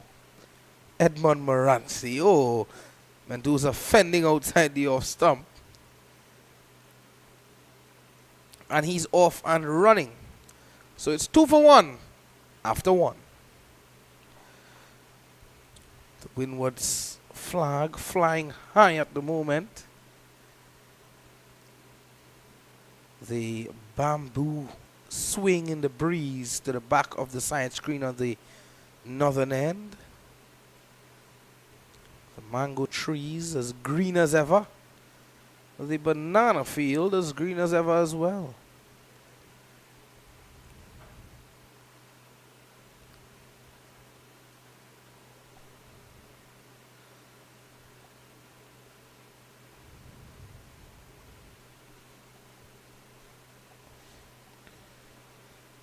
Batu Singh to face up to Moransi's. One delivery remaining in the over, actually, the first over. Down the leg side. And this time the over is completed and it's 2 for 1. The sun peeks out at us. And when the sun is peeking at you and it's beaming down on you, you need something to hydrate yourself. And there we go. Yes, the hydration potion. That's it. Not too sure why it's resting there on its own. Soon it might start beaming down on you as well. Boiling at the moment out there.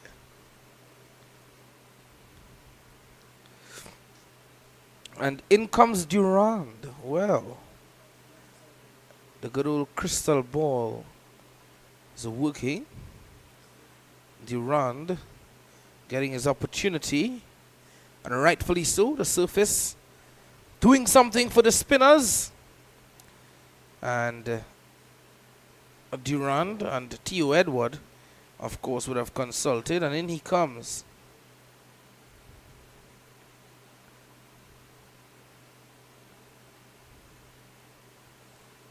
So on down the leg side immediately from Durand.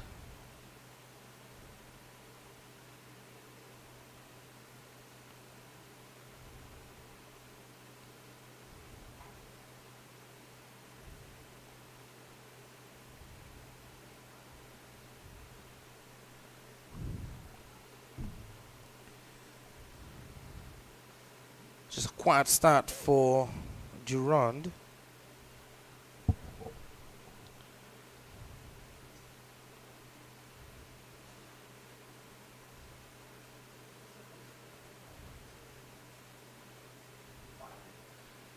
Well, bowled right on the money.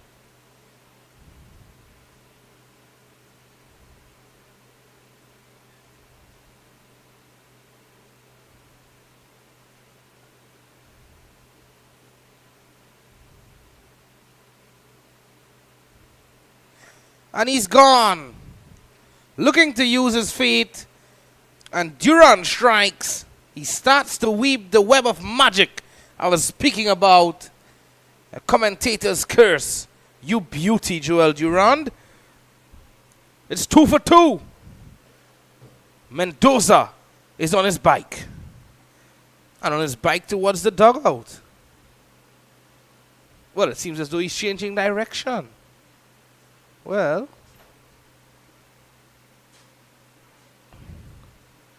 and that's how the fall of the wicket happened.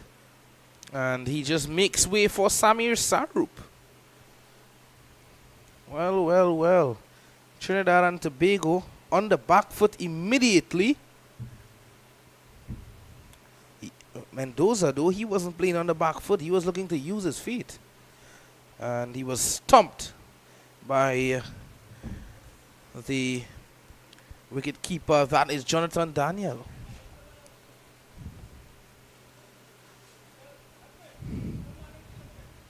This is an excellent start by the Windward Islands. They've put themselves right in the driver's seat.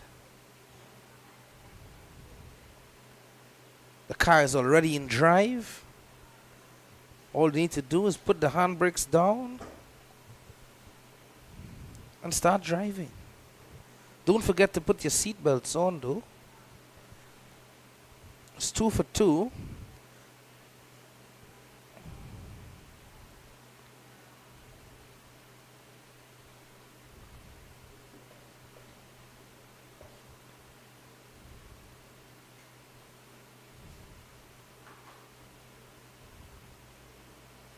Oh, nicely bowled, giving the ball lots of air. And of course, he's going to get some bounce as well, Durand, especially with the pronounced seam that the new ball has. And dependent on how he delivers, he'd certainly get some drift into the left-handers and turn away. At the end of 2, it's 2 for 2. And well, if you're a betting person, you know what to do.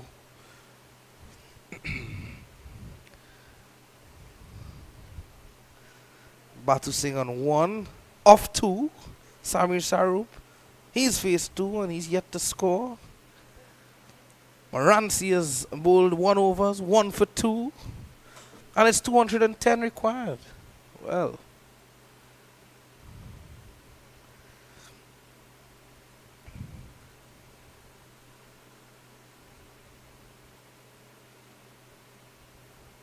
Moranci is back.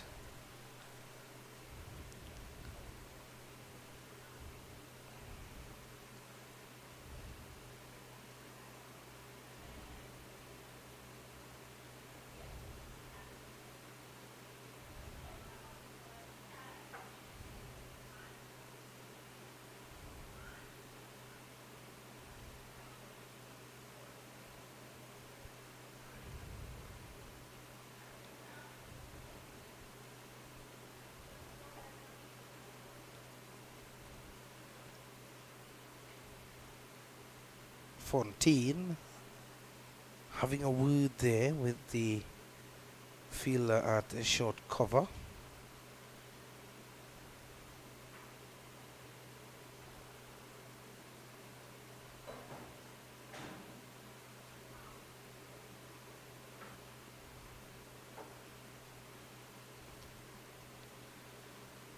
Short of a good length this time from Moranci.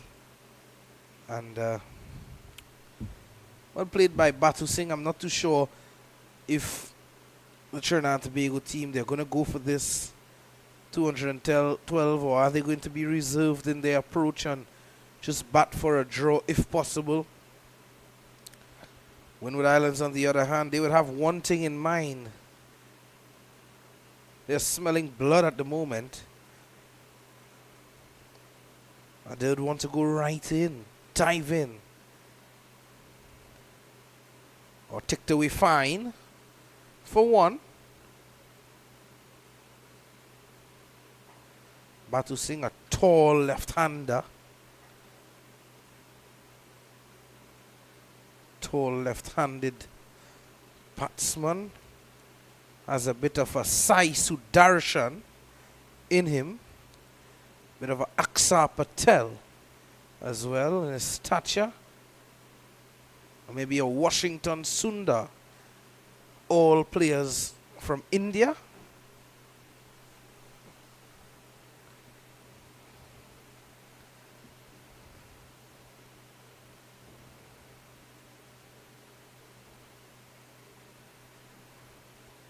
Oh, nice, nice. Chance for a run out and the striker's end. And a poor throw there from the fielder at backward point. And just like that, the third wicket could have fallen. That of Samir Sarup. That was struck straight to the fielder. I'm not sure where he was going at all.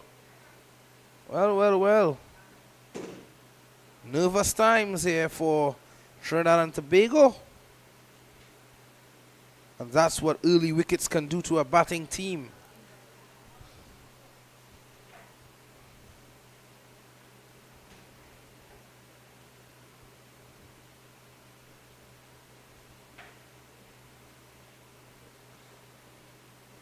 He's gone, is he? He is. They're falling like 9 pins here at the National Cricket Centre. It's Trinidad and Tobago under 17 team. Samir Sarup has to go. That's the second for Moranci. And a good catch taken there by wicketkeeper Daniel. Well, well, well. It's now 3 for 3. And they are digging themselves in a hole here, Trinidad and Tobago. And they are nearing a defeat. Well, well, well.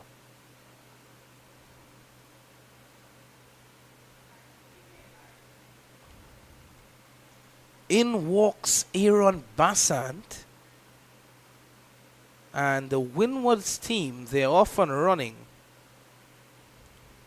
And they're enjoying their time out there. They're enjoying the National Cricket Centre.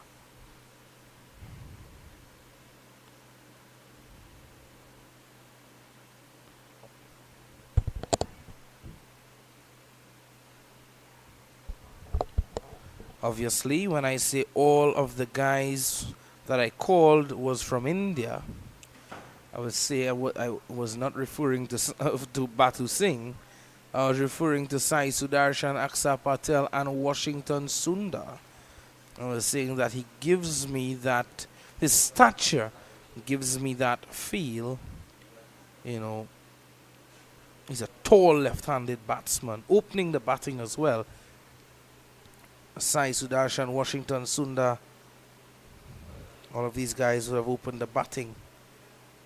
And he's castled! Moranci on the money! Oh, you beauty, Edmund Moranci! That's 4 wickets down! Tell you what, Trinidad and Tobago, they are capitulating at the moment here at the National Cricket Centre. Look at that. 2 to Batu Singh. He's still there. Yearwood, he went without scoring. Oh my goodness gracious me. Edmund Moranci. He's on a roll here at the National Cricket Centre. A golden duck for Aaron Bassant.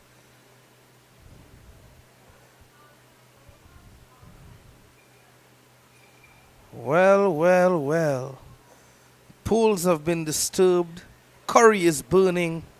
And the golden duck to Aaron Bassant. 3 for 3. The figures of Edmund Moranci. In strides the skipper, Brendan Buru.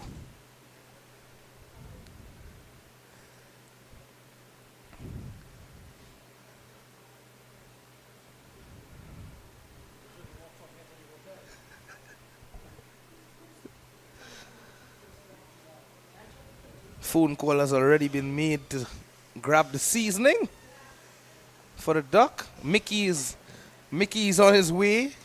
Mickey's on his way with the shadow Benny. And the seasoning, the salt, everything for the duck. 3 for 4. That's the score at the National Cricket Centre.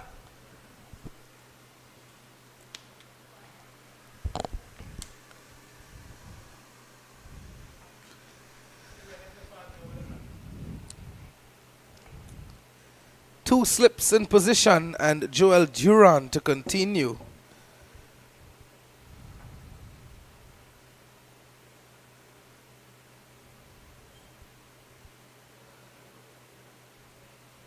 Darius Batu Singh and Brendan Puru now.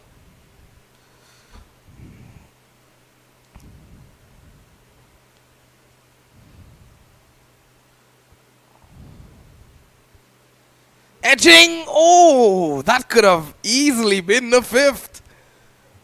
Well, well, well. Luvio Charles stuck the left hand out.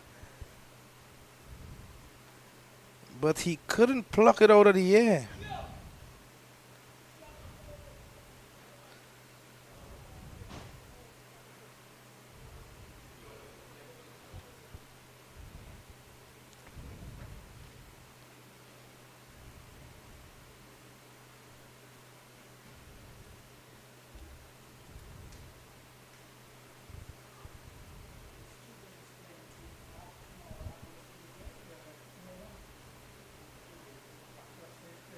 Excellent gripping bowling from the Windward Islands.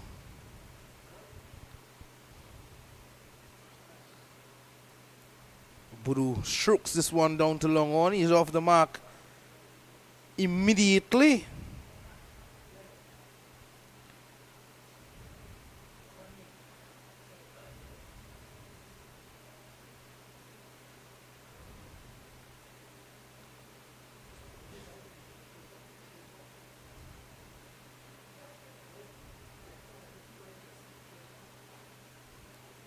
Batu Singh with the long stride.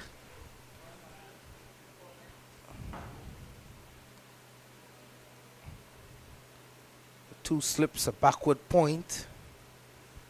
cover point, short cover, long off, mid on, a wide mid on, a deep forward square leg. Oh, this one pushed uppishly. And Batu Singh lives on. Looks to be in some discomfort. Remember, he would have taken a catch on the boundary and he would have fallen to the ground. He seemed to have been in some discomfort then with his rib, his mid-rib area. Short down the leg side, looking for two. Have to settle for one. Look at it. They're just strolling down to the other end as if to say they're uninterested in the second run. Run the first run hard. Sure, the coach should be making a note of that.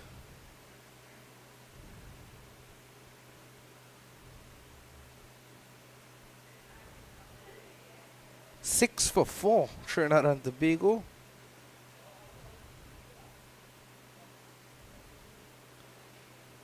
Down the leg side again. Not too good from Durant this time around. The fielder has some work to do. He does well.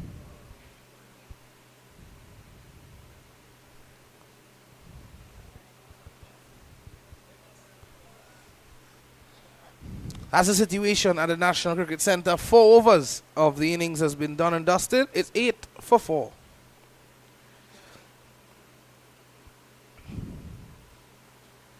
There's Mr. David Papa Williams.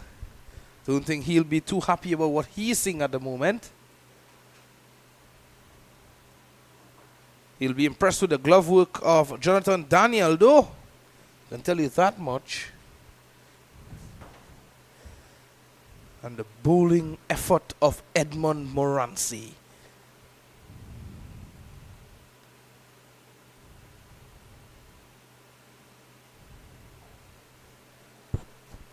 What a figure he is, David Williams. And also Mr. Kelvin Williams, the very distinguished bowling coach, Mr. Kelvin Williams. Mr. David Papa Williams. Both these guys do yeoman service in Trinidad and Tobago cricket and by extension the Caribbean.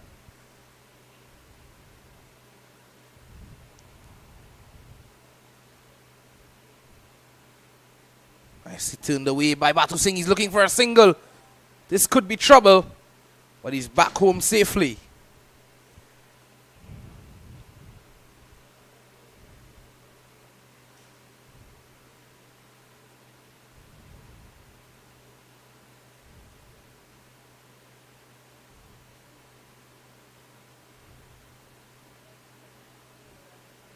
There's the guy, Mr. David Williams.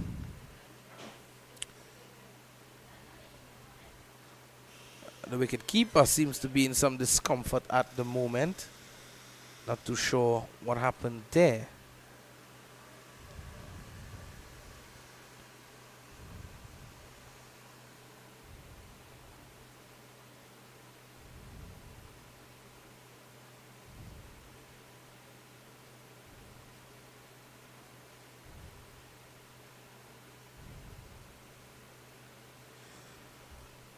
Well, he's receiving treatment as we speak. Have to wait and see what's going on. Some ice being applied to the right side of his neck there.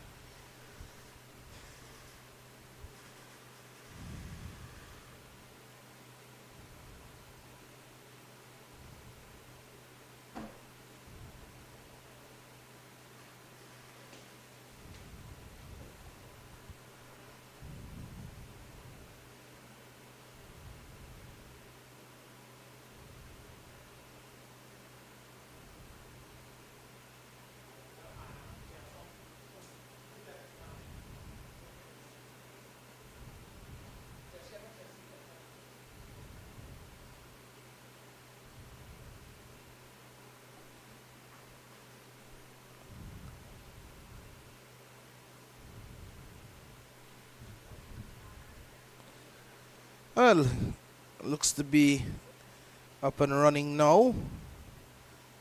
And we are ready to go once more. 8-4-4.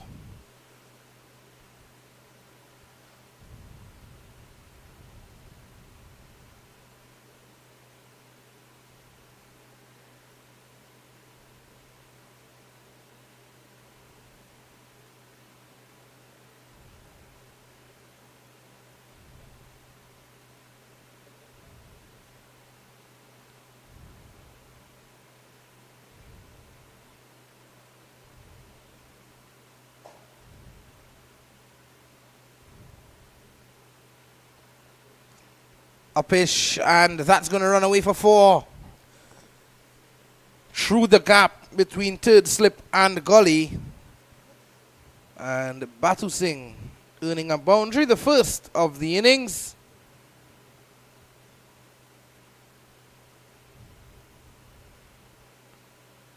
Yeah, it was in the air for quite a while there and landed past the actual arc that slip, those 2 slip fielders, 3 slip fielders, well, 2 slip fielders and the gully fielder, that arc that it is creating, it fell beyond that arc, which tells me that it would have carried to a fielder, to that third slip.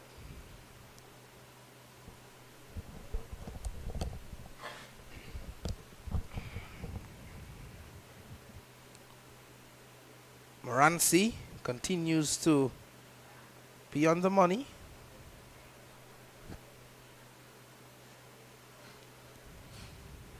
Last delivery, a no ball as well from Moranci.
Flicked away around the corner behind the square leg, and Batu Singh gets 2.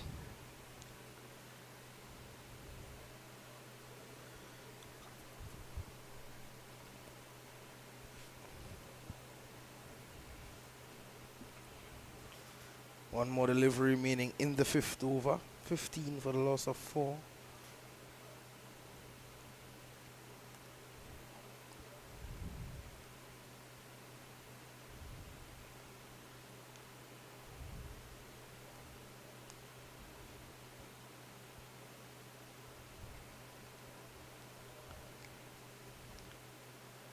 Well played there by Batu Singh, covering the line of the delivery. Another no ball from Edmond Moranci.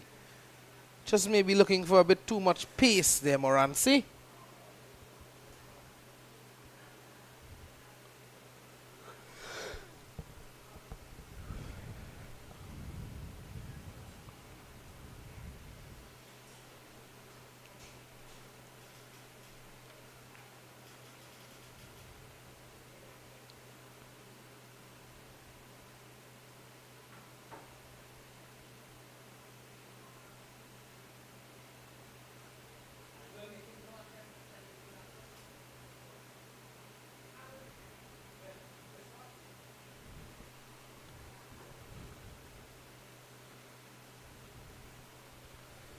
Solid in defense is Batu Singh at the end of 5. It's 16 for the loss of 4.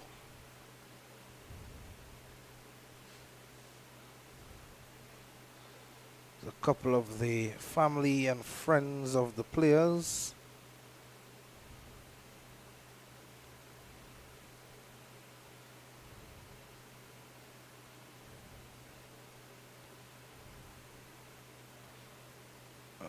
looking on sharply.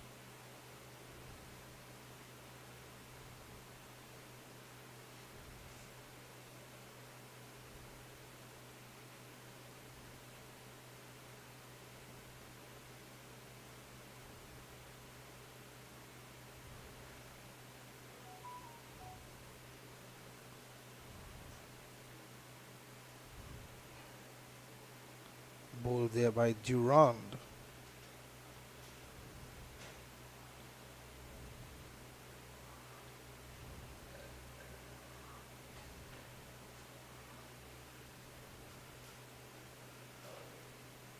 Looking to work this on the onside. Boodoo just finds the fielder at short mid wicket.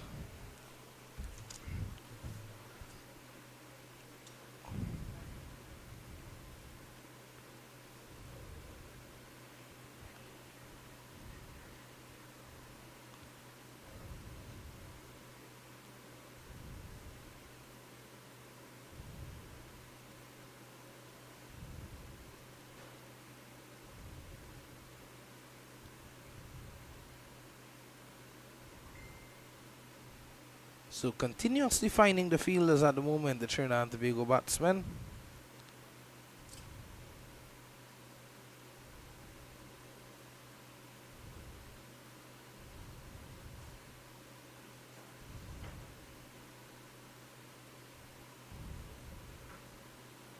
There we go again.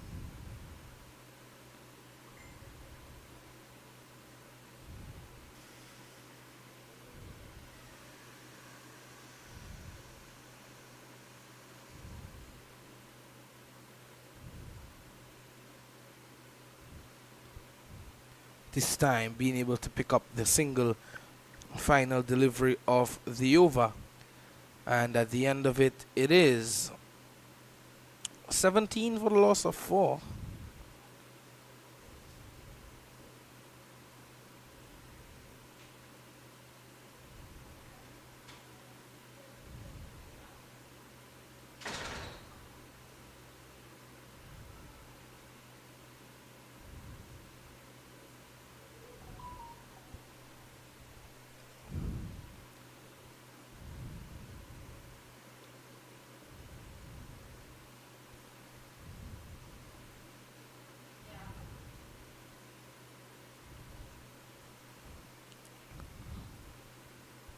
Moranci is going to continue from the southern end.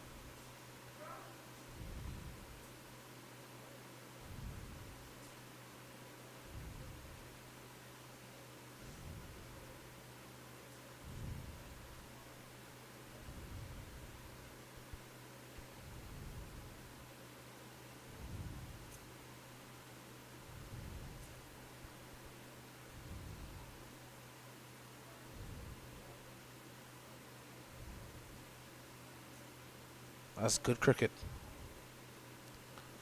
Excellent cricket there on the show.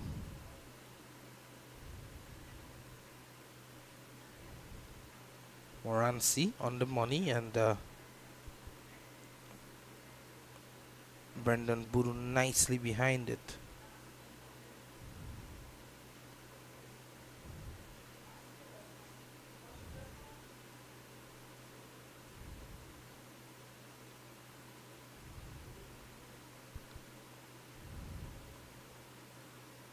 Driving loosely outside the off stump. It takes the outside edge. Down to a wide third. Man, it should be out. And not out, says umpire Willoughby. And Buru lives to fight another couple of deliveries. Well, well, well.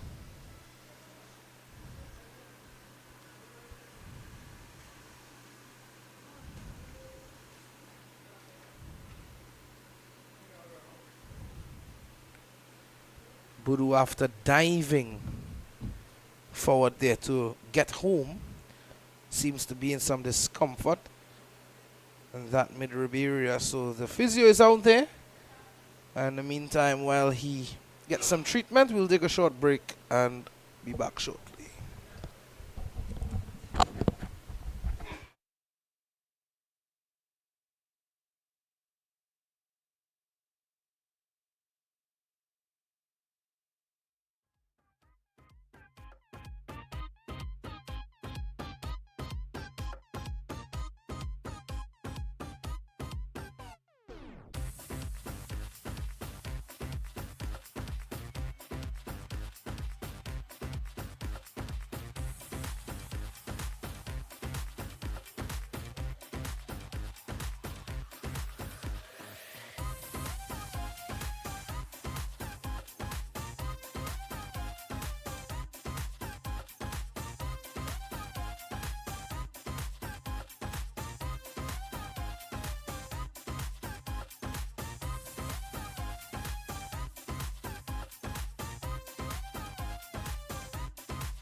So the action has resumed here at the National Cricket Centre in Balmain.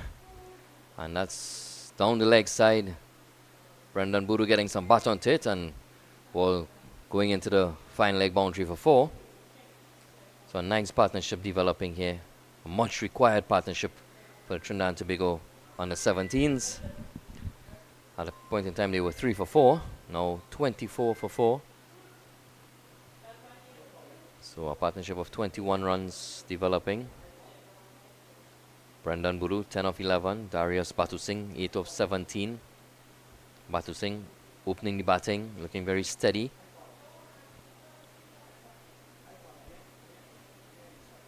Edmund Moranci has been very impressive here this afternoon and throughout the game actually. 3 for 18 in his 4th over. Moranci charging in from the sudden end. A bit short and wide, but excellent work there at gully. No run. Captain Theo Edward. It's a beautiful sunny afternoon here in Balmain, Couva. We know that Barbados under 17s have won the 2-day format after claiming victory against Guyana. And we are witnessing an exciting afternoon of cricket. Game evenly poised with, well, more so the Windward Islands dominating. However, Trinidad looking to save the game and bat out the afternoon so they can stay in a draw, with Windward's claiming first innings, but Windward's fighting to see if they can obtain an outright victory here. And they're well on their way with quite a few number of overs left in the day. Already 4 down. They'll be hunting these 6 wickets.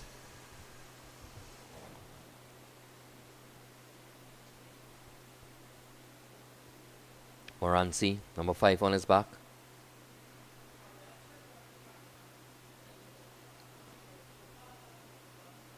It's a well bowled delivery, just short of a length.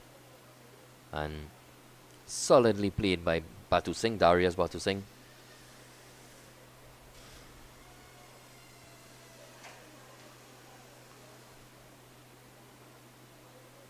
Trinidad and Tobago on the 17th will be disappointed with his performance. Came into this tournament with high expectations and hopes of lifting the trophy. Team hasn't performed as expected. Is a chance for a run out. Required a direct hit. Unsuccessful.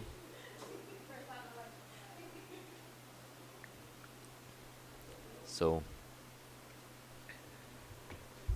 at the end of 7 overs, 25 for 4. Trinidad and Tobago under 17s. They require another 187 runs for victory. However, what looks more likely is the Windward Islands requiring a further 6 wickets.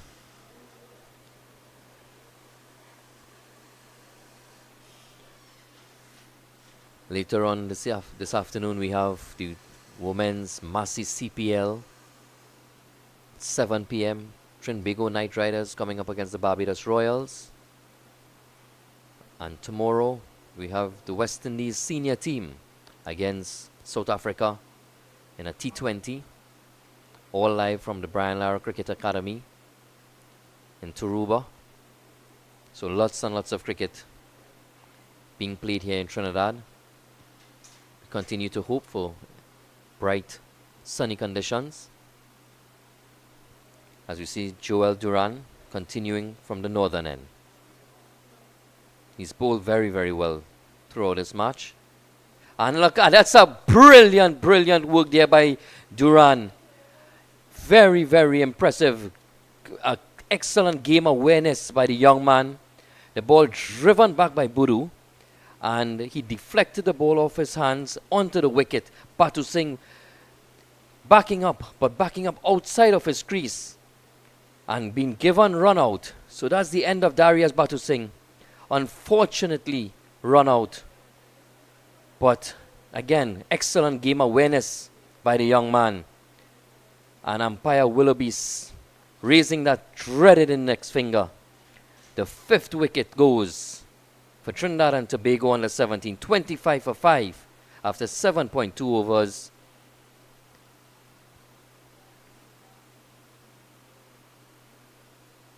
This Windward Islands team have played extremely well throughout this match. 2 days of excellent cricket, more so today though. They came here and they bowled out Trinidad and Tobago in the first hour and a half this morning. Batted extremely well, may have batted a bit too long in my opinion, but however it appears that they may have more than enough time to bowl out the Trinidad and the 17 team, who continues to collapse. Durant to continue. He's had an excellent game. He's bowled very well on both ends. This morning he started on the southern end, this afternoon he's on the northern end.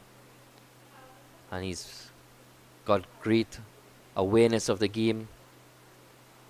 And that's excellent to see, especially at this tender age. He's been extremely accurate and consistently bowling good lines and lengths.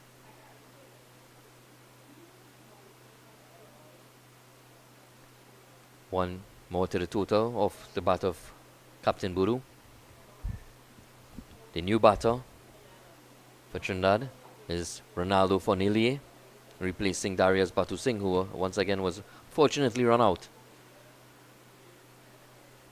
But if you're out of your crease, you can, you stand the chance of being run out, and that is what happened on that occasion.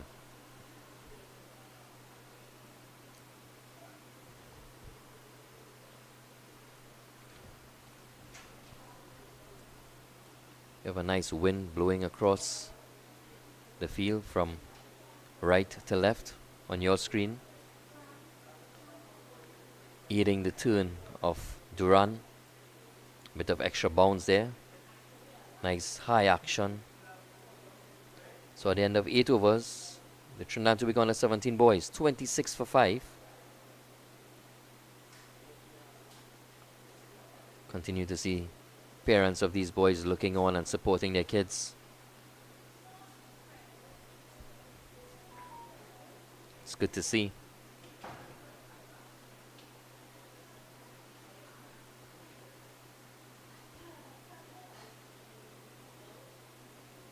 Bowling change coming from the southern end.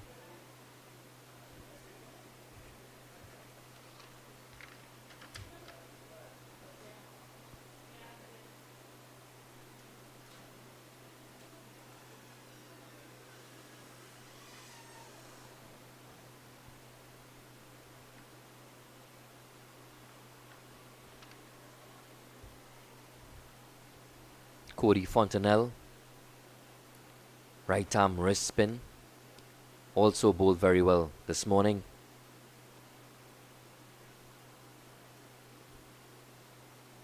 And that's a good start for the young man. On and about the off stump.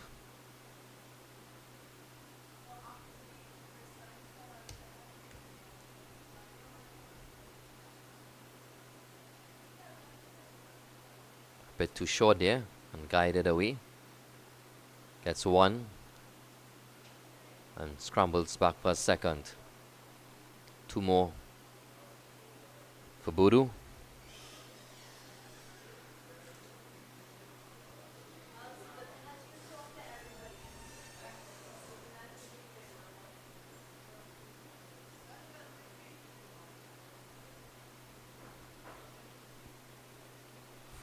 Fontenelle continues on that. He's demonstrated a lot of control in this game. And also, he does have the variation of the googly or the wrong on.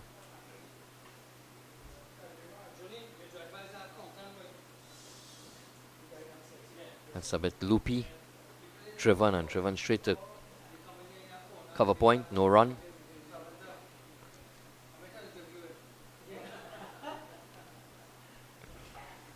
Cody Fontenelle continuing.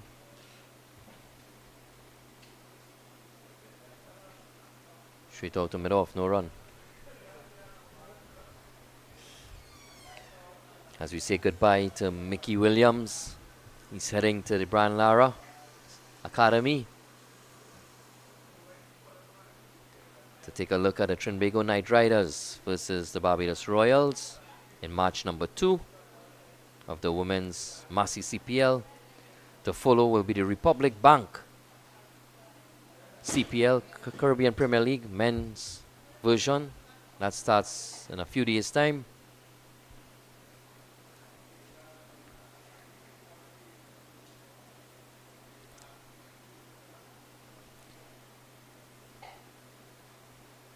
So after 9 overs, Trinidad and Tobago 28 for 5 in pursuit of 2.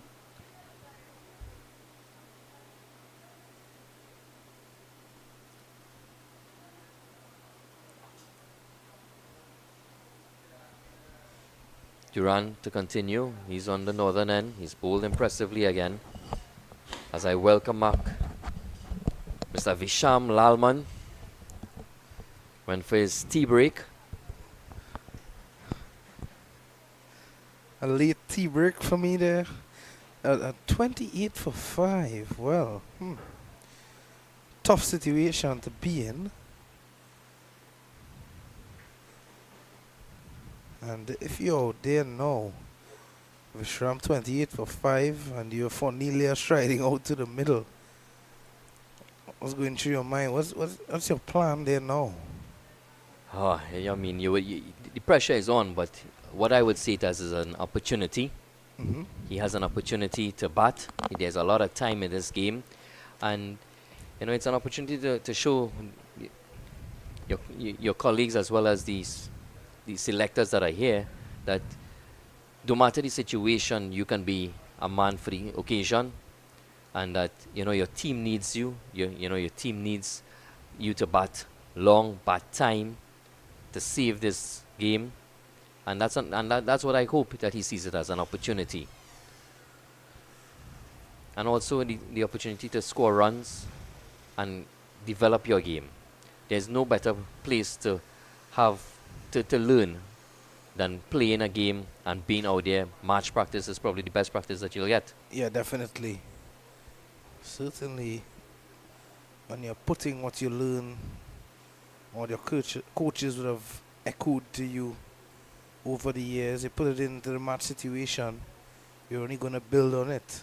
Correct. 29 for 5 after 10. Windward Islands getting ever so closer to victory. They've absolutely dominated this match.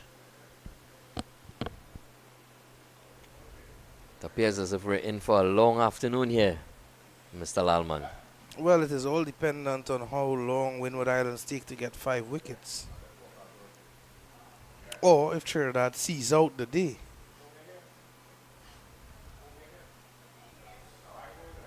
That would be, well, from here now, if they can see out the day, that would be a good effort. It really will. Fontenelle continuing again. He's really demonstrated excellent control for a wrist spinner, and what's more impressive is that he does have the variation of the googly. So it's definitely one to look out for in the future. In the air and dropped. It continues to bowl impressively and create chances. Well. That could have easily been 6 wickets. That could have been Fontenelle's first. Yeah, it's a tough chance to Captain Theo Edward diving to his right.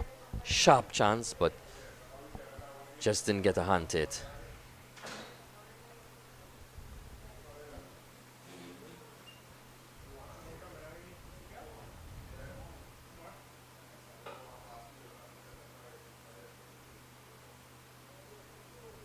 How impressed are you with Cody Fontenelle? Yeah, I really like the look of Fontenelle, and at this age to have that level of control, not just with the leg spin. This one is smashed away over mid-on, and that's going to go into the boundary for 4.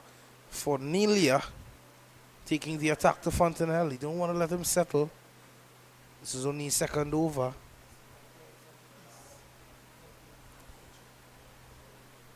And Mikel is saying that he would have had a hand in that boundary. And the development of Cornelia's career so far. So 2 runs to Mickey and 2 runs to Fonilia then. Yeah, well, that's what he is saying.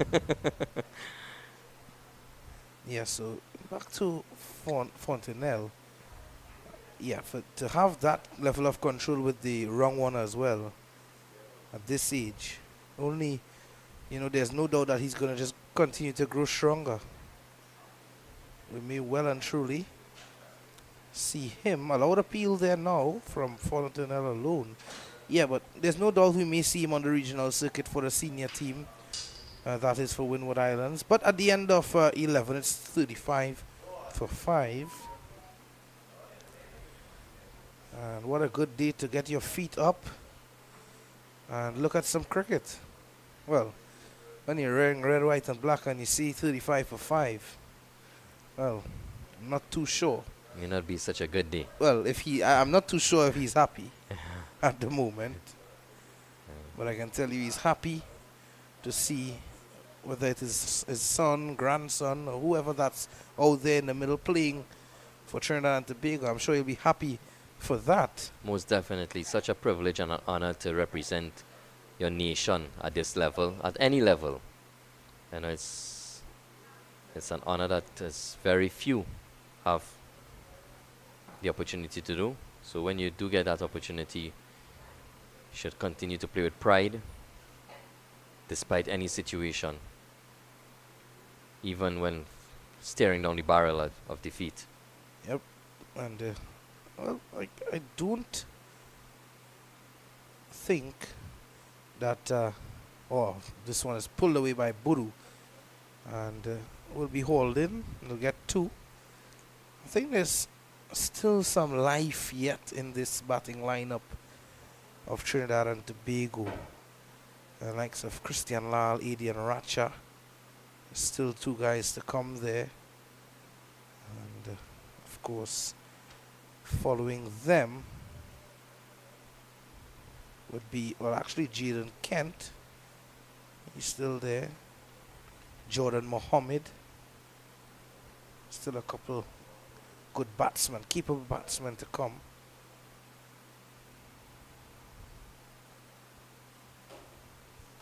So we have Jelani Joseph taking up the attack from the northern end. We have Duran coming back on this end, on the southern end. Might be another bowling change, but Theo Edward bringing the changes here, trying to create opportunities. He sees it as 5 more opportunities required.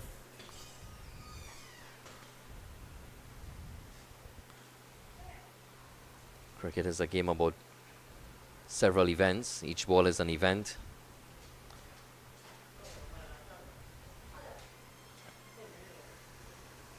Jelani Joseph continues and steered to third man. Gets 1 by Brendan Buru. He's looked very accomplished. Very calm demeanor. Yeah, Buru is someone who likes to bat and bat for long.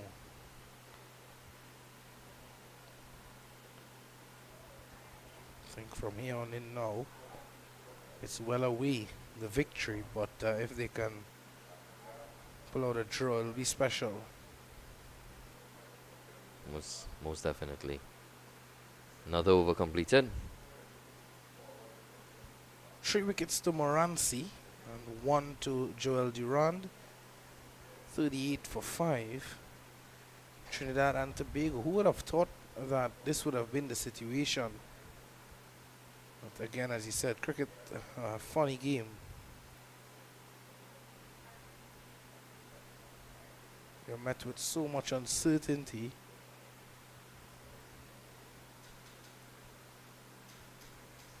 We would have thought that the Windwards may have batted a bit too long. But, if they were in search of that outright victory, but Trinidad approaching the second innings may still allow them that chance to gain an outright victory here. Yep, very much so. And Fontenelle could have a big part to play in that. Already a chance going a begging off his bowling effort. In the majority too, the feeling in this game has been of a very high standard. We've seen some excellent catches throughout the game, both on the boundary and boundary edges as well as close in. Yeah, the fielding has been good. In parts, or for most part, the bowling has been good as well. It's just the batting that has let teams down in this tournament, not just in this game. And we see that filtering into the West Indies team too. You know, we're capable of taking 20 wickets in a test match, but we're just not getting the runs on the board. Yeah, it's the batting that's failing us. That's the West Indies team we're speaking about.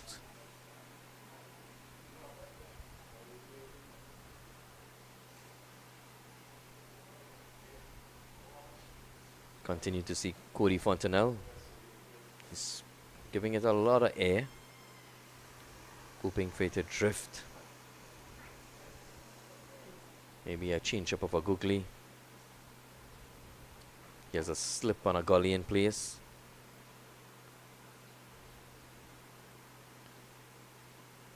He's plugging away at that off stump. Just middle and off stump line. Fonelier from East Trinidad.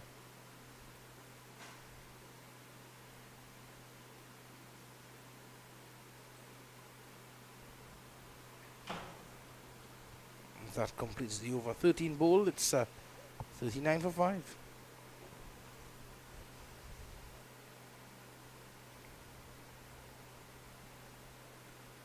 Sun continues to shine here in Balmain.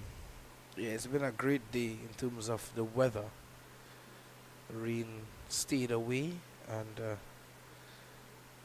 just like that, we're able to see a result. If you ever thought that yesterday with the rain coming, you know, and fueling that day to be cut short, if you ever thought that a result would not have been attained in this game, well, there's a chance for one to be.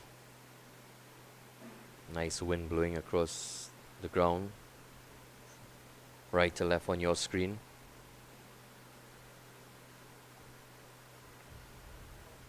Eating Jelani to drift the ball in to the right-handed Buru. This one a bit too straight and just worked into the leg side for another single. Looks as though we're going to see a drinks break after this over.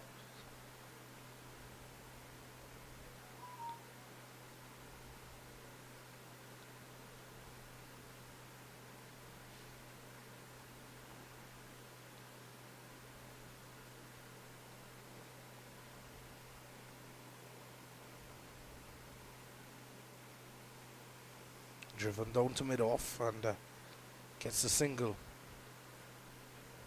So just 3 more deliveries remaining in the over of Joseph. I think Windward Islands want to continue to pick up wickets there. At the moment, you don't want to settle. You're looking for that victory. Joseph doesn't look too troubling at the moment.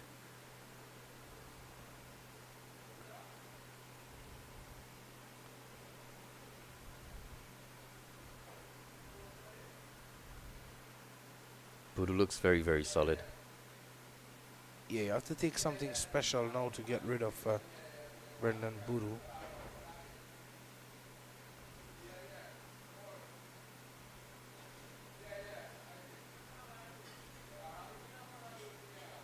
Well, that brings us to the end of the 14th over, 41 for 5.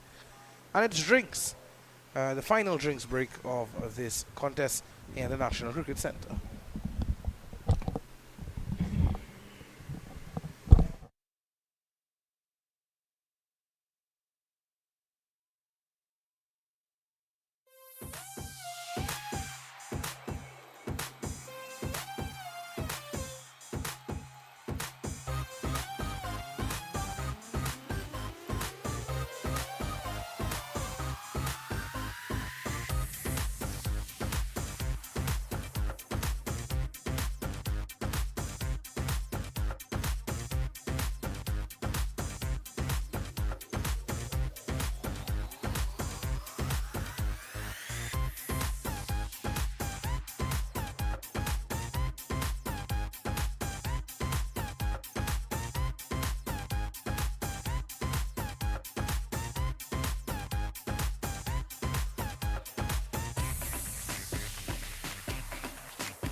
Well, welcome back to the National Cricket Centre. It's final hour time here now, and that one goes down to the boundary for 4, and 4 byes at that.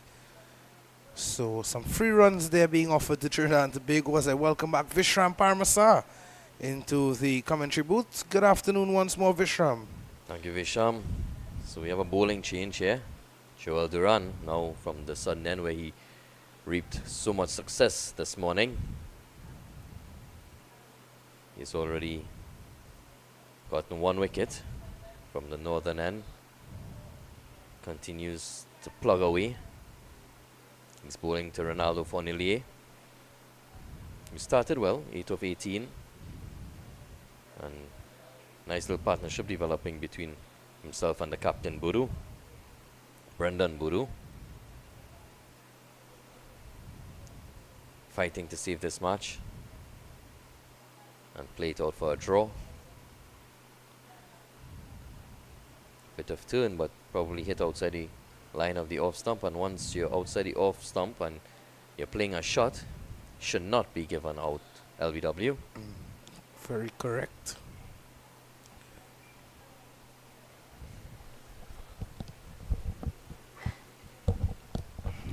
So Duran continues. He's bowled well. Oh, that was close. That was very close. Jonathan Daniel has done pretty well behind the stumps despite letting go 4 by just now. I mean, it's an uneven wicket. The bounce continues to vary. There's a lot of turn as well. So, there's very challenging conditions. Not just for the batters, but also the wicket keepers. Yeah, and you're speaking as that over comes to an end. 15 overs bowled, 45 for 5. And that's a horror story for Trinidad and Tobago. 3 ducks in there. Word coming to hand at the hotel. They're already organizing seasonings, the pot, the oil, the curry, the masala. Everything is all. You're getting me hungry again, man. Well, Vishram, just take a trip down to the hotel tonight. Yeah. There's 3 ducks and 4 coolers of bus up shot roti. Well. Wow.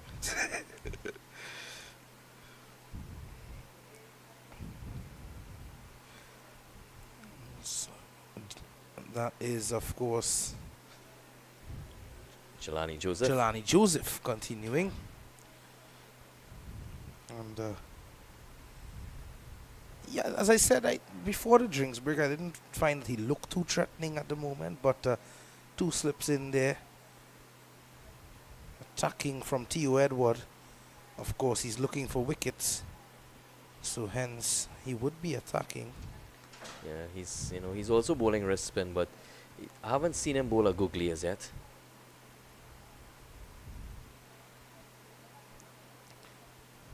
Well, I'm not too sure if that took the outside edge. Certainly, the wicketkeeper didn't hold on cleanly. Once again, we see the slip fielder.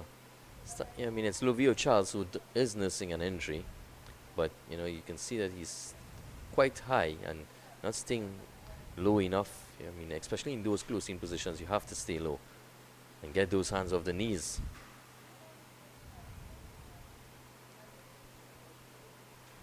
Five more wickets to get, and it's proving to be a bit tough now for the Windward Islands with this partnership building between Fornillier and Brendan Buru.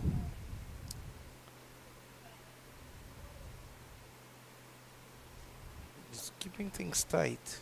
Buru looks like a man determined to ensure that his team does not lose this game outright.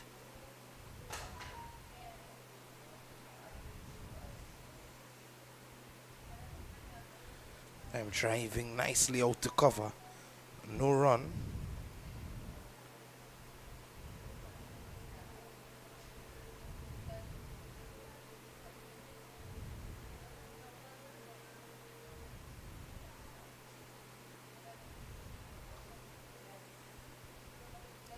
$165 runs away, Trinidad and Tobago, and I don't think they'll be too much concerned about that. 48 for 5 after 16 overs. Continue to thank Miss Gayatri for providing us with refreshments here. As per normal,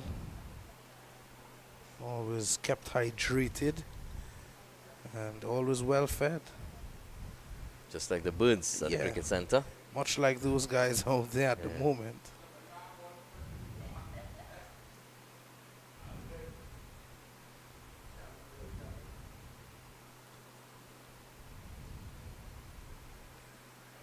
Seems to be a fielding change, a substitute fielder coming on for Lovio Joseph.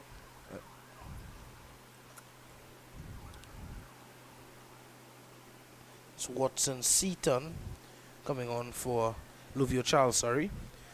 And Watson Seaton would have been very instrumental as he would have carried out a couple messages in the last inning of the Windward Islands. Those dreaded messages. Oh, he's out there. Those messages got us confused in the commentary box.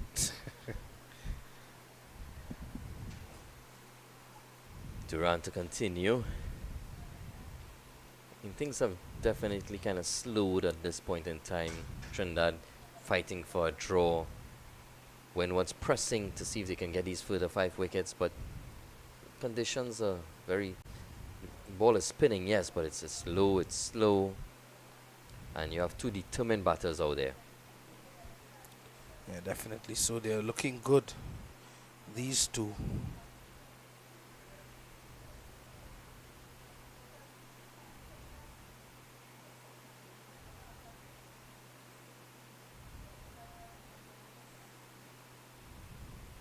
Hold up as mid-on pushes back to long on.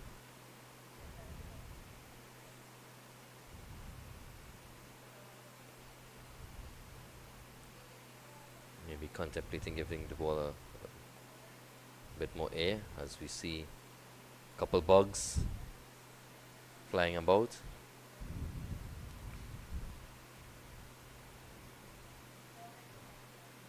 This time takes the outside edge. Duran with his hand on his head.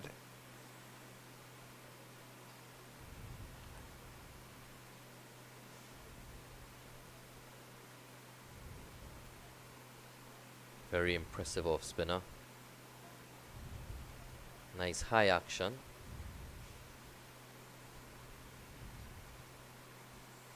Yes, delivering from quite high, so obviously it makes it difficult for the batsmen to pick up the length of the deliveries.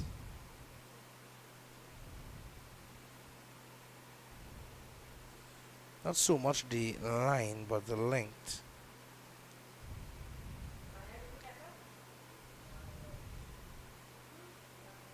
Probably could put a little more work into his run-up, into his approach to the wicket, get a little more energy into it.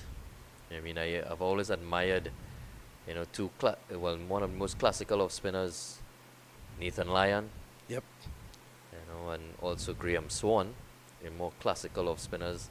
Then you have the likes of Muralidharan and Harbhajan Singh, and they all had a lot of energy into their run-up. What about Graham Swan? Yeah, he was to me, a very classical off spinner. He was the one that it was just off spin and then get some drift. He was, and Nathan Lyon has come into that mold as well. And they've been very successful. Yes, certainly Graham Swan and Nathan Lyon are two of the top spinners of that era. Well, actually, Nathan Lyon, he's still playing, so... We have a huge test series coming up later this year. Down under. Pulled away nicely by Buru. Finds the gap. This could be 4. And it runs away now over the fence for 4. Good looking shot. Very well played here by Brendan Boodoo. A bit short.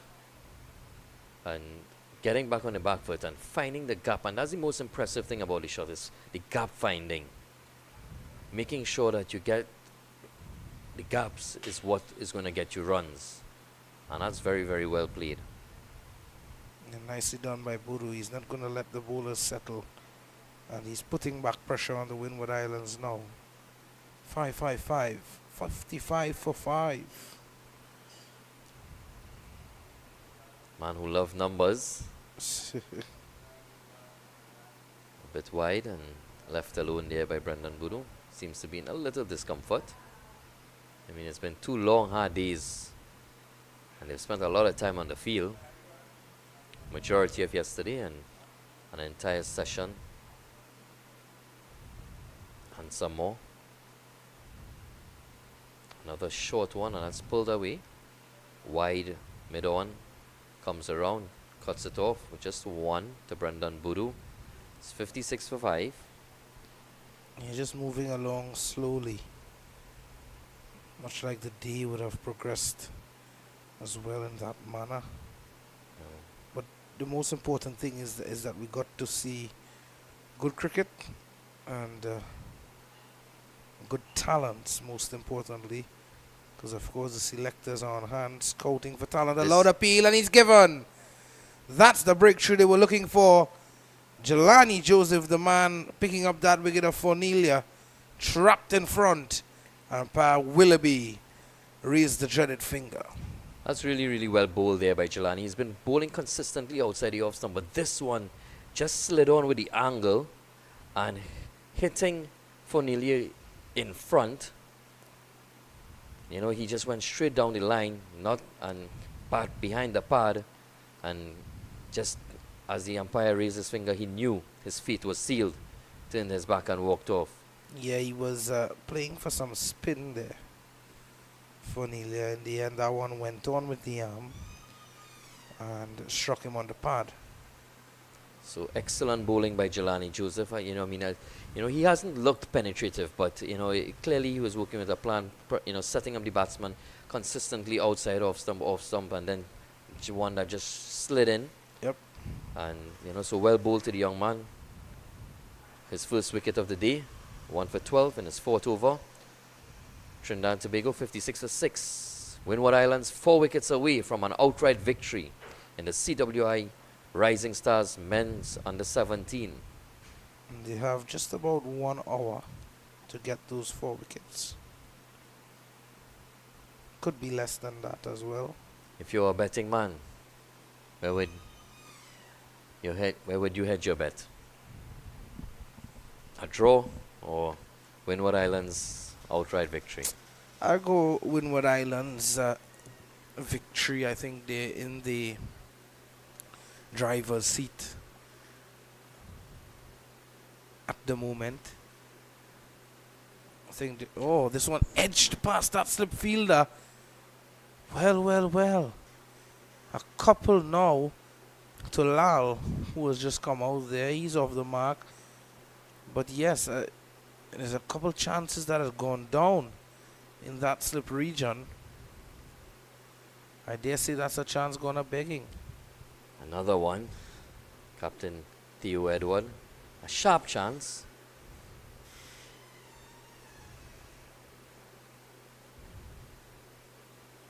All of a sudden, Jelani Joseph looks extremely dangerous. Every ball is an event, and he's creating opportunities here.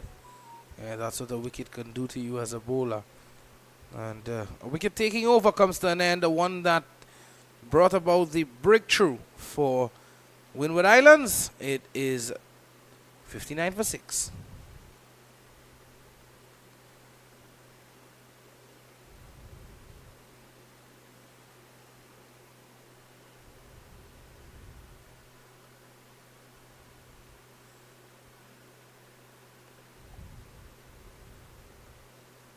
Just keeping his eyes on the game. He's been here all day supporting Trinidad and Tobago. See several of the players now holding their hamstrings and with little niggles. It's been 2 long hard days of cricket, and then previously they would have had 2 other games in a very short space of time, so therefore bodies would have to, it will take a toll on the bodies. There's the 50 over tournament, begins on Sunday. That's correct. Right here in National Cricket Centre, we'll see these two teams competing in a 50 over clash.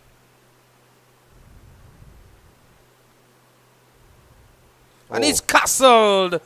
Christian Lal striding forward. Durant sneaking through the gates and disturbing the poles. This man again, Joel Duran. How impressive has he been today? He continues to bowl consistently outside the off stump, asking the batters to come forward and play, and he goes through the gap. This time it wasn't a big shot, but he was just comprehensively beaten. But, you know, drifting away, bounce, turn into the gap and cannoning into that off stump. A very, very impressive Joel Duran. 2 for 9 in his 8 over. My gosh. Yeah, that was an exceptional delivery. He bowled one similar delivery to that in the first innings. He's done extremely good work here. You see a very dejected Christian Lal walking off. You know, but it really hasn't been a good performance with Trinidad and Tobago under 17s with the bat. They've been, it's really been disappointing to see the performance that they've demonstrated in both innings. Yeah, certainly. Christian Lal still having a smile as he walks off limping. In walks Jaden Kent now. And Kent, of course, batting a bit late today. Not too sure what would have brought about that. He seems to be limping as well. Yeah, very slow and holding that left hamstring of his.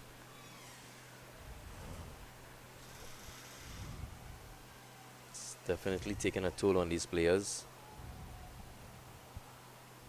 The Windward Islands, they'll be sniffing victory and they're trying to hurry the batters, and understandably so.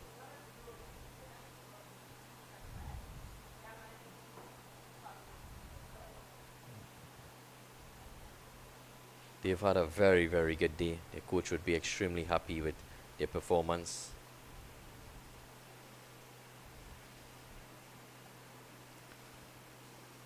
It's an excellent day of cricket for the Windward Islands. And they would have started with picking up 9 wickets this morning. And then followed by 150 declared.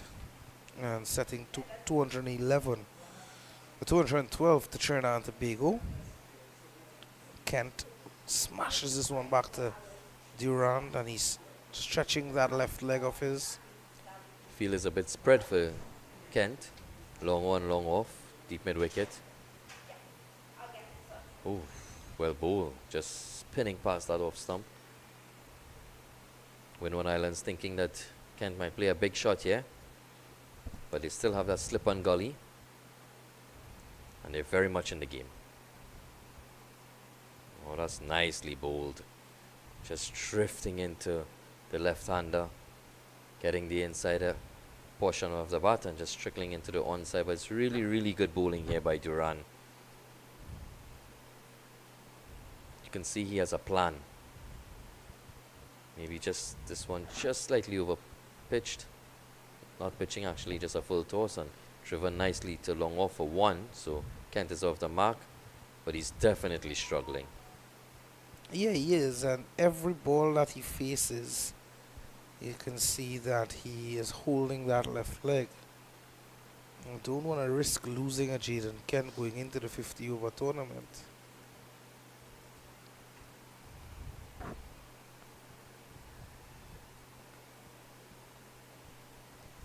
A win is already out of the waters and out of sight.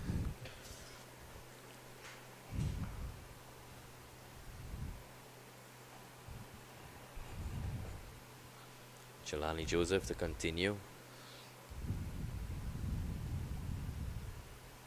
Picked up his first wicket in the last over.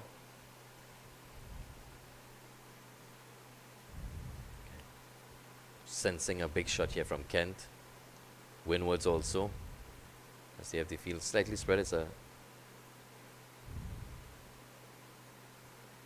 guiding it, but straight to that backward point fielder.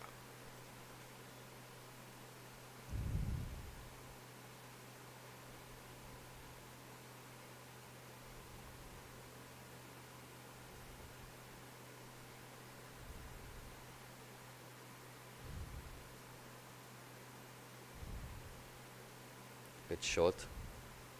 Just pushing at it into the one side. Expect Jelani to give the ball a bit more air. Encourage Kent to play that big shot.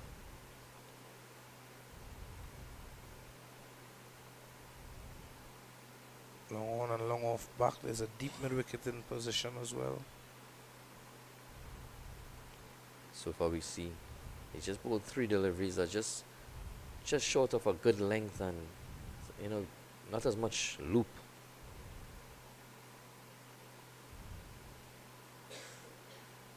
Cutting this one nicely. This could go away for 4. It does. That's a top shot there from Jaden Kent. Very well played indeed. Again, finding the gap, most importantly, but all along the ground. And that's something that they have struggled to do throughout their innings, both in the first and second innings. You know, many of the batters hitting the ball in the air, giving the Windward Islands the opportunity to take the catch, and that's what they did. But on this occasion, he found the gap on the ground and picking up a boundary. A bit too short by Jelani. That's a much better length. Encouraging the drive. Slightly uppish.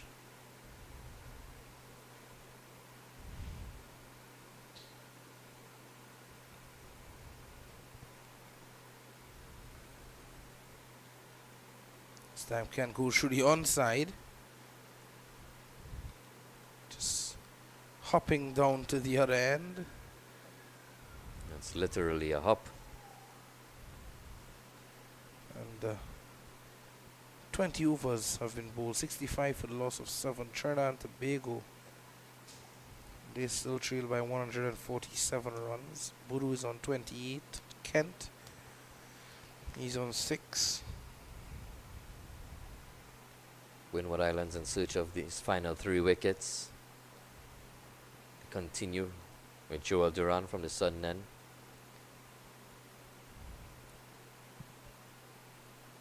To the left-hander, he'll be very effective spinning the ball away from him, and he does have one that drifts in. And if it doesn't turn, it can be a very dangerous delivery here.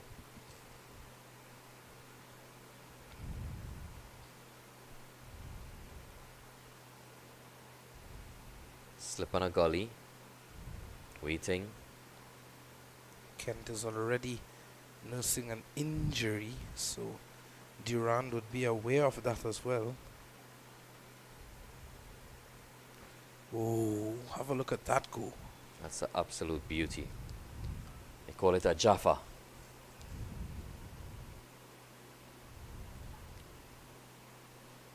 So pleasing to see the consistency that he's bowled with.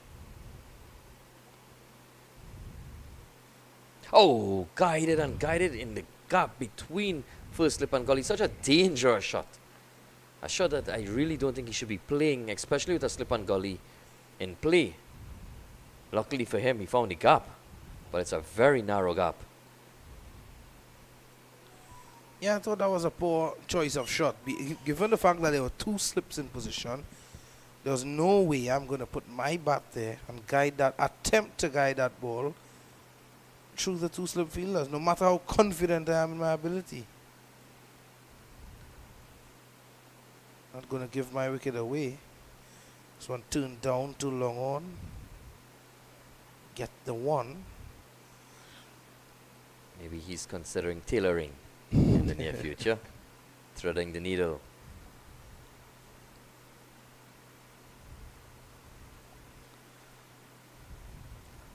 So the field long on and long off comes up for Brendan Boodoo.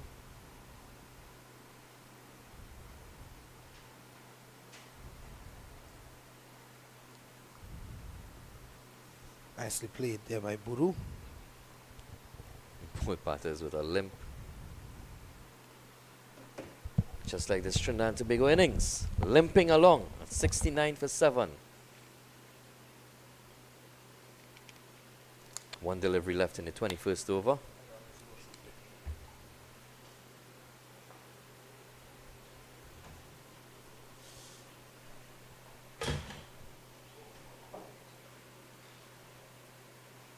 It's played in the air. Straight out to long off. It's 1. Both batsmen really struggling.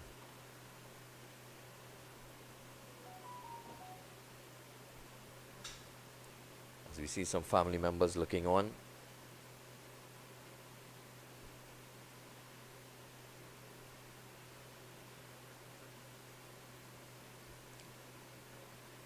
Again, we'd like to thank our cameraman, Kadir Mohammed, for the excellent work he's put in here today.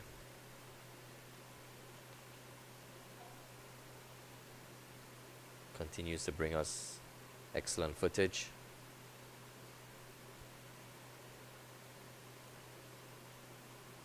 Jelani Joseph continuing from the northern end as Windward Islands are hunting for these final 3 wickets for victory, to claim an outright victory.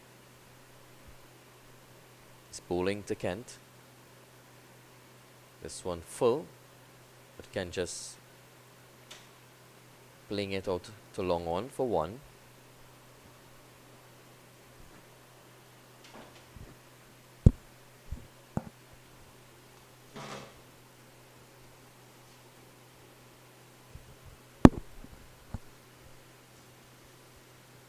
Just as I said, excellent footage by Kadir Mohammed. See.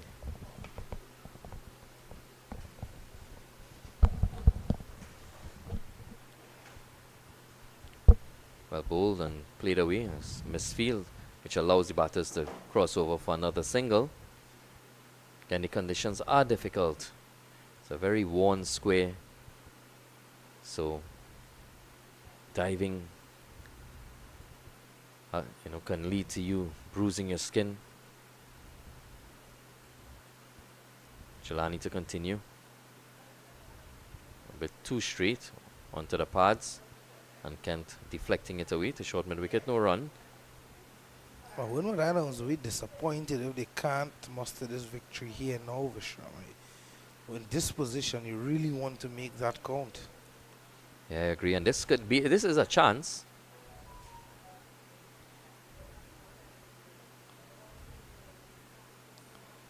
But it goes, it's a great attempt by the fielder, but, a lot of concern is being shown here now. Deflected off his hands and may have gone all the way for 6, but the fielder is definitely in trouble. I'll tell you what, he seems to have fallen on the iron there. And that's Usinio Fontaine. See our physio, Sir Karen Hines, sprinting out to Fontaine. We see the replay. Ooh. Could be very dangerous. One of the advertising boards being left upside down and could have posed an issue.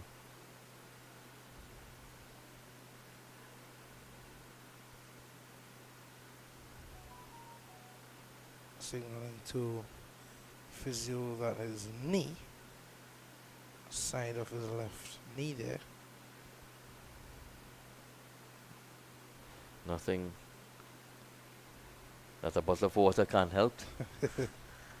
Wash off the wound.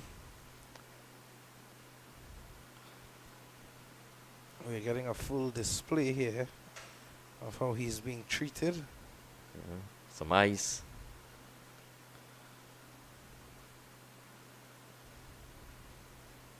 What's coming next? Possibly a bandage. Why? Or more water. Well, I'll go for the magic spray. Oh.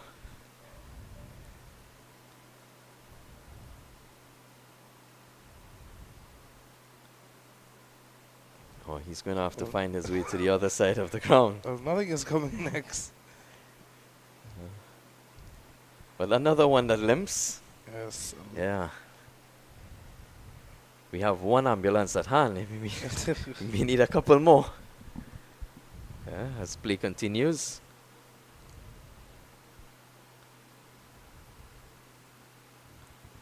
It's been a hard toil here over last 48 hours.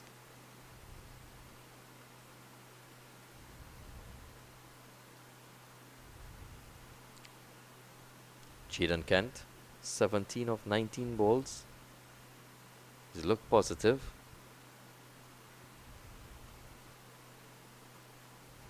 And that's something I've realized in this in today's play actually. The batters who have shown a lot of intent and batted more positively has been the ones who have been more successful. Yep. And of course, we've seen those batters have been some of them being reserved and not looking to play positively, as you said, and it proved to be their demise. If we look at the Windward Islands innings and Luvio Charles, how well he went about his work.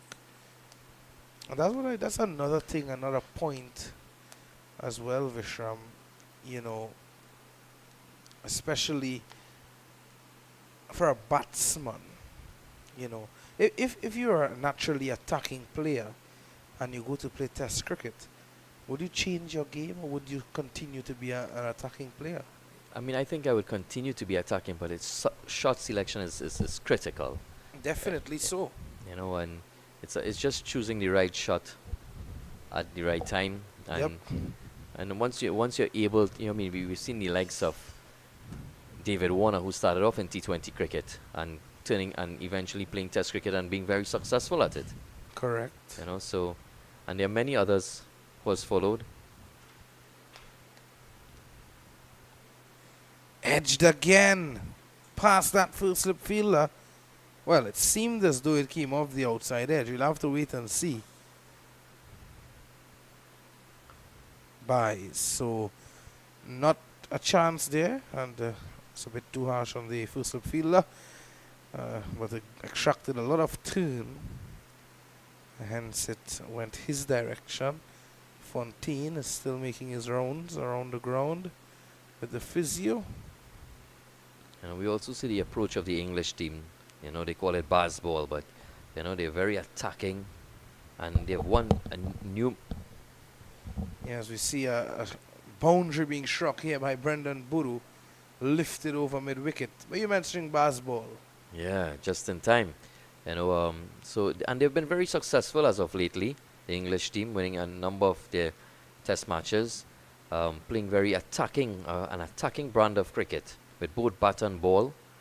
So I think there's definitely a place for attacking batsmen in Test cricket or in these longer formats, you know. But it's all about shot selection and choosing the right time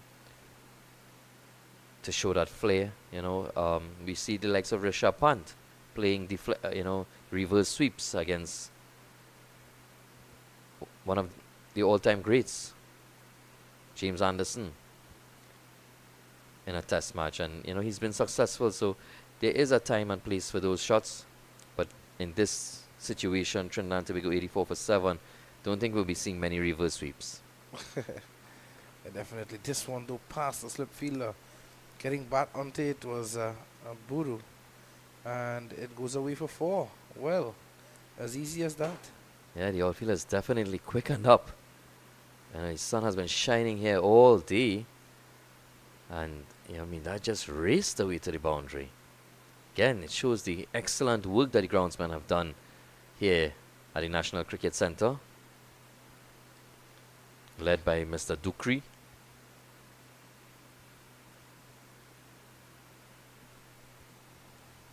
Better known as Shaky. Trinidad and Tobago in a shaky position at the moment.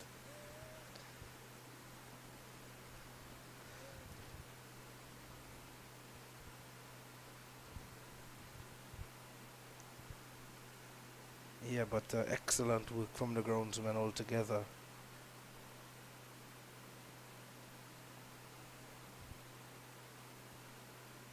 Been a long spell by Jelani. It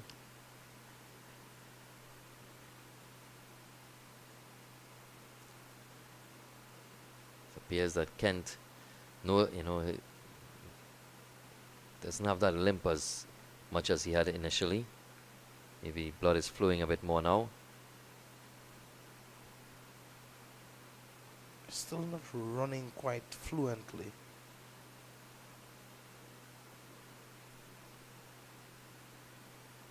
Run a ball 30, the partnership. That came quickly.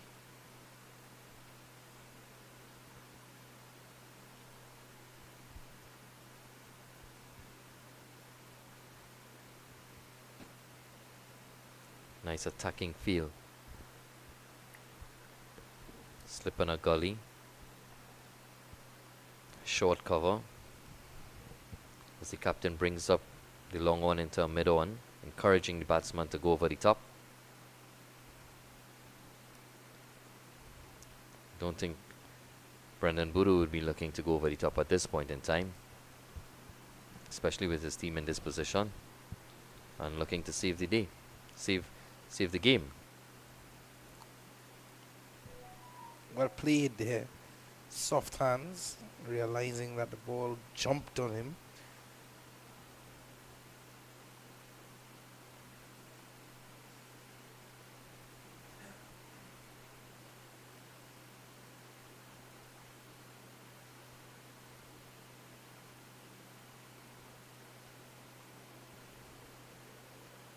We've seen some excellent catches in this game. Which one you think stood out for you the most? I think it's between Fontaines and Darius Batu Singh. For me, yeah, those two really stood out to me. Yeah, definitely Darius with the, avoiding a collision and still holding on. And Fontaine sticking out his left hand and grabbing on, holding on to it one-handed. Two excellent catches indeed. Several more in the game, but yeah, definitely those stood out.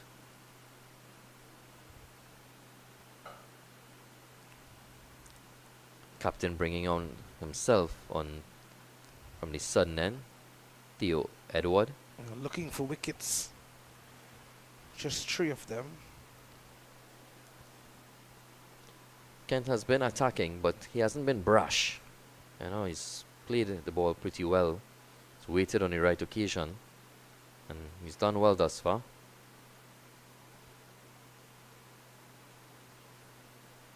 Ball continues to turn, and will continue to do so throughout the course of this afternoon.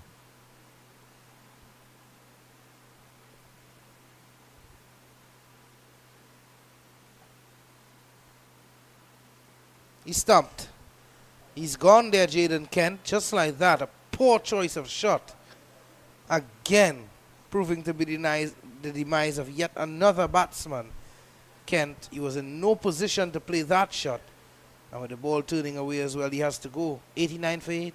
Yeah, really, really poor choice. Running down the wicket and not getting to the pitch of the ball and still going through the line and missing it completely. An excellent work by the keeper, Jonathan Daniel. Very swift hands there. MS Dhoni-like.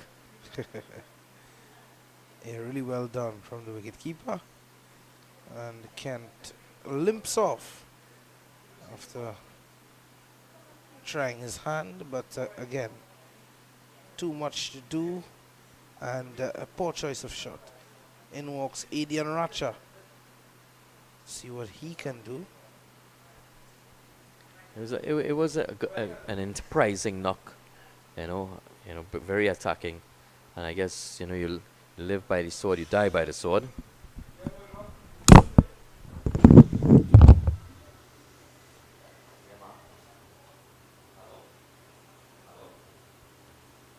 Live by the sword, you die by the sword, as Vishram said.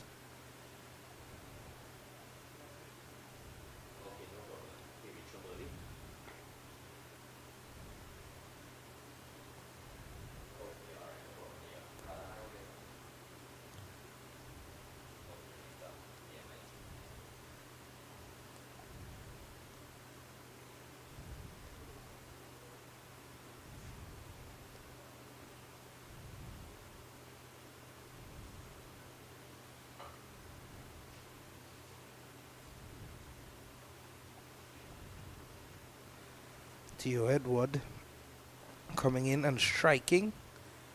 The skipper, much like he did yesterday for the Windward Islands.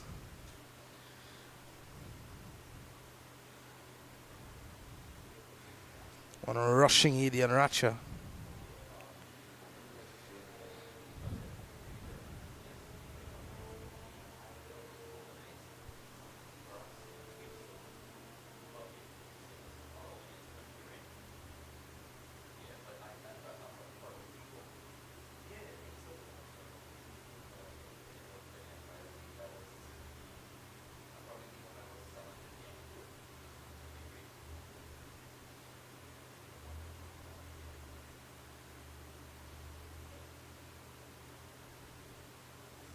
Ratcher would have had the wicket of Theo Edward in that second innings.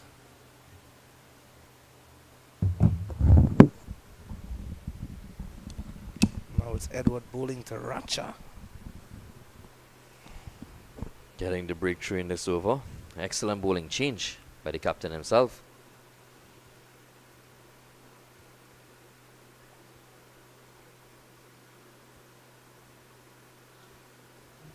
A lot of air in that one.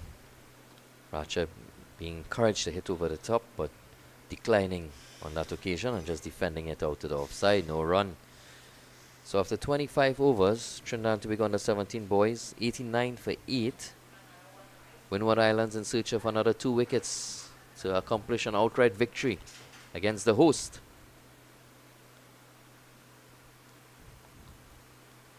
They're well on course, the Windward Islands. Number of persons have left already, just to beat that traffic, or whatever traffic there may be. What are your thoughts on the capacity we had here today? Well, my thoughts on the capacity is it has been a good capacity because it's a family of the players. But I thought that a couple more persons could have come out and support the home team. Agreed. Yep. Maybe he has the limited overs versions are coming up.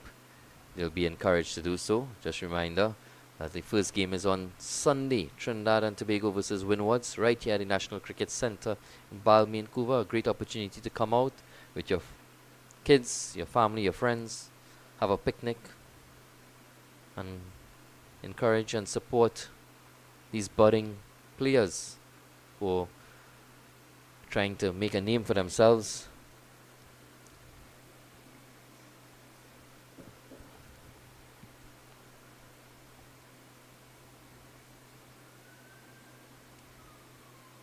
Cody Fontanelle, bowling change from the northern end, replacing Jelani Joseph.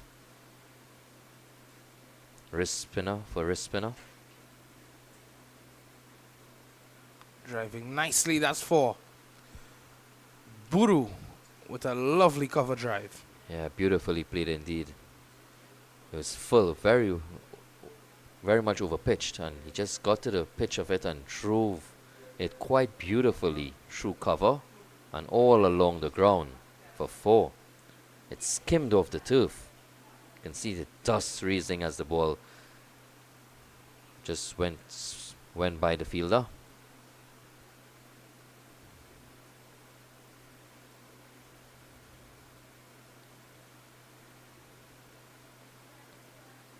Trinidad and Tobago hoping to get the triple figures at least. 93 for 8.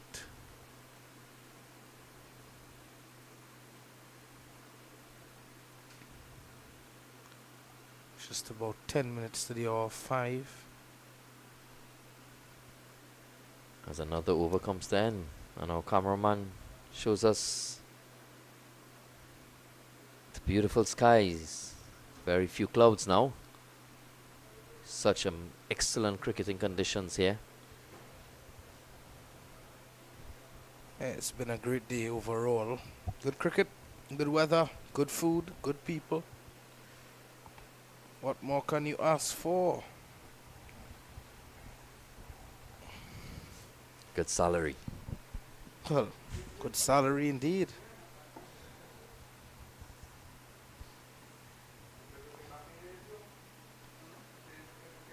Thought for a moment you said good celery.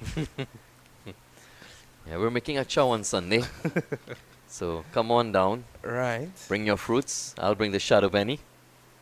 Okay, good. I'll see if I can get some pineapples. Oh, love it.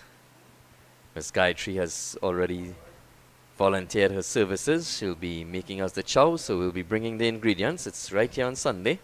Right. Love the sound of that. Yeah.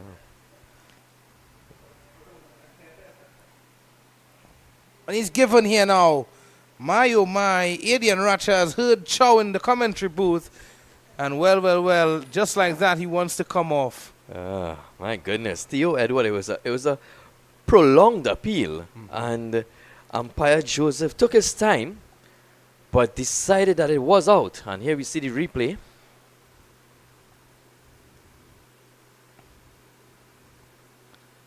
It was a very convincing appeal by the players in behind the wicket, you know. So I'm sold by that. And Theo Edward bringing himself on, and just like that, picking up 2 wickets in quick succession. Without conceding a run as well. My oh my. Yeah, so we're closing in. Will Trinidad and Tobago reach triple figures? That's the big question here. It's looking difficult now. Jordan Mohammed striding to the middle.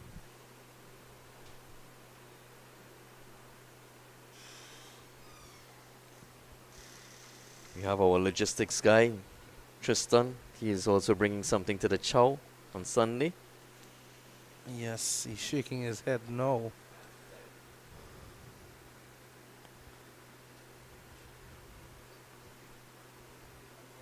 Qadir Mohammed, I can sense him shaking his head as well. And saying yes to bringing something. So we're going to have... I hope we don't go on to TikTok. Is it one of those chow challenges? I just want to eat the chow. Yeah, me too. Yeah. So the final man in for Trinidad and Tobago is Jordan Mohammed. He would have bowled very, very well from the northern end earlier today. He had an extended spell. He got some wickets. 5 wickets. 5 wickets. Excellent. Yeah, so congratulations to Jordan Mohammed and his family. These young men, well supported. Can he survive the remainder of the day with his captain Boodoo? Oh, this one almost played back to Theo Edward.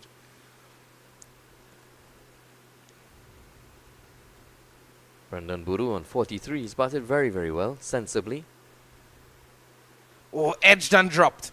It's a no ball as well. Oh my. Dearie me. It's all happening here in this final session.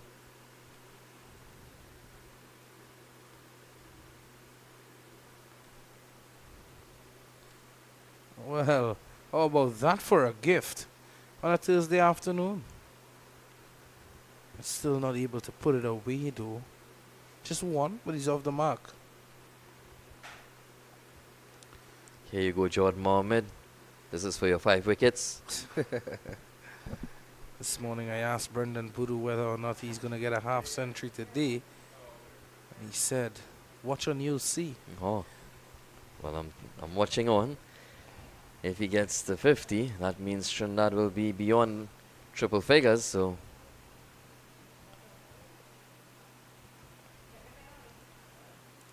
It's a good single, reason being, oh, what happened there? Boodoo now. Boodoo was pulled up. What I like about the Windward's team there is that they know that the batters are injured, you know, and they're limping and they're struggling to run between the wickets, so they're forcing them, they're pressuring them, you know, so they're still playing very attacking cricket as they did all day. But as you can see, Brendan Boodoo definitely in some trouble. Yeah, Boodoo is pulled up there, and doesn't look a good sight for him, but it seems as though he's going to continue. And I was saying that was a good single, a 96 and 9 after 27. The reason being, not too sure if he wants to give Mohammed more of the strike or whether or not he's going to take more of the strike now. Yeah, he's definitely more accomplished batter. Oh, the wrong one there. See, yeah. Yeah, especially to the wrist spinner, Fontenelle, who's demonstrated a lot of good control, and he does have that variation of the wrong on. So he'll definitely want to take as much strike as possible in this over, especially if he wants to get to 50.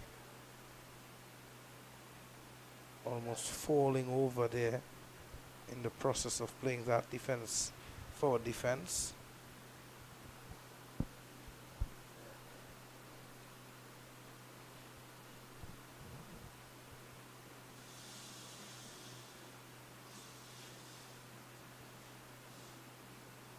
Windwards have really looked impressive. Played a very attacking brand of cricket.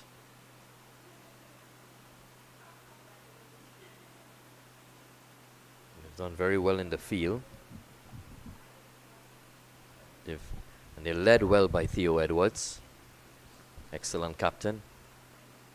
Opening the batting, bowled some off break. Well, one more delivery to go in the over. Let's see if he takes a single or not.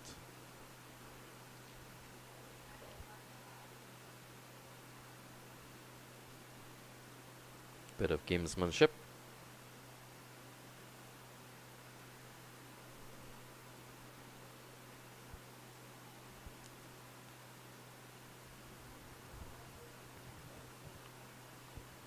Smartly bowled there by Fontenelle. Wide outside the off stump. And Budu not willing to play a shot. So therefore it goes through to the keeper. And it's a dot ball, so it means Jordan Mohammed will be on strike.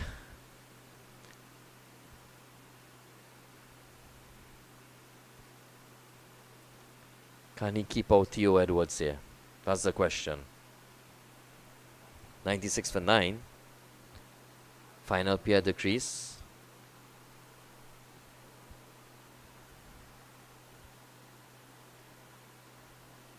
We're in the final hour of play. Can Trinidad and Tobago survive?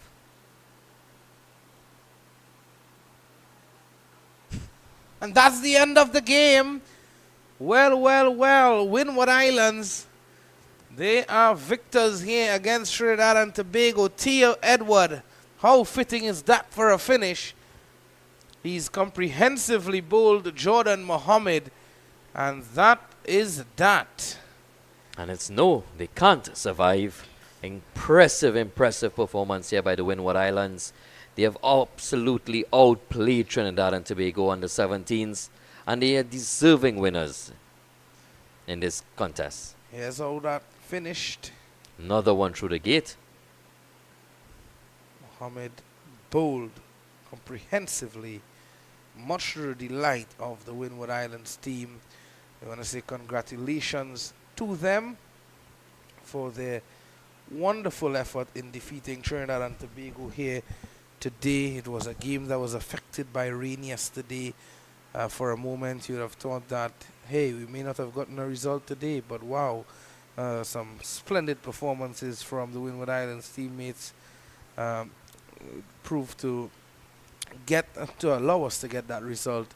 Vishram, your thoughts on today? Yeah, they've done extremely well. They came out this morning with a lot of purpose on the field. They took their catches, and that was the defining point in bowling out Trinidad and Tobago. Within the first session, an hour and a half, they were batting, and they batted very purposely initially. They started very aggressive, and they got a lead in excess of 150. You know, at that point in time, I thought that they may have batted a bit too long, but, you know, I mean, they knew better.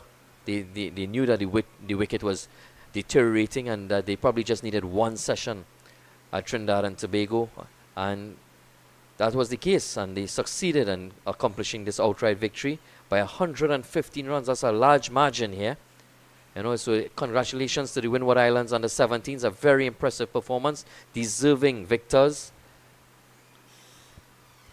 Yeah, well done to Windward Islands once more, but the little moral victories for Trinidad and Tobago will definitely show up. The 6 wickets to Brendan Budu in the first innings. Him almost getting a half century in the second innings. A lot to, work with and a good foundation to build on. Of course, they will be a bit disappointed, Trinidad and Tobago, with the effort that they put in this game. But again, they worked hard. They know what they are about. They would come back in that 50-over tournament, and no doubt about it, they may be a force to be reckoned with. Who knows? And Windward Islands, certainly, this would definitely heighten their confidence as they move forward into that 50-over tournament. But, you know, in saying so, we want to, as we come to the end of this Cricket West Indies Rising Stars Men's Under 17 Championship, we want to say congratulations to Barbados, 3 from 3. That's the under 13, under 15, well, the under 15, under 17, under 19 regional tournaments. Sorry, they have all clinched those, as they would have been crowned victors of the tournament, champions of the tournament today against Guyana. So, on behalf of everyone here at the National Cricket Centre, and on behalf of Windies Cricket, the entire team here as well, we'd like to say a special good afternoon to you, a special Thursday afternoon. Do have a good one, and don't forget to join us on Sunday for action in the 50-over leg of the tournament. And Visham Lalman signing out